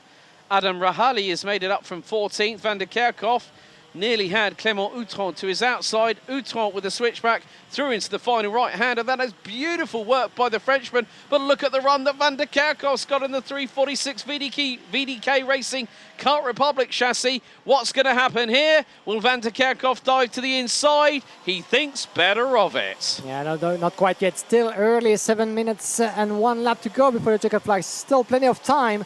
But the pressure is mounting because coming from behind, Aaron Weda thinking that Edza Kart close to the battle as well. So Van der Kerkhoff might see actually fit to try to go for the move as soon as possible on Clément Outran. Otherwise, he's going to be eaten alive by Aaron Weda, who seems to be fighting his space into those drying conditions. I said drying because the sun is out, obviously, but it's going to take certainly more than 5 or 6 minutes. Or even 5 or 6 races thereof. Yeah, certainly so, for the racing line to be clear again. But it's down to the drivers to put us a good show as one of the RSD going the long way around. Aurelio Gustinelli, I think it might be with Adam Rahali. Oh my goodness me! How look at that! That was Gustinelli going through the muddy splash puddle. Forget the 3,000 metre steeplechase in athletics, but Gustinelli trying to get through. Just behind them, there is CG Motorsports Fano Jalil with a new nose cone, new Nassau panel. A touch there. It's a bit elbows out, everybody. Yeah. Well, in wet weather conditions, you have to be a little bit creative, but not going past the limit of what the regulations, sporting-wise, allow you to do. But sometimes you just have to grin and bear it. Look at that. Jalil to the inside, and then you can see it is so difficult even for us. The amount of glare through turns 1, coming out of 1 into 2 and 3, it's so difficult for us to distinguish. So as soon as we get a clear visual, we're able to pick out the numbers. So even us here in the commentary box, we even have our difficulties, but through no fault of our own. It's the weather. Blame the weather. Yeah, Mr. Weather is always to blame here in Mariembourg. Yeah, poor him. Or anywhere else thereof. Yeah, certainly so in this part of Europe. As into the Chemin de Fer hairpin, you can see Gustinelli once again. Gustinelli and Adam Rahali battling for P7, and some of them behind. We have Fares Jalil, Rafael Santonoco. Noam Mengal fighting his way up, 5 places gain up to P11. I was searching for Yannis Bouillet all the way down to P12 after that spin into turn number 4. Let's see what the officials will say about that. As the 288 on screen, Noah Mengal, Yanis Bouillet, as we mentioned, them battling along for a place just outside of the top 10, knocking to the door of the upper part of the classification. As we hit 5 minutes left and 1 lap to go, and 7/10 of a second is the gap between Victor Louis and Clément Outran. Matthias van der Kerkhoff still running third with the pressure of Aaron Ouida. As you mentioned, the glare is this is Van der Kerkhoff giving the chase to Clément Outran as for now, battling for second place. As, oh, right, that cart there, I think... These are the leaders, my apologies. No, that's fine. Yeah. I think that is Noah Hubert, that is, whose cart is on the side of the... on the muddy, dirty, wet grass off of turn 4. That's Noah Hubert in the 393. So one driver, unfortunately, out of the race. And of course, it won't be until we have the final intermediate classification tomorrow during the lunch break as to decide who will be the top 36 X30 seniors that will go through to the final battle of the Karting Champions League Winter Series here at Mariembourg. But up the hill we go again. And Victor Louis is being chased down. This could be the moment. Here comes Clément Outran with a big rate of speed. He decides, no, I'm not going to chance it. He gets the title line through turn 1, but Victor Louis keeps the hammer down round the outside. You can see, like, literally that back end is wanting to swap ends with the front on the 216 from RSD Karting. He's sideways under braking into 3, and then you can just see that Outran is able to measure and gauge the situation accordingly to his benefit. And if Victor Louis has an unforced error, well, that's it. Whoopsie-daisy, and Outran gets through for the race lead. Time penalty for the 328, and that is for causing a collision. Angelo Milly down in 13th. That is going to put him out of the top 15, 100%. More penalties. Oh, dear. Angelo Milly, double bubble. 2 collisions caused. That is a total of 10 seconds worth of time penalties for the 328, and that is going to drop him right towards the back end of the field. But meantime, keep your eyes on Outran. Closing up the hill, slingshot engaged for the number 289 from Dream Racing. Across the line to complete lap number 6. Outran to the inside. Victor Louis with a crossover. He tried like he did on Yannis Bouillet at the start, but Outran again quick to anticipate and decide, right, I'm parking it here and you ain't getting past, sonny boy. And there you go. You find him in the lead, Clément Outran, Victor Louis. Now it's all to do again for the young Belgian driver in second place. Let's see if he's going to be able to take advantage of those conditions. You can see the racing line drawing slightly but firmly. As it's no more raining here in Mariembourg. Still the bit of sun through the clouds. But look at the rhythm that Clément Outran has been building through the course of that race. Not only was he able to get himself in the lead, but now he pulls the gap away from Victor Louis down in second. Still have a bit of a gap, a bit of a cushion on Matthias van der Kerkhoff down in third. So Victor Louis, if he stays where he is at such a rhythm, such a pace, he won't have too much trouble to see the checkered flag, at least in second place. But now, certainly not the place he sees himself in the end. But Clément Outran is right now flying through those conditions. Look at him go. Let's have a look at the gap. As they come across, we went from barely a tenth of a second to almost 9 and a full second already between Clément Outran and Victor Louis. Van der Kerkhoff is down in third, but way too far to give him a proper chase, as Aaron Ouida still stuck in fourth in front of Bertram Satch. It could be the fact that Victor Louis and Clément Outran will be very, very close after the intermediate classification. So bearing in mind, Victor Louis has had a win, a second, currently in P2. That's 4 points. Clément Outran, P3 in Heat 1, that's 3 points. Then you've got a win, that's 0. If he wins again, that puts him on Super Heat A pole position and gets the maximum score of 80 points when the dust is settled here in X30 Senior. The next time around, it will be the penultimate lap. We're on lap 8 out of a provisional 10. And there we go. There is the confirmation on your screens at home. Causing a collision, 328. Victor Louis bumps over the curbs really, really badly there through the final right-hander. I wasn't too sure about that. Yeah, I think it was like, yeah, shall I turn it in? Oh, I've committed already. Forget that. Another penalty now. 2.90 gets a 5-second time penalty from race control. Alexandre Mercier, not too sure what that's about, but we'll have confirmation very, very soon. But Clément Houton is pushing his way towards what could provisionally be the pole position for Super Heat A for X30 Senior. Victor Louis would then be the pole sitter for Super Heat B. So we split the grid. So Super Heat A, Super Heat B, and so on and so forth, all the way down the order based on the intermediate classification. Time has expired. Clément Houton bumps over the curves through the inside line of the approach into Chemin de Fer for the penultimate time. And there is Matthias van der Kerkhoff in the 346 VDK Racing Kart Republic chassis. But, well, Clément Houton has... there we go. There's the second confirmation of the 328. It's not been a good one for Angelo Milly, I'm afraid. But that is case in point that it does happen. But one more lap to go in X30 Senior here on day one. And it is Dream Racing's Clément Houton, the man from France, who leads us on to the last 1,366 metres of today's X30 Senior on-track action. If it stays like it is, that will be win number 2 with third place and the professional lead and the points that come with it for the Dream Racing driver. Indeed, one of the biggest names that we've seen competing at this level in both Belgium and France for the past season. Former champion of Belgium back in 2019 or 2020, if my memory serves, when he was in the junior category at the time. But ever since those days, Clément has been really fighting his way through the field, imposing himself as a true leader of that category. And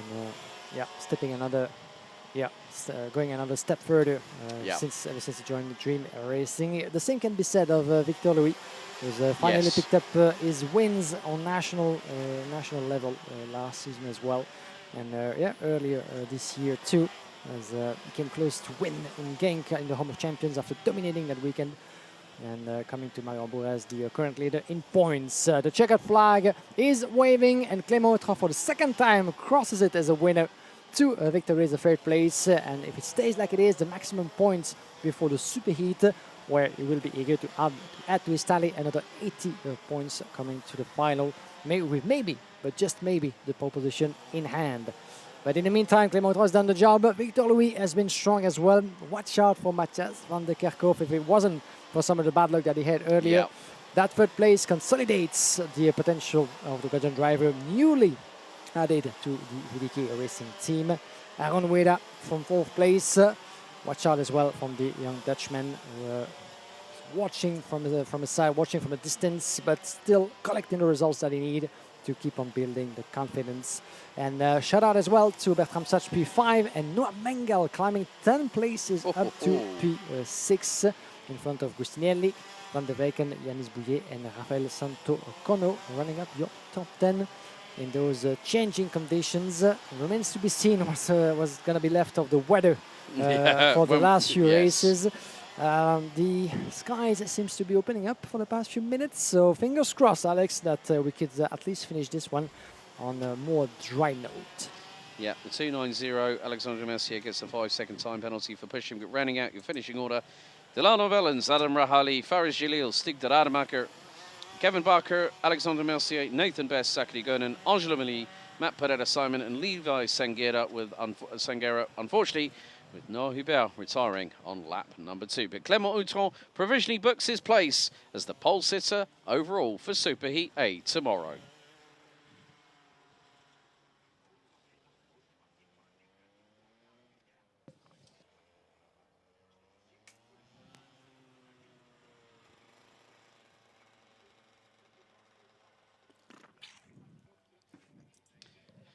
Well, as things continue along their merry way, that is race 12 out of 15 completed. 3 more races to go.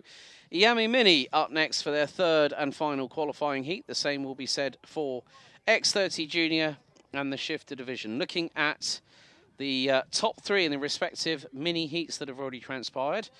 Bruce Chirino won Heat 1 ahead of Eloan Poissonnet and Martin Chekin Gomis.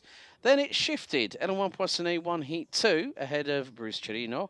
And Martin Chekin-Gomis, the youngster from France who's now joined Euro Karting, was part of the race team based out of the Racing Kart JPR location at Ostricourt, where Iame Series Benelux will be going to, along with a multitude of other championships, including maybe Iame Series France. Of course, there is also another event that I'm looking forward to working together with you along. I think we can pretty much confirm this now, that we're going to be together at the place where legends are born, Le Mans, the Iame Euro Cup, 9th to the 11th of October this year. A great event that we were alongside each other. And there you can see, oh, those clouds do not look favourable just over by the right-hand side of the circuit. Of course, in the background, you can see all that wonderful Couvin forestry, and then you see dark, menacing clouds. Yeah, there's rain on the horizon. Oh, but dear. The question is, towards which direction is the wind flowing at the moment? Yeah, which way those clouds? Which way is the wind blowing? You know what we had last year, talking about the weather as we do, since we came here for last year's conclusion of the Iame X30 Euro Series on this very track, and we actually noticed that the surrounding cows in the area surrounding the track seem to be quite reliable when it comes to predicting the weather. And we figured that when the cows were actually standing up, maybe there was a sign of maybe rain on the horizon as they would move away to get shelter. And when the cows would sit down and enjoy the grass with no worry in the world, it seemed to us that, okay, we don't have to worry because there's no rain coming in. Yeah. I don't see any cows on the horizon. No. Just nearby the track. So I do see an ever-spinning windmill in the background, but just by the quarry location. Also, just off of the. That comes with experience, relying on external objects. Yes. So like interesting flora and fauna. Exactly. But nevertheless, we are about to get underway with our final heat for Iame Mini. 7 minutes plus an additional lap of racing action for the final qualifying heat of the 2026 Karting Champions League Winter Series for Iame Mini. Here is your starting grid. On pole position, it's Bruce Chirino as already. Well, Bruce Chirino, our pole sitter, has just dropped it onto the grass and understeered off the track. Whoa. Someone else has gone off, and that might be the 802, William Sitio, who starts from the back end of the grid. Right, let's take you through the starting order. Top six are as follows. Bruce Chirino on pole position, Martin Chekin-Gomis, Eloan Poissonnier, Musabera Agbaba, Milan de Ruyt, and Toby Terhaar. Row number 4, Matt Cooper and Gilles de Waal. Row number 5, Louis Paternot and Harry Chapman. Row number 6, Matteo Campobello and Lucas van der Heer. Row 7, Arda Biljanov and Arthur Jassogne, Axel Linders and Bram Konings, Louis de Ridder and Mathis Lambrecht. I think Arthur Jassogne might be a non-starter once again for the second heat in a row. Row number 10, Kian Tanave and Matthias Caruela, followed by Victor Radu and William Sitio and Mats Van Alst on row number 12. Do we have everybody on board? You seem to be picking up the absence. Well, I'm going to check when. Let's just see when they cross the line for the official formation lap, which they will be doing momentarily. So at the moment, well, you're going to have to think of it this way, folks. If Poissonnier wins, he is on pole position for the superheat. Ah, right. Someone has gone off. That is the 817. Yeah. And that's Mathis Lambrecht. Oh, dear. Starting in 18th position. So let's have a look. Chirino's got a little bit of catching up to do to get back onto pole position before the red line of no return. OK. Campobello. Right. Arthur Jassogne has crossed the line. So that is a good sign for us. So Mathis Lambrecht. His race has finished before it's even gotten going, I'm afraid, folks. So we're down to 22. Yeah, worst case scenario at this stage. Finishing, you want to finish your day on a high, trying to pick up the best results possible, maybe to find red flag. Oh, that's unexpected. Doesn't seem to be a concern for the weather because there's no rain, but maybe a concern with someone onto the track, I believe. But to be confirmed. But the red flag is waving. Okay, so we just saw our flag starter, Hans, just move away from his position on the start-finish straight.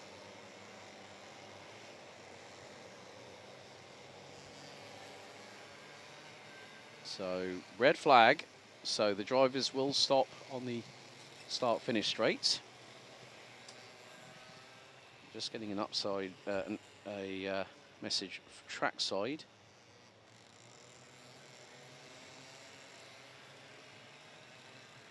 Okay, series race director Dave Ritson has just communicated with me that a couple of drivers have been pushed out on the formation lap, which is why we have the red flag situation.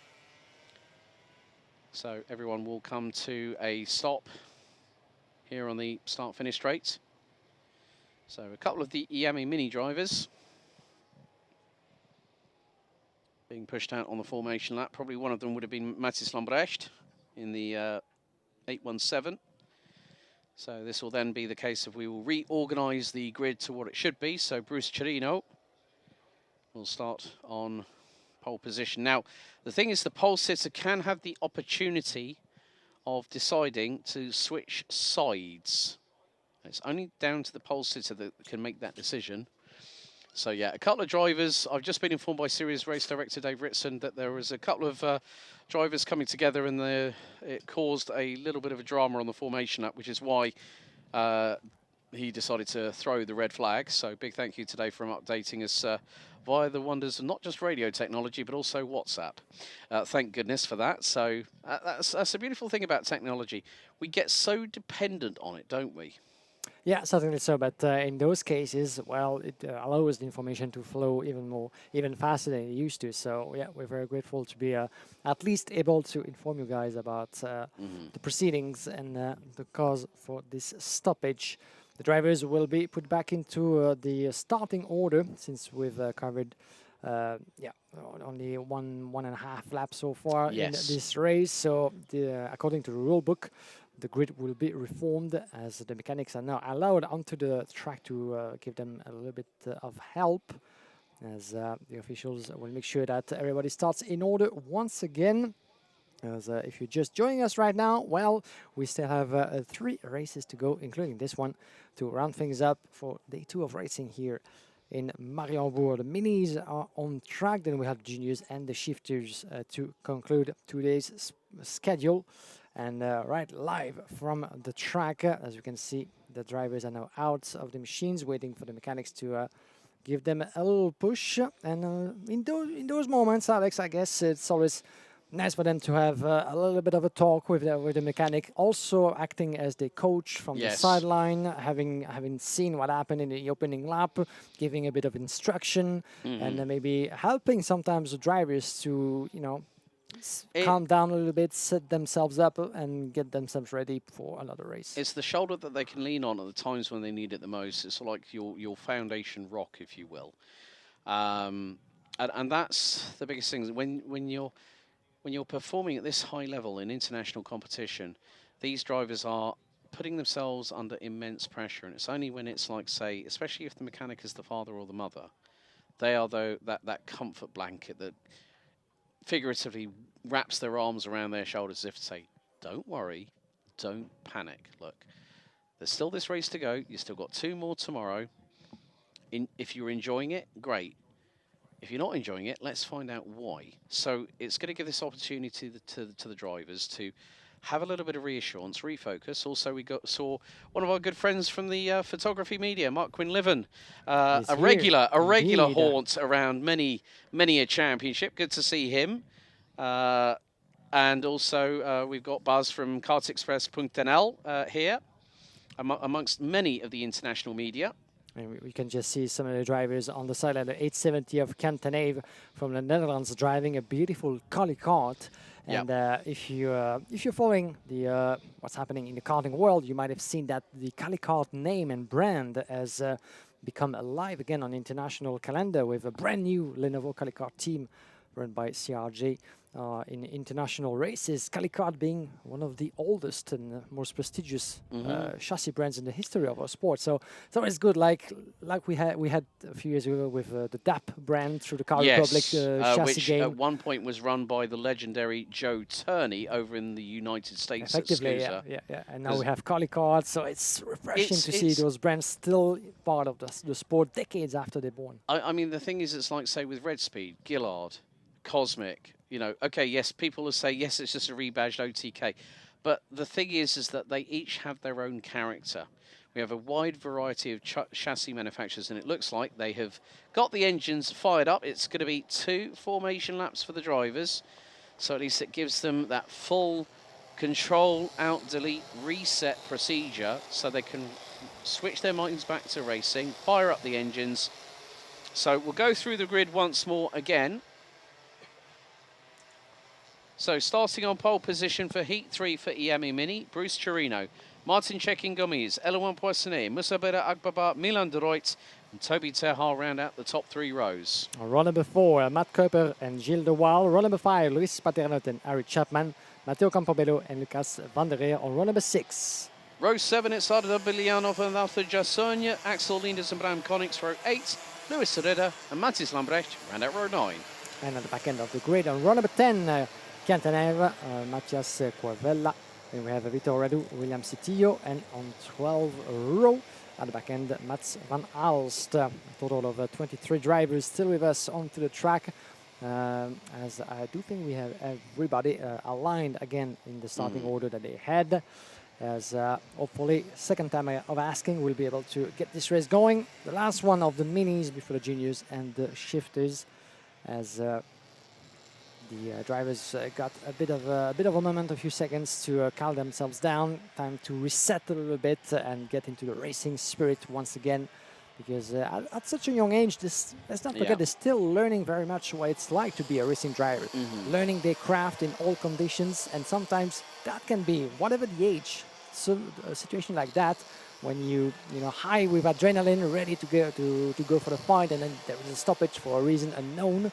And then that can be sometimes a bit confusing and disconcerting for those young drivers. Yes. That's where mental strength comes into And look, the play. rain's come down again, Guillaume. Look at this. Oh, dear.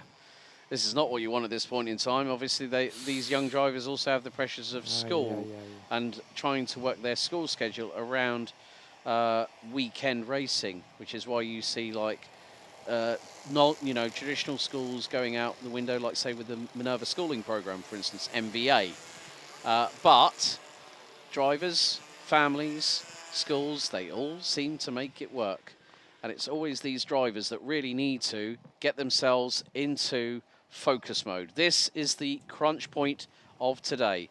Whoever out of Poissonnet and our pole sitter, Bruce Chirino, whoever wins this final heat will be on pole for the super heat tomorrow morning.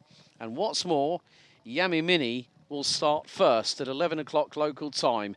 Rain is coming down significantly once again for the second time, within half an hour, Guillaume.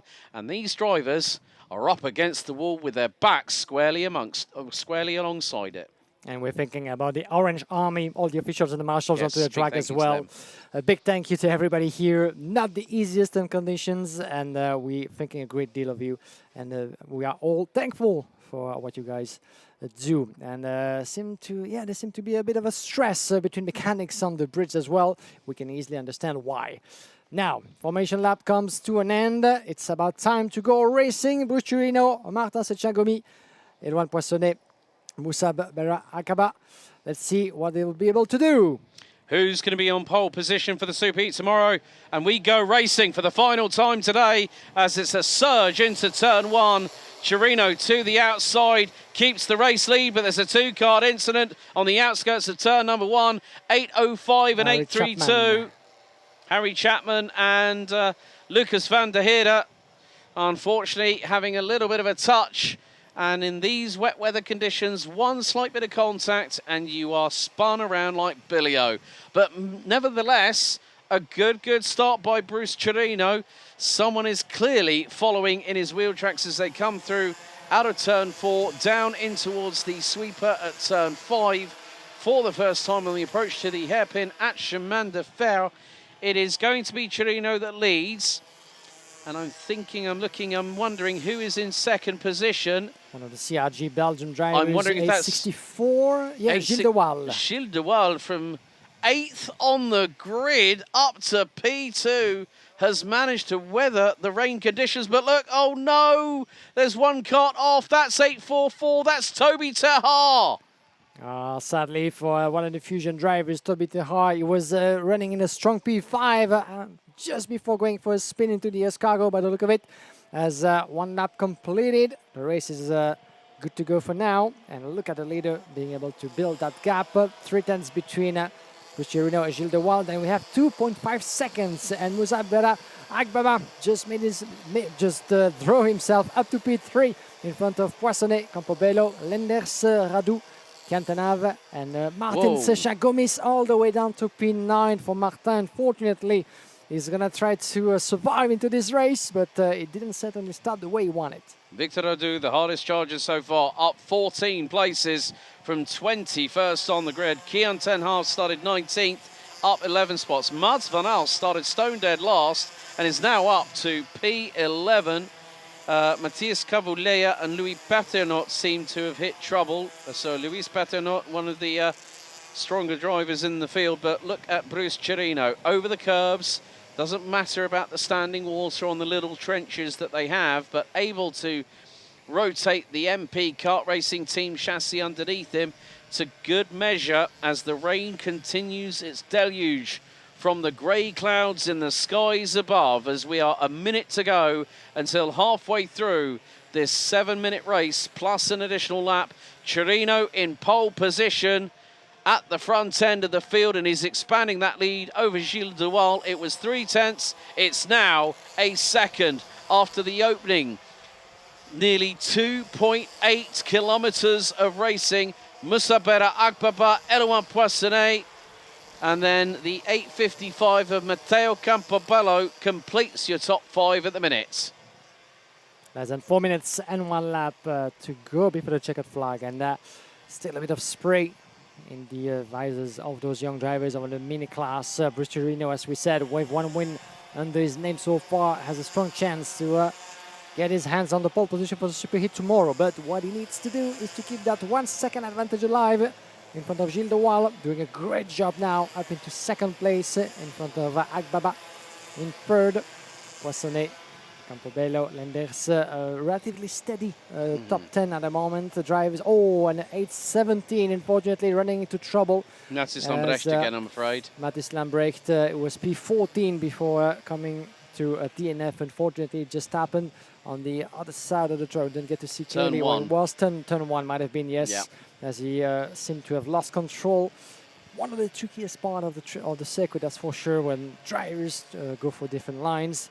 As the 415 is going to go for a move. 4 drivers within the same picture coming across. As Agbaba, Poissonnet, Campobello and Lenders all fighting for second place. The yellow flag is still waving for Lenders DNF in turn number 1. But as for now, Gilles de Waal still holding on to that second place.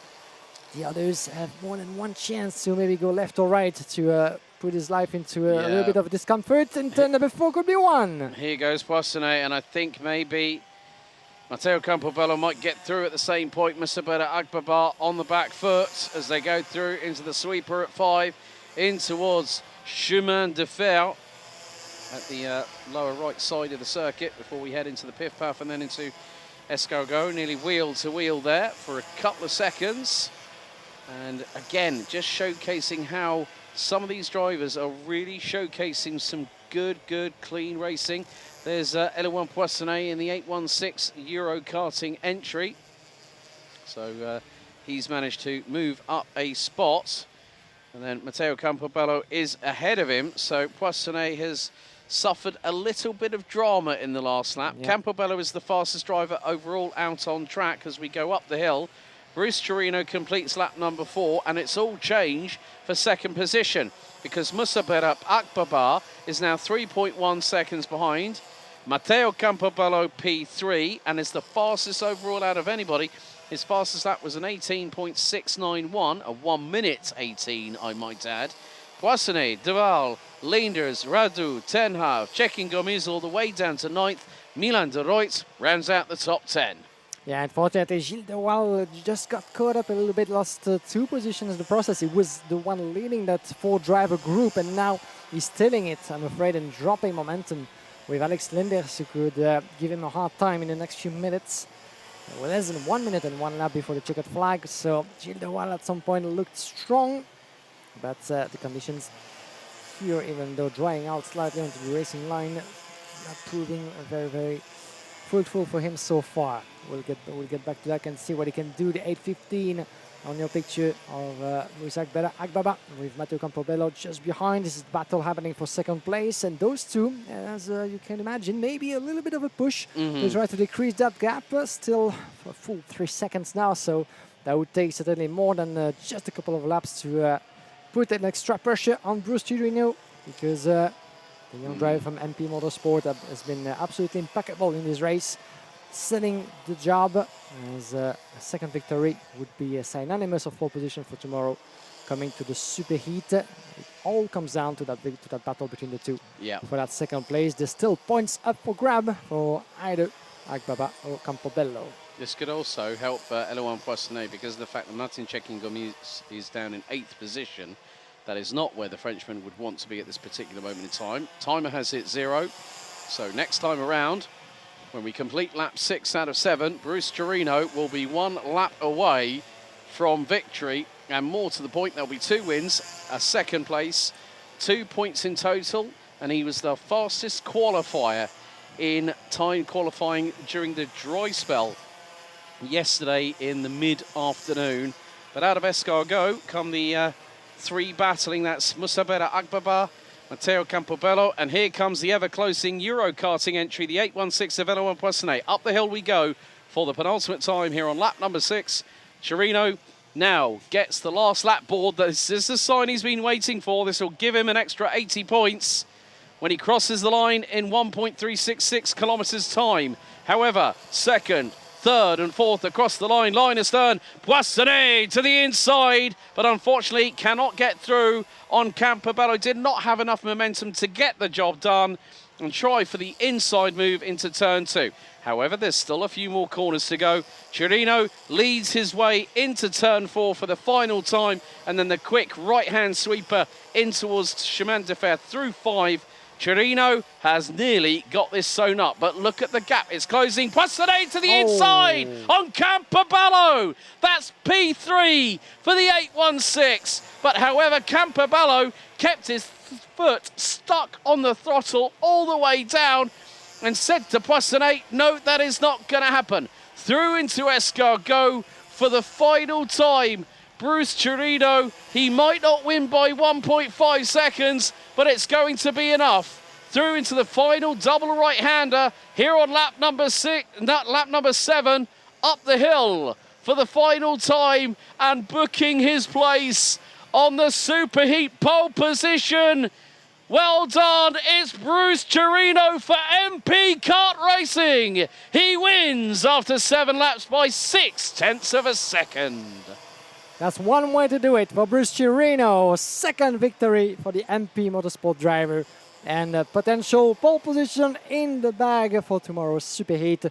Well done, the Chirino. And one more lap. That could have been a different story, because we went from 1.5 to 0.6 of a second in the course of just 1 lap and a half. At some point, the gap had extended to 3 seconds. Bruce Chirino still very much in control, but you could feel the pressure from Agbaba, Matteo Campobello, and Poissonnet just behind the train, the chasing train, really putting themselves ever closer to the leader. But certainly 1 lap short of putting this race potentially upside down. But Bruce Chirino did the job with Moussa Agbaba claiming his best result so far this weekend in Mariembourg in second place, with Matteo Campobello down in third, Elouan Poissonnet in fourth place. Fifth place finish for Ale Axel Lenders from Gilles de Waal, Cantenave, Milan de Ruyt, Martin Gomis, who was starting from the front row of the grid, finishing only P9 from Harry Chapman, running up the top 10. 11th place for Toby Tenard from Mats van Aalst, Arba Biljanov, Luca van der Weeren, and Lewis de Rieder, P15. 16th place for Matt Kupper, Victor Radou, Arthur Jasson, William Sitio, the last driver to see the checkered flag, as we lost a couple of competitors in Matthias Caruella, Luis Paternot, Bram Konix, and Mathis Lambrecht, who didn't make it through into this last qualifying heat for the mini class. We have 2 more coming up with the junior and the shifters. Don't go anywhere.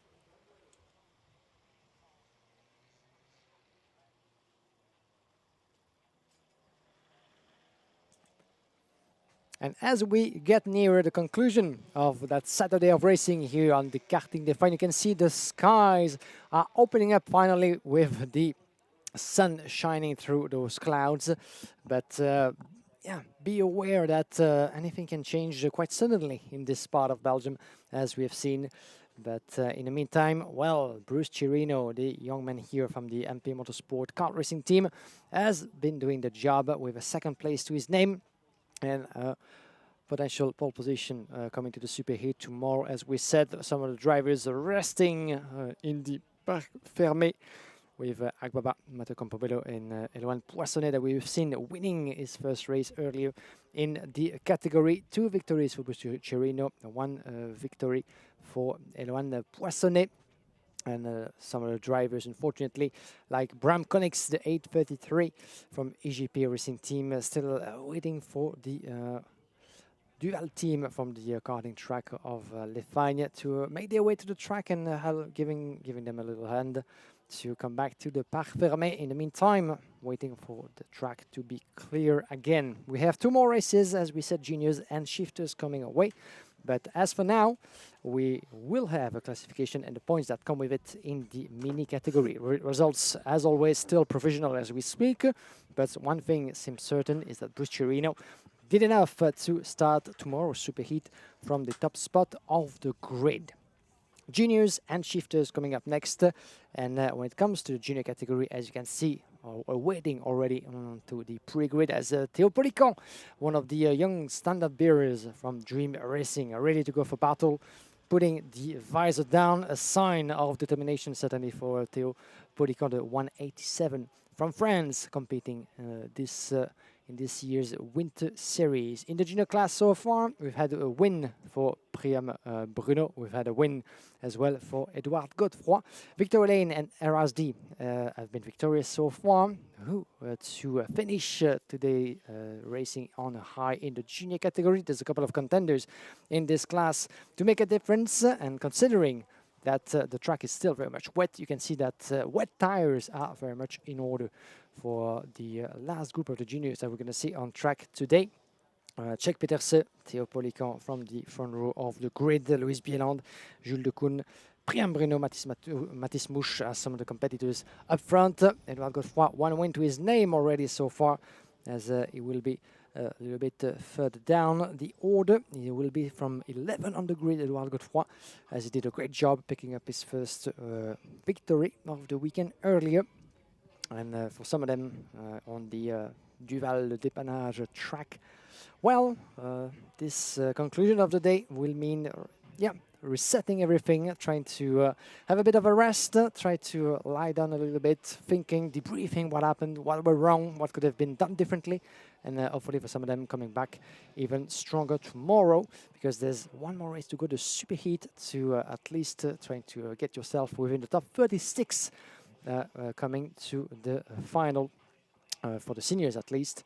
And for the juniors, they will come down, and for the minis as well, it will come down to having a classification and the points that come with it. Because after this round in Mariembourg, well, the Winter Series will come to an end, and this will be time tomorrow at the podium ceremony to crown this year's winner.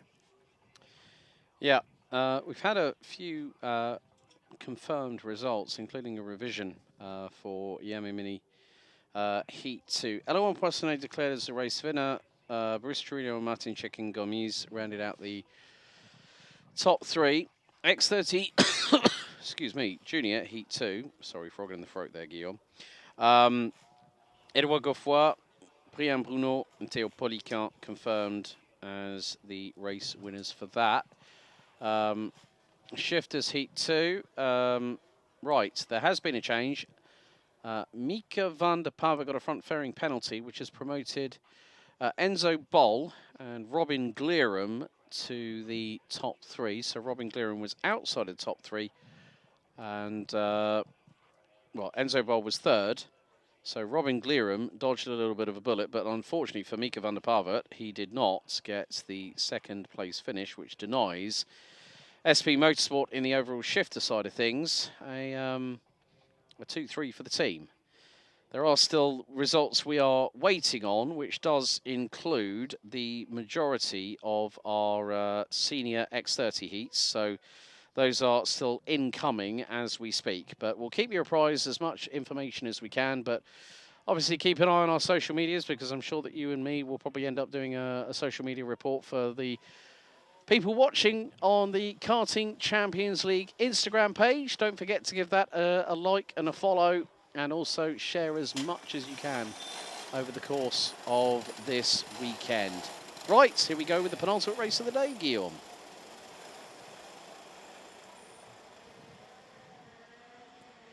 It's time for X30 Junior onto the track for the last time this Saturday before the Super Heat and the final will come into tomorrow.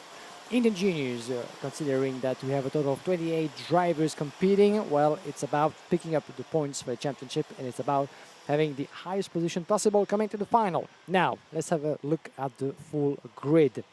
On pole position, Chuck Petersen with by his side Théo Polican, Rhys Bieland and Jules Decoun on row number 2. Row number 3, Priam Bruno and Mathis Mouche. Row number 4, Noah Grenier and Thijs Van Huys. Row number 5, Antoine Boots and Lewis Boats. Followed on row number 6 by Edouard Godefroy, Louis Wankitst. Then we have row number 7, Joris Verkerk, Lionel Mungia. Row number 8, Bruce Rambourg and Roland Campus. Row number 9, Kiana Julie Optoff and Joshua Lorison. Row number 10, Yanis van den Bosch et Linus Tinstedt. And on the back end of the grid on row number 11, Neil van der Eyd, Len Rookman by his side. Jamal Often, Laurent Manoa on row number 12, Isaac Zeri and Dorian Grandjean, row number 13, as we have Louis Strowen on row number 14. A total of 27 competitors. The grid is full, the grid is here, and it all comes down to that last race for some of the contenders as well so far. In terms of winners, as we said, Priam Bruno and Edouard Godefroy. Those two are once again on the grid, and whichever of those will take the win in this last race will certainly be starting tomorrow's Super Heat from the pole position with the 80 points in the bag.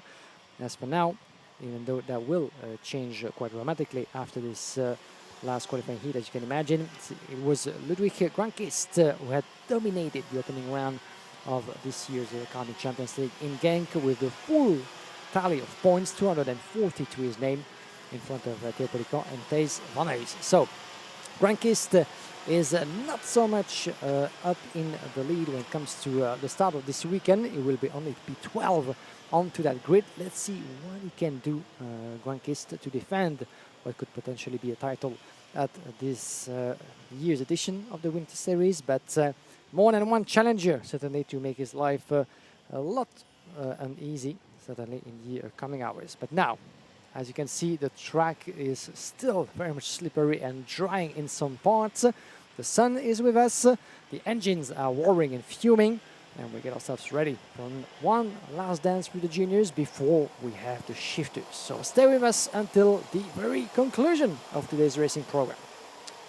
Yep, so it's two different winners from two different races in X30 Junior. Up the hill we go for race 14, Heat 3. Revs up, lights on. We are green, green, green down the hill for the first time. And a good start by Louis Bieland, who takes the race lead, but Chess Petersen to the outside. It's a blinder for the Flying Dutchman from Victory Lane as everyone tries to get through. There's a bit of a concertina in the middle, a couple of spinners, a little bit of contact, but most of the field, well, someone's trying to do the Rallycross Joker lap there coming out of turn 2. Yeah. I do wonder who that is, because once again with the lights. Bent back axle, and that is the 149. Yeah. Len Guckmann from Germany, I'm afraid, is eliminated early in the race on the very, very first lap. He doesn't even get to see the apex of turn 3, I'm afraid. Yeah, certainly this chassis didn't look proper for racing, as some of the drivers are going very wide at the 119, if I've seen correctly, into the hairpin of the Chemin de Fer. Watch out not to take someone else with you. It was Lionel Munga, I think, who was driving in a strong 12th position before having to, before losing a couple of places and putting two wheels into the mud out there. And one of the Carlos Sainz chassis, the 156, in a little bit of a trouble. Joris Verkerk, P14, being chased by a strong pack of drivers. Everybody trying to find the place and space into that ever-fighting field. The opening lap is down as Czech Petersen is leading the way in front of Teopoliko. 1.1 seconds. Oh, and trouble for another competitor on the inside of turn number 1. But Noah Grenier not in third. Then we have Louis Bieland dropping a place to 4th from Tijn van Ays, Jules de Koen. Edouard Godefroy climbing his way through already. 4 places gained up to P7. Ludwig Rankist is doing the same just behind P8 in front of Mathis Mouche, Antoine Boots and Priam Bruno. Priam has just lost 6 places down to P11, so not the best start in opening lap as one driver was going off into turn number 4.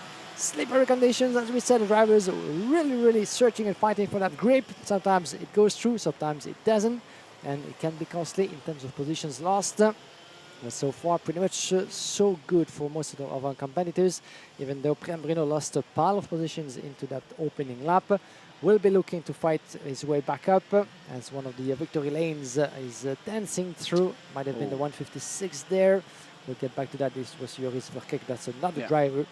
But yeah, certainly a lot of fights. But look at the gap that Czech Petersen has been extending. 1.8 seconds in the course of 2 laps, with Teopoliko and Grenier still 2nd and 3rd.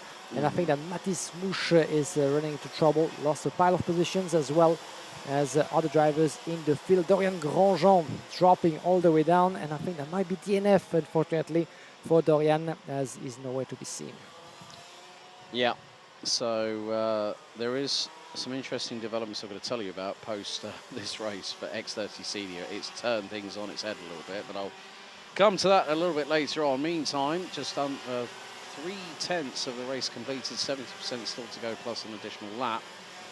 And Czech Petersen leading by 1.8 seconds. Teopoliko, P2. Noah Grenier has gone purple in the opening sector, the 166 for Euro Karting, who is 3.5 seconds behind the race leader. Louis Bieland trying to make his way through. Edouard Godefroy also trying to move up the order in the 105.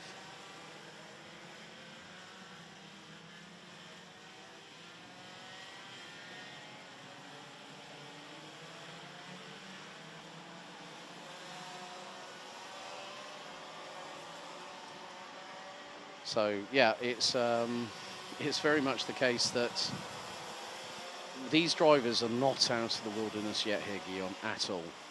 No, certainly not. As you can see, a lot of spray coming from the tires and those treacherous conditions, even though the sun is out. But the driving conditions are not the best right now for competitors of the junior class. One who's really, by the look of it, really enjoying, appreciating these conditions is Czech Petersen, as he's really flying with 1.2 seconds advantage on Teopoliko. Getting down in 3rd as we are now on board, so to speak, with one of the MP Motorsport drivers in the middle of the pack into turn the hairpin of the Chemin de Fer. In the meantime, Ludwig Rankist is still climbing up through this field. P7, 5 places gained, as Priam Bruno lost another place down to P9. Seems to be getting another place, sorry, up to P9 now for Priam Bruno, as some of the drivers get into trouble through the course of that last qualifying heat.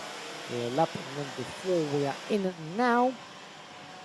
Quick look into the mechanics bridge right now. 1.1 second, Czech Petersen and Teopoliko, with Noah Grenier just behind. Those two giving each other a little bit of a push to try to decrease the gap. You can see 6 drivers split into 3 groups of 2, as battles are plenty at the moment within the top 10 of that race. Quite difficult to read in advance who's going to come first with an overtaking maneuver, because now it can come from any place now, as run inside of turn number 4 into the connecting track, the 2 connecting tracks just behind the podium.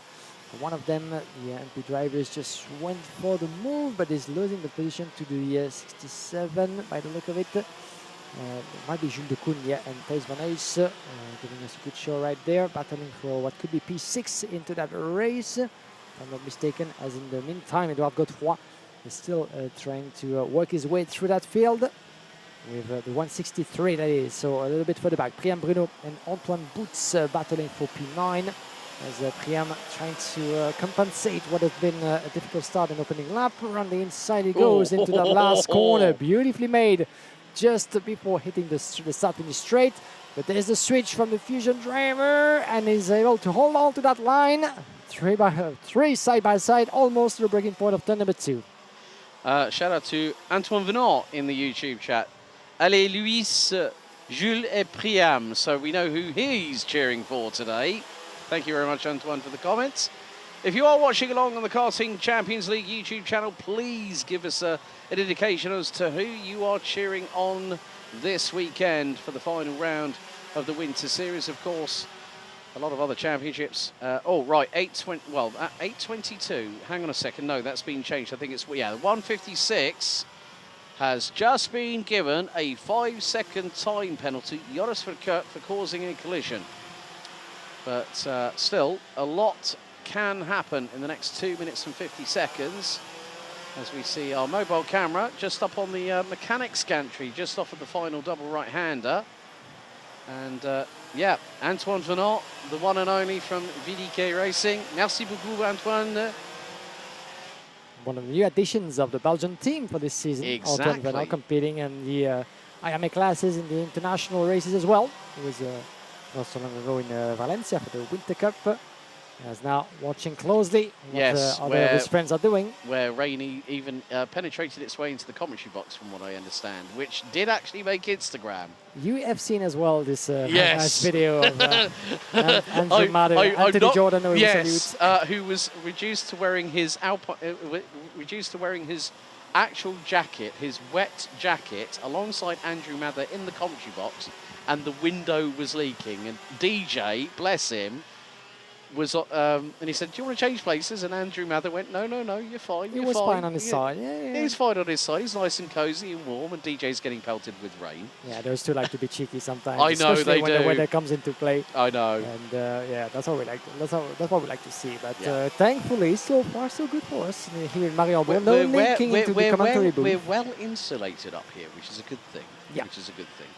Meantime, just under a minute and a half to go, and Théo Policar has really been catching Chess Pedersen. He took over 0.4 of a second out of him on that last lap alone. So the gap is getting ever closer. Can Théo Policar, the youngster from France for Dream Racing, manage to do a number on the man from the Netherlands, the Flying Dutchman, Chess Pedersen, who has been on pole position for both of the rounds of the Winter Series. So his qualifying pace has been absolutely epic. But I had a good chat with him and his dad after Genk for the opening round, and I said, look, just keep your chin up, keep pushing. You know, it's early. Oh, Noah Grenier went off track, exit straight on at Chemin de Fer. And that is going to put him straight into the club. Now, where is Edouard Godefroy in comparison with him? Quite a way back, it looks like. Slightly behind, yeah. They have like a couple of tenths of a second between those two, but the gap might actually slightly decrease at the advantage of Edouard Godefroy. Looking at the driver mistake of Noah, we're going to have a look as they come across once again our position.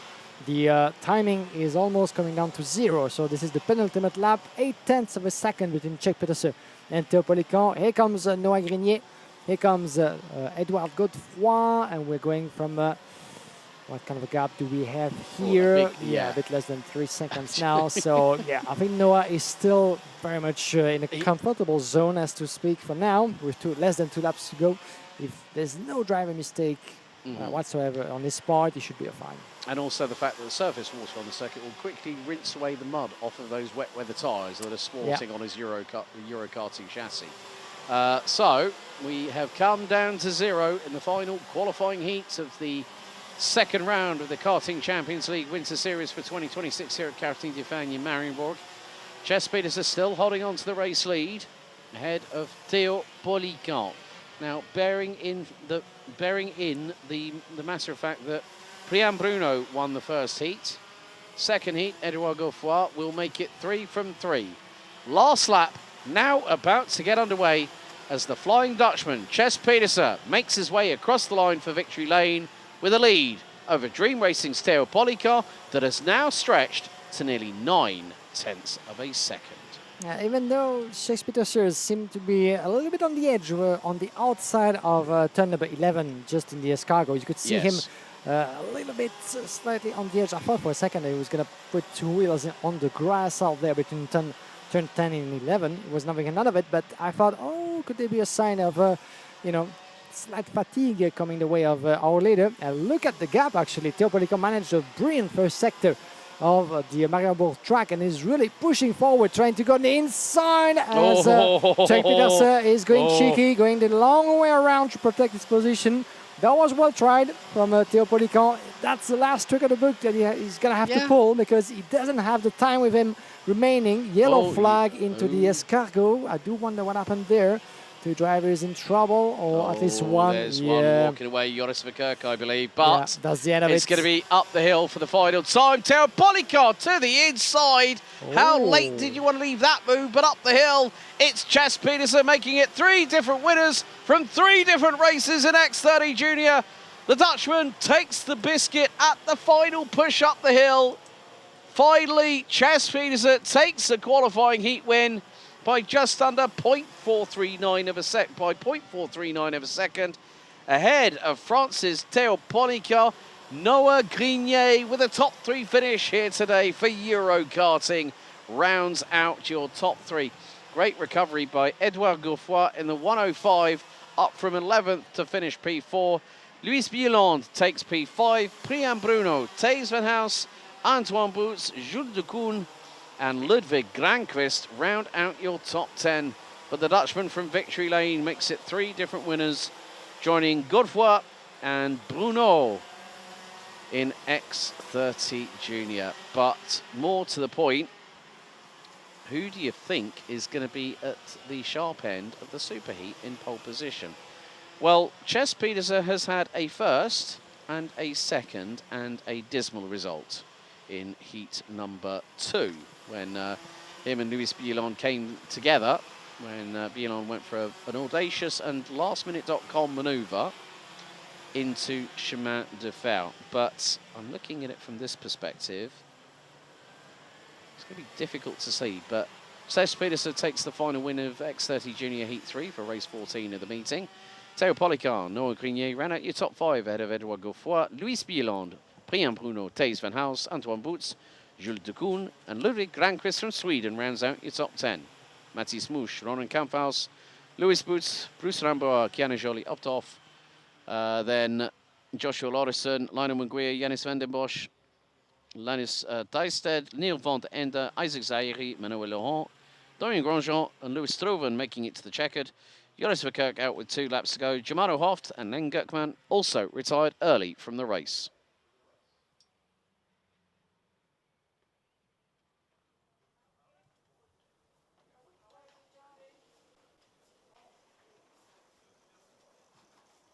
So our mobile camera doing its rounds down by the Parc Fermé area. There's Chess Petersen, very tall stature of a junior X30 driver,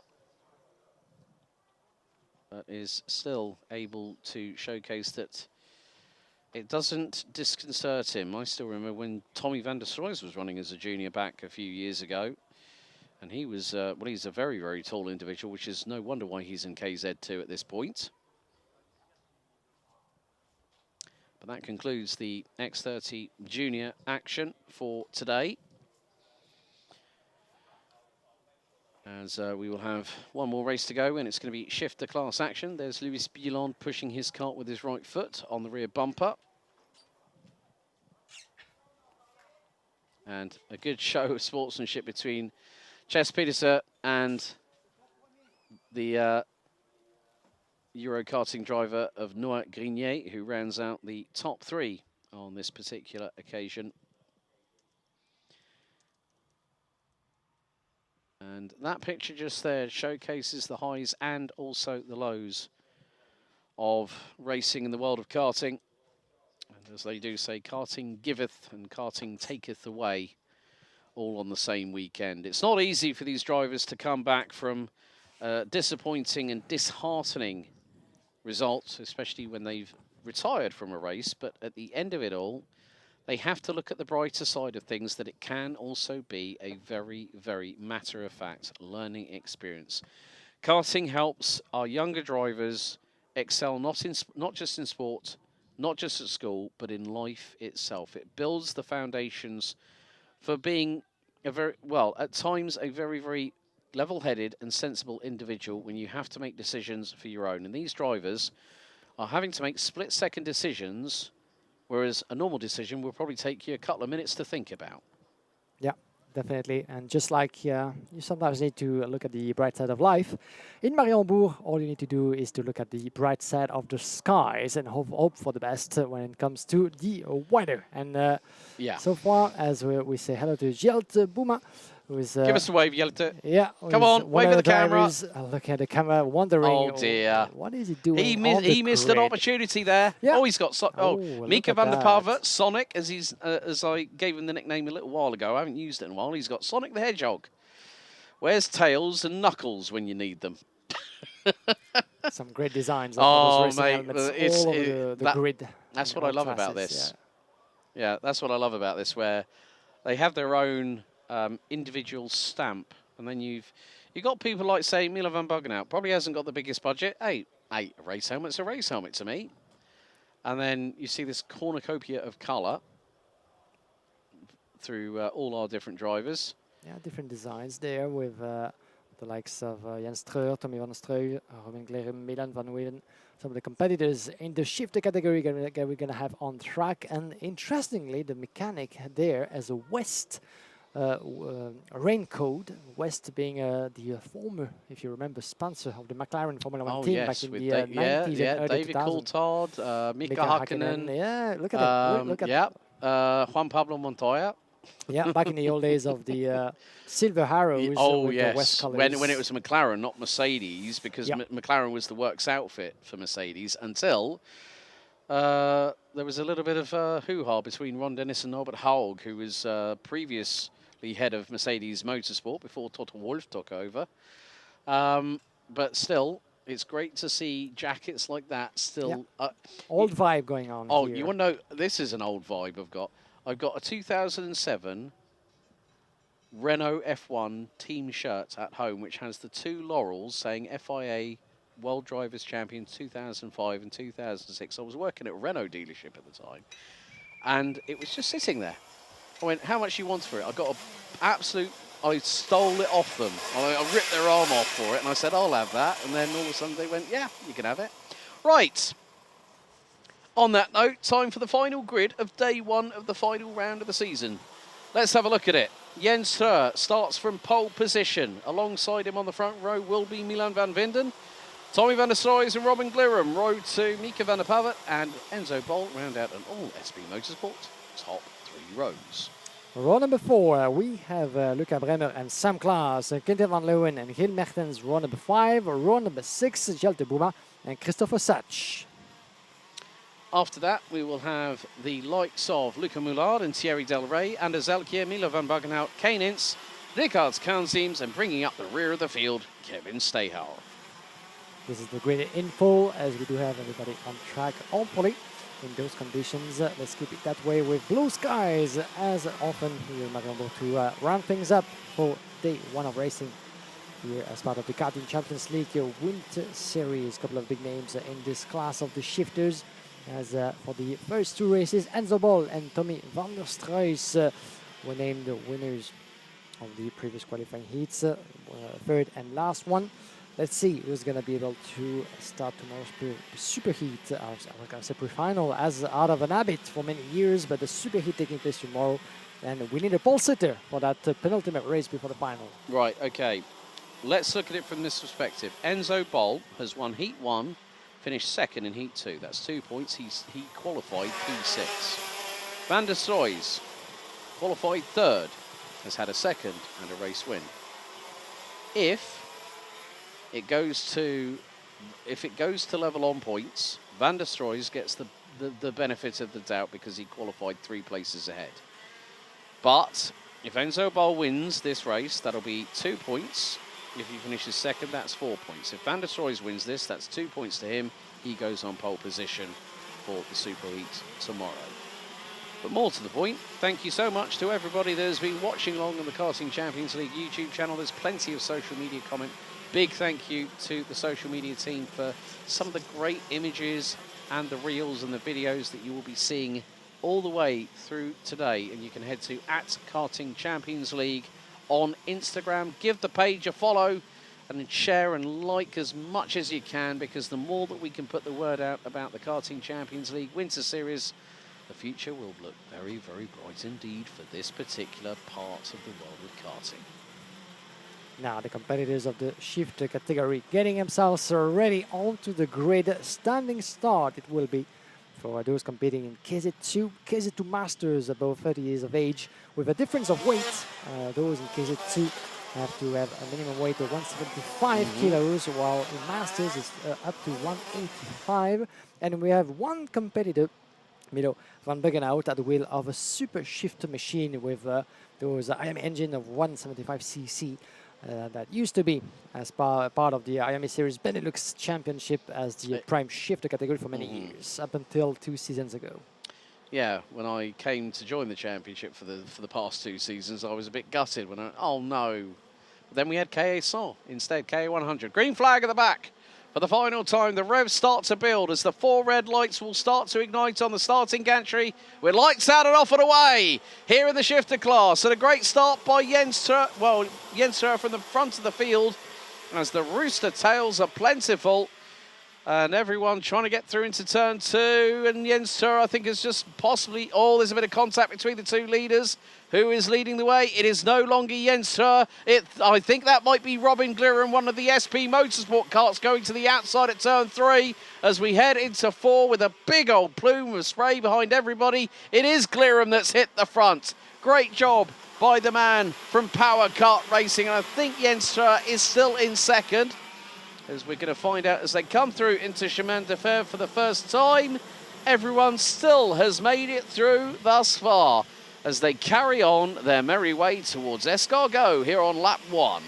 10 minutes plus 1 lap, that's the length of that last race for those competitors into the Escargot. And as I might have seen one of the MP drivers going for a little bit of a dance. Oh, and one of them going for a total spin just outside of turn number 9. And another one, the 503 Thierry Del Rey, and I think that might be Kane Ince at the back of the field. So sad for Thierry Del Rey. Remember that his previous race he got sent out into turn number 1, those tricky conditions, and we didn't get to see if it was the result of a contact, most likely so, but again trouble for the Belgian legend.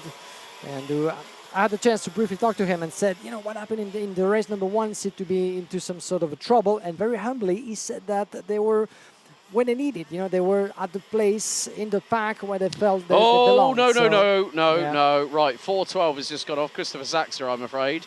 That might have been a little bit of an assist. I'm not too sure. That might have been Yelty Boomer who was right on his case. Christopher Zaxer, it was Yelty Boomer. I think they might have gave him a little bit of a touch. Another spinner backwards at Chemin de Fer. Mamma mia, mercy me. Kevin Stayhauer is ripping his way through the field at the moment in the VRL Motorsport LGK chassis. And someone else, Christopher Zaxer, has been compromised again. It doesn't seem to be the Dane's day, does it? Now, by the look of it, it seems to me that it was a driver mistake while gearing down into the braking point that happened, because it didn't seem, at least from a perspective, that he was touched or that he touched someone else to go into that spin. So maybe the difficulties of keeping the car alive onto the racing line while gearing down onto this very slippery racing conditions. It's never easy, first of all, in dry conditions to pilot those machines at those speeds with that many gears to handle, I can tell you that. But when the wet conditions come into play, well, the challenge is even bigger. Now, a full second almost between Robin Glirum and Jens Tur, first and second. Tommy van der Struijs down in third, trying to give the chase with a couple of 4 tenths of a second between Tur and van der Struijs. It's the battle for second place down into the hairpin, as we have Enzo Ball and Mika van der Pavert as well, having a strong explanation down there. P4. And Milan van Weyden, Mika Bremer, Kevin Stenauer, Jill Mertens and Anders Elke running up your top 10. Sam Klaas not having the best of finish to his day, dropping 3 places down to P11. And Quintin van Leeuwen the same, P12 as for now. And Thierry Del Rey still with us in this race, down in P15. Yep, and we are heading ever closer to halfway through this race. Robin Glirum is it's a bit like a rat up a drain pipe. He's gotten away to the tune of now nearly 1.1 seconds. Jens Stroh and Tommy van der Stroys are rounding out the top 3. Move up the inside, and also we are getting some updates courtesy of live timing and information as with regards to how some of the championship standings have parlayed out. So we'll provide you with that information post this final race, as Glirum is trying to get away, but with the fact that we've seen pace in the wet from Treur and Van der Stroys, they might be able to catch him. But, well, Jens Treur is closing in. He was over to... oh, dearie me. Now, who was that? Van der Pavert, I think, trying to put pressure on Enzo Ball for P4th. And he went muddy. turn number 7 into that oh, here comes to to the right. Keep your eyes on Van der Stroys, though. Van der Stroys is closing in on Jens Treur. Van der Pavert again tries to dive up the inside of his SP Motorsport teammate, but up the hill they go.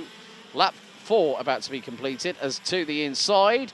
That is Van der Pavert. No.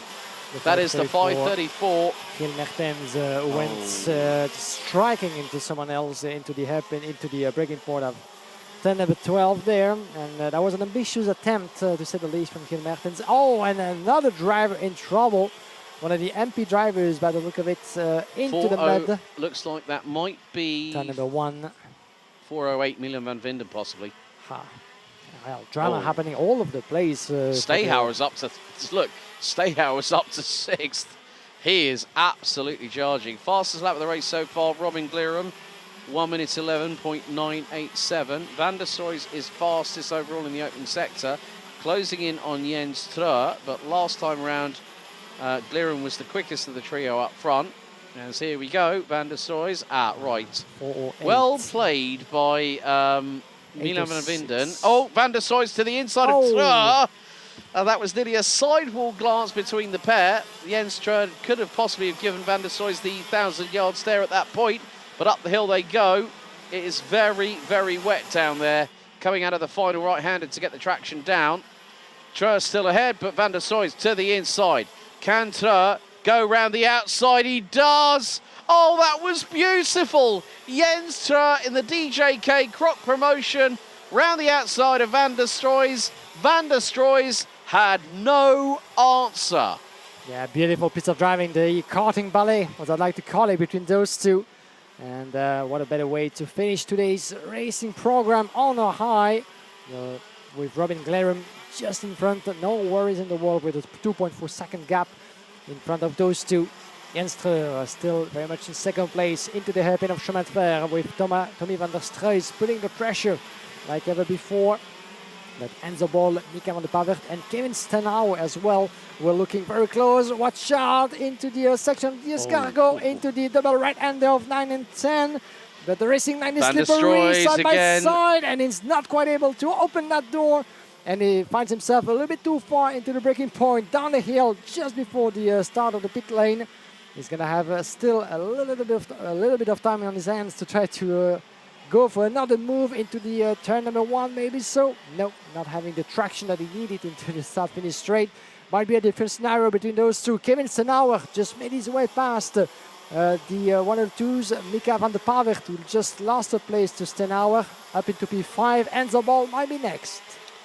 Yeah, Kevin Stayhauer has got his hit list like Uma Thurman in Kill Bill, and he's checking them off one at a time, but a little bit of bumper rubbing between the trio, with the VRL Motorsport driver between an SP Motorsport sandwich at the minute. So he's definitely made sure he's worked hard for today. So might get a nice big dinner to sort of help regain his energy, ready for the superheat and the final tomorrow.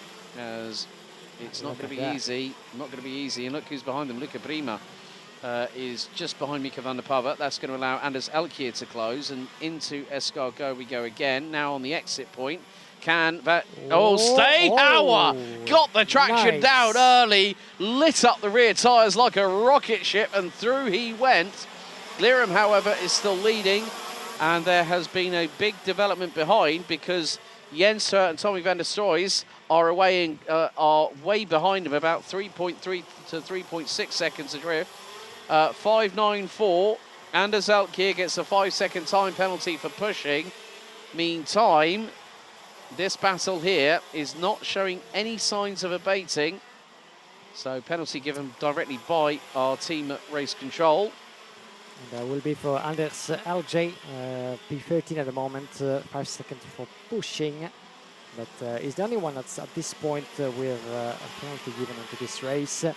As the 4x4 of Tommy van der Stroys is still putting a lot of pressure on the shoulders of Jens Streur, and he's not particularly happy by the look of it. Tommy van der Stroys, Jens Streur is doing his bit, going defensive at every turn. Van der Stroy is trying to open that door, finding a place, either left or right to go. And around the inside, oh, that was a bit of a close call, and there he goes on the outside of turn number 12, beautifully made by Tommy van der Stroys.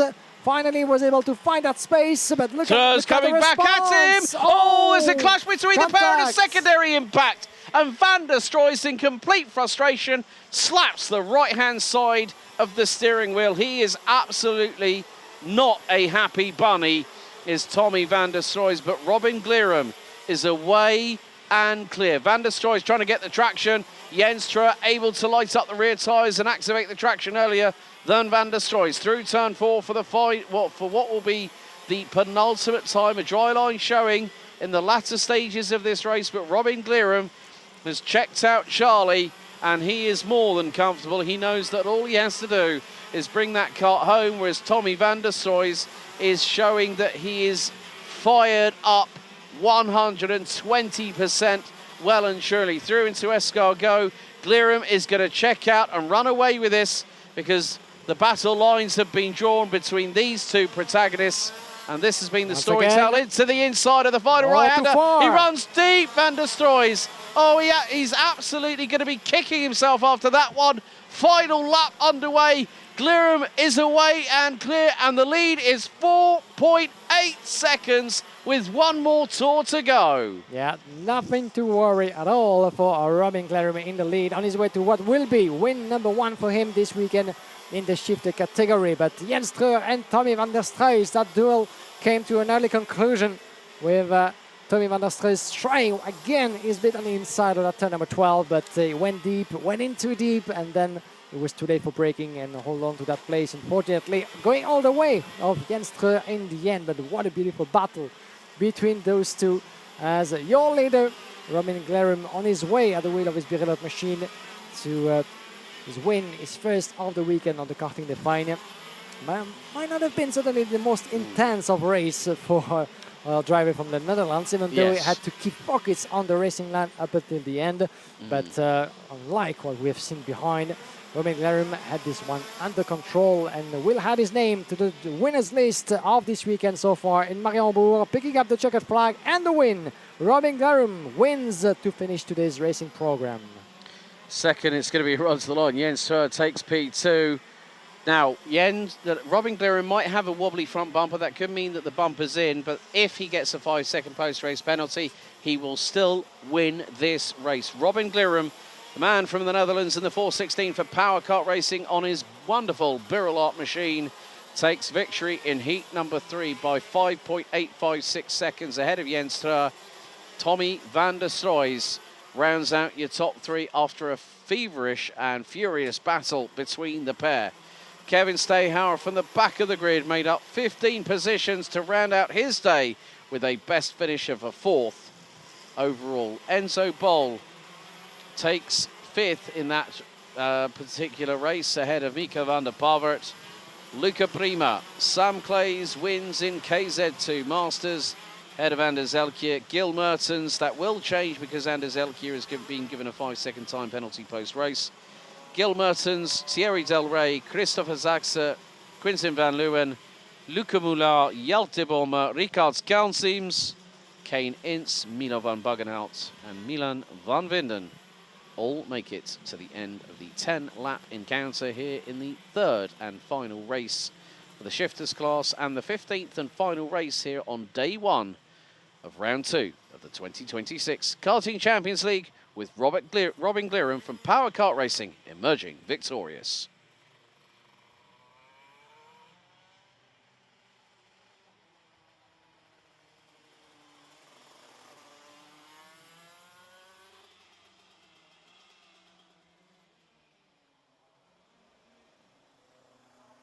Well, the rooster tails of spray have faded into obscurity and the dust has finally settled for the on-track action.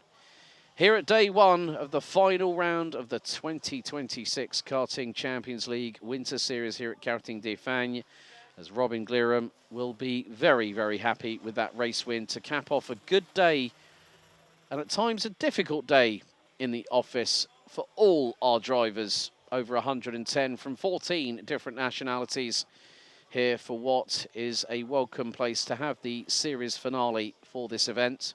Of course, last year, one race weekend, but here, two within a month of each other to help drivers get themselves ready and prepared in a true race setting. But the good thing is, there is Robin Glirum and also Jens Stroh as... well, we're going to very shortly hand it down to Guillaume Alvarez, who I know is there. There you see the last bit of activity in the Parc Fermé.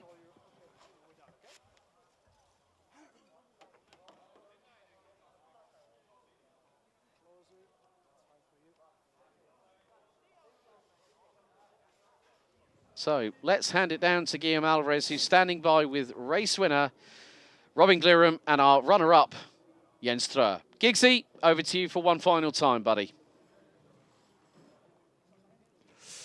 Welcome back, guys, live from the Parc Fermé here as we're going to conclude today's racing schedule. And what a day it has been once again in the Karting de Fagnes of Mariembourg. One last word with Robin Glirum. Robin, congratulations. Well done to you. First win of the weekend so far. Tell us what it was like, because you were so far ahead from the rest of the pack. We seem to think that it was a cool race for you. Was it the case? Yeah, I mean, in the beginning it was a bit of searching for the grip, because I've never driven here in the rain. But when you find the grip, it's quite comfortable to drive, so it was a fairly cool race. Were the conditions improving as you went along? Because it seemed to us from the outside that the racing line was slightly okay. Yeah, but it was still very wet. I mean, for me it was just improving every lap because I was getting to learn the lines on the track and stuff. But yeah, it was very wet. And in terms of driving, because as we said, in the dry, you know, at the wheel of those crazy machines, it's already quite a trick. But in those conditions, tell us a bit what it was like. Is it harder? Is it more fun? I mean, physically it's less hard for sure, because you're not as much grip, so you're not leaning as much. But mentally it's a bit more difficult to stay consistent. But yeah, I mean, for everyone the same, I guess. For everyone the same. One more race tomorrow before the final, so all your hopes still very high. Yeah, I mean, I think we have a pretty good starting position for tomorrow now, so we have to find some pace in the dry, but I'm hopeful. And we look forward to that. Thank you very much. Hartelijk bedankt, Robin. As we're going to have quickly Jens Stroh with us to round things up for today. Thanks for joining us, Jens. Tell us a bit about what it was like out there, because it was a crazy battle with you and Tommy. In the end, he went for the move, at least tried, went a bit too far, and then you could keep that second position alive, but it wasn't easy. No, it wasn't easy. The speed wasn't there really good in the rain, but also I keep managing the position the whole race, so I'm quite happy. It was a fun race to do, so I'm happy with the result. It looked like a fun race, but at the start it's always certainly the most exciting moment for us, but certainly the most stressing for you as well, coming alive outside of that turn number one. Yeah, the start was not that good, but in turn 2 already I got to second position and I tried to follow the first one, but he was too fast for me, and I did my best, and then the rest of the race I had to keep my position, so I was defending for it all my life. Considering that we had so many changing conditions today, were you able to assess your true competitiveness and your true level compared to the rest of the field, or is it still unknown? Yeah, in the dry I was really fast, but I fucked up my first race in the start, so I think my speed is really good there, and I think I can win tomorrow. But it was a difficult day, but I'm always trying to make the best of it, so that's what I'm here for. Fantastic. Hartelijk bedankt, and thank you very much for your brilliant English as well. And thank you for joining us for the last interview. We'll see you tomorrow. Tot morgen, Jens Reur, and the rest of the pack from the shifter category, KZ2, KZ2 Masters, and Super Shifter. What a way it has been to conclude today's racing, ladies and gentlemen. From myself, Guillaume Alvarez, and Alex Goldschmidt, one last word from you, maybe, as we round things up from today's Saturday. But we have a lot more racing coming our way tomorrow, as at least on paper, 9 races, the Super Heat and the finals for all the classes. But this has been the last word from the drivers from down there in the Parc Fermé. Over to you. Thank you very much, Guillaume. Great choice of words there, Jens Reur. Well, that, as they say, is that for day one of the 2026 Karting Champions League Winter Series final round. A big thank you to everybody that has been watching on the Karting Champions League YouTube channel all the way through today. Our live stream starts at 10:50 local time tomorrow morning, when at 11 o'clock we will roar into action with the first of our 5 respective heats, super heats, with Iame Mini kicking off the show, X30 Junior. Then it will be the 2 super heats for X30 Senior before the shifters take us into the lunch break before we go into the crunch time, when we will decide our 2026 Karting Champions League Winter Series champions. A big thank you to the team behind the scenes here at Karting Champions League. A big thank you to the team in scrutineering, Parc Fermé, Tyre Bay, race control, race direction, also live streaming, live timing, our stewarding panel, organisation, administration, social media, all the teams, all the drivers. And one more thing I must say, there is a very valued member of the Karting Champions League organisation who is not with us here this weekend, but we felt it pertinent to give this lady a shout out.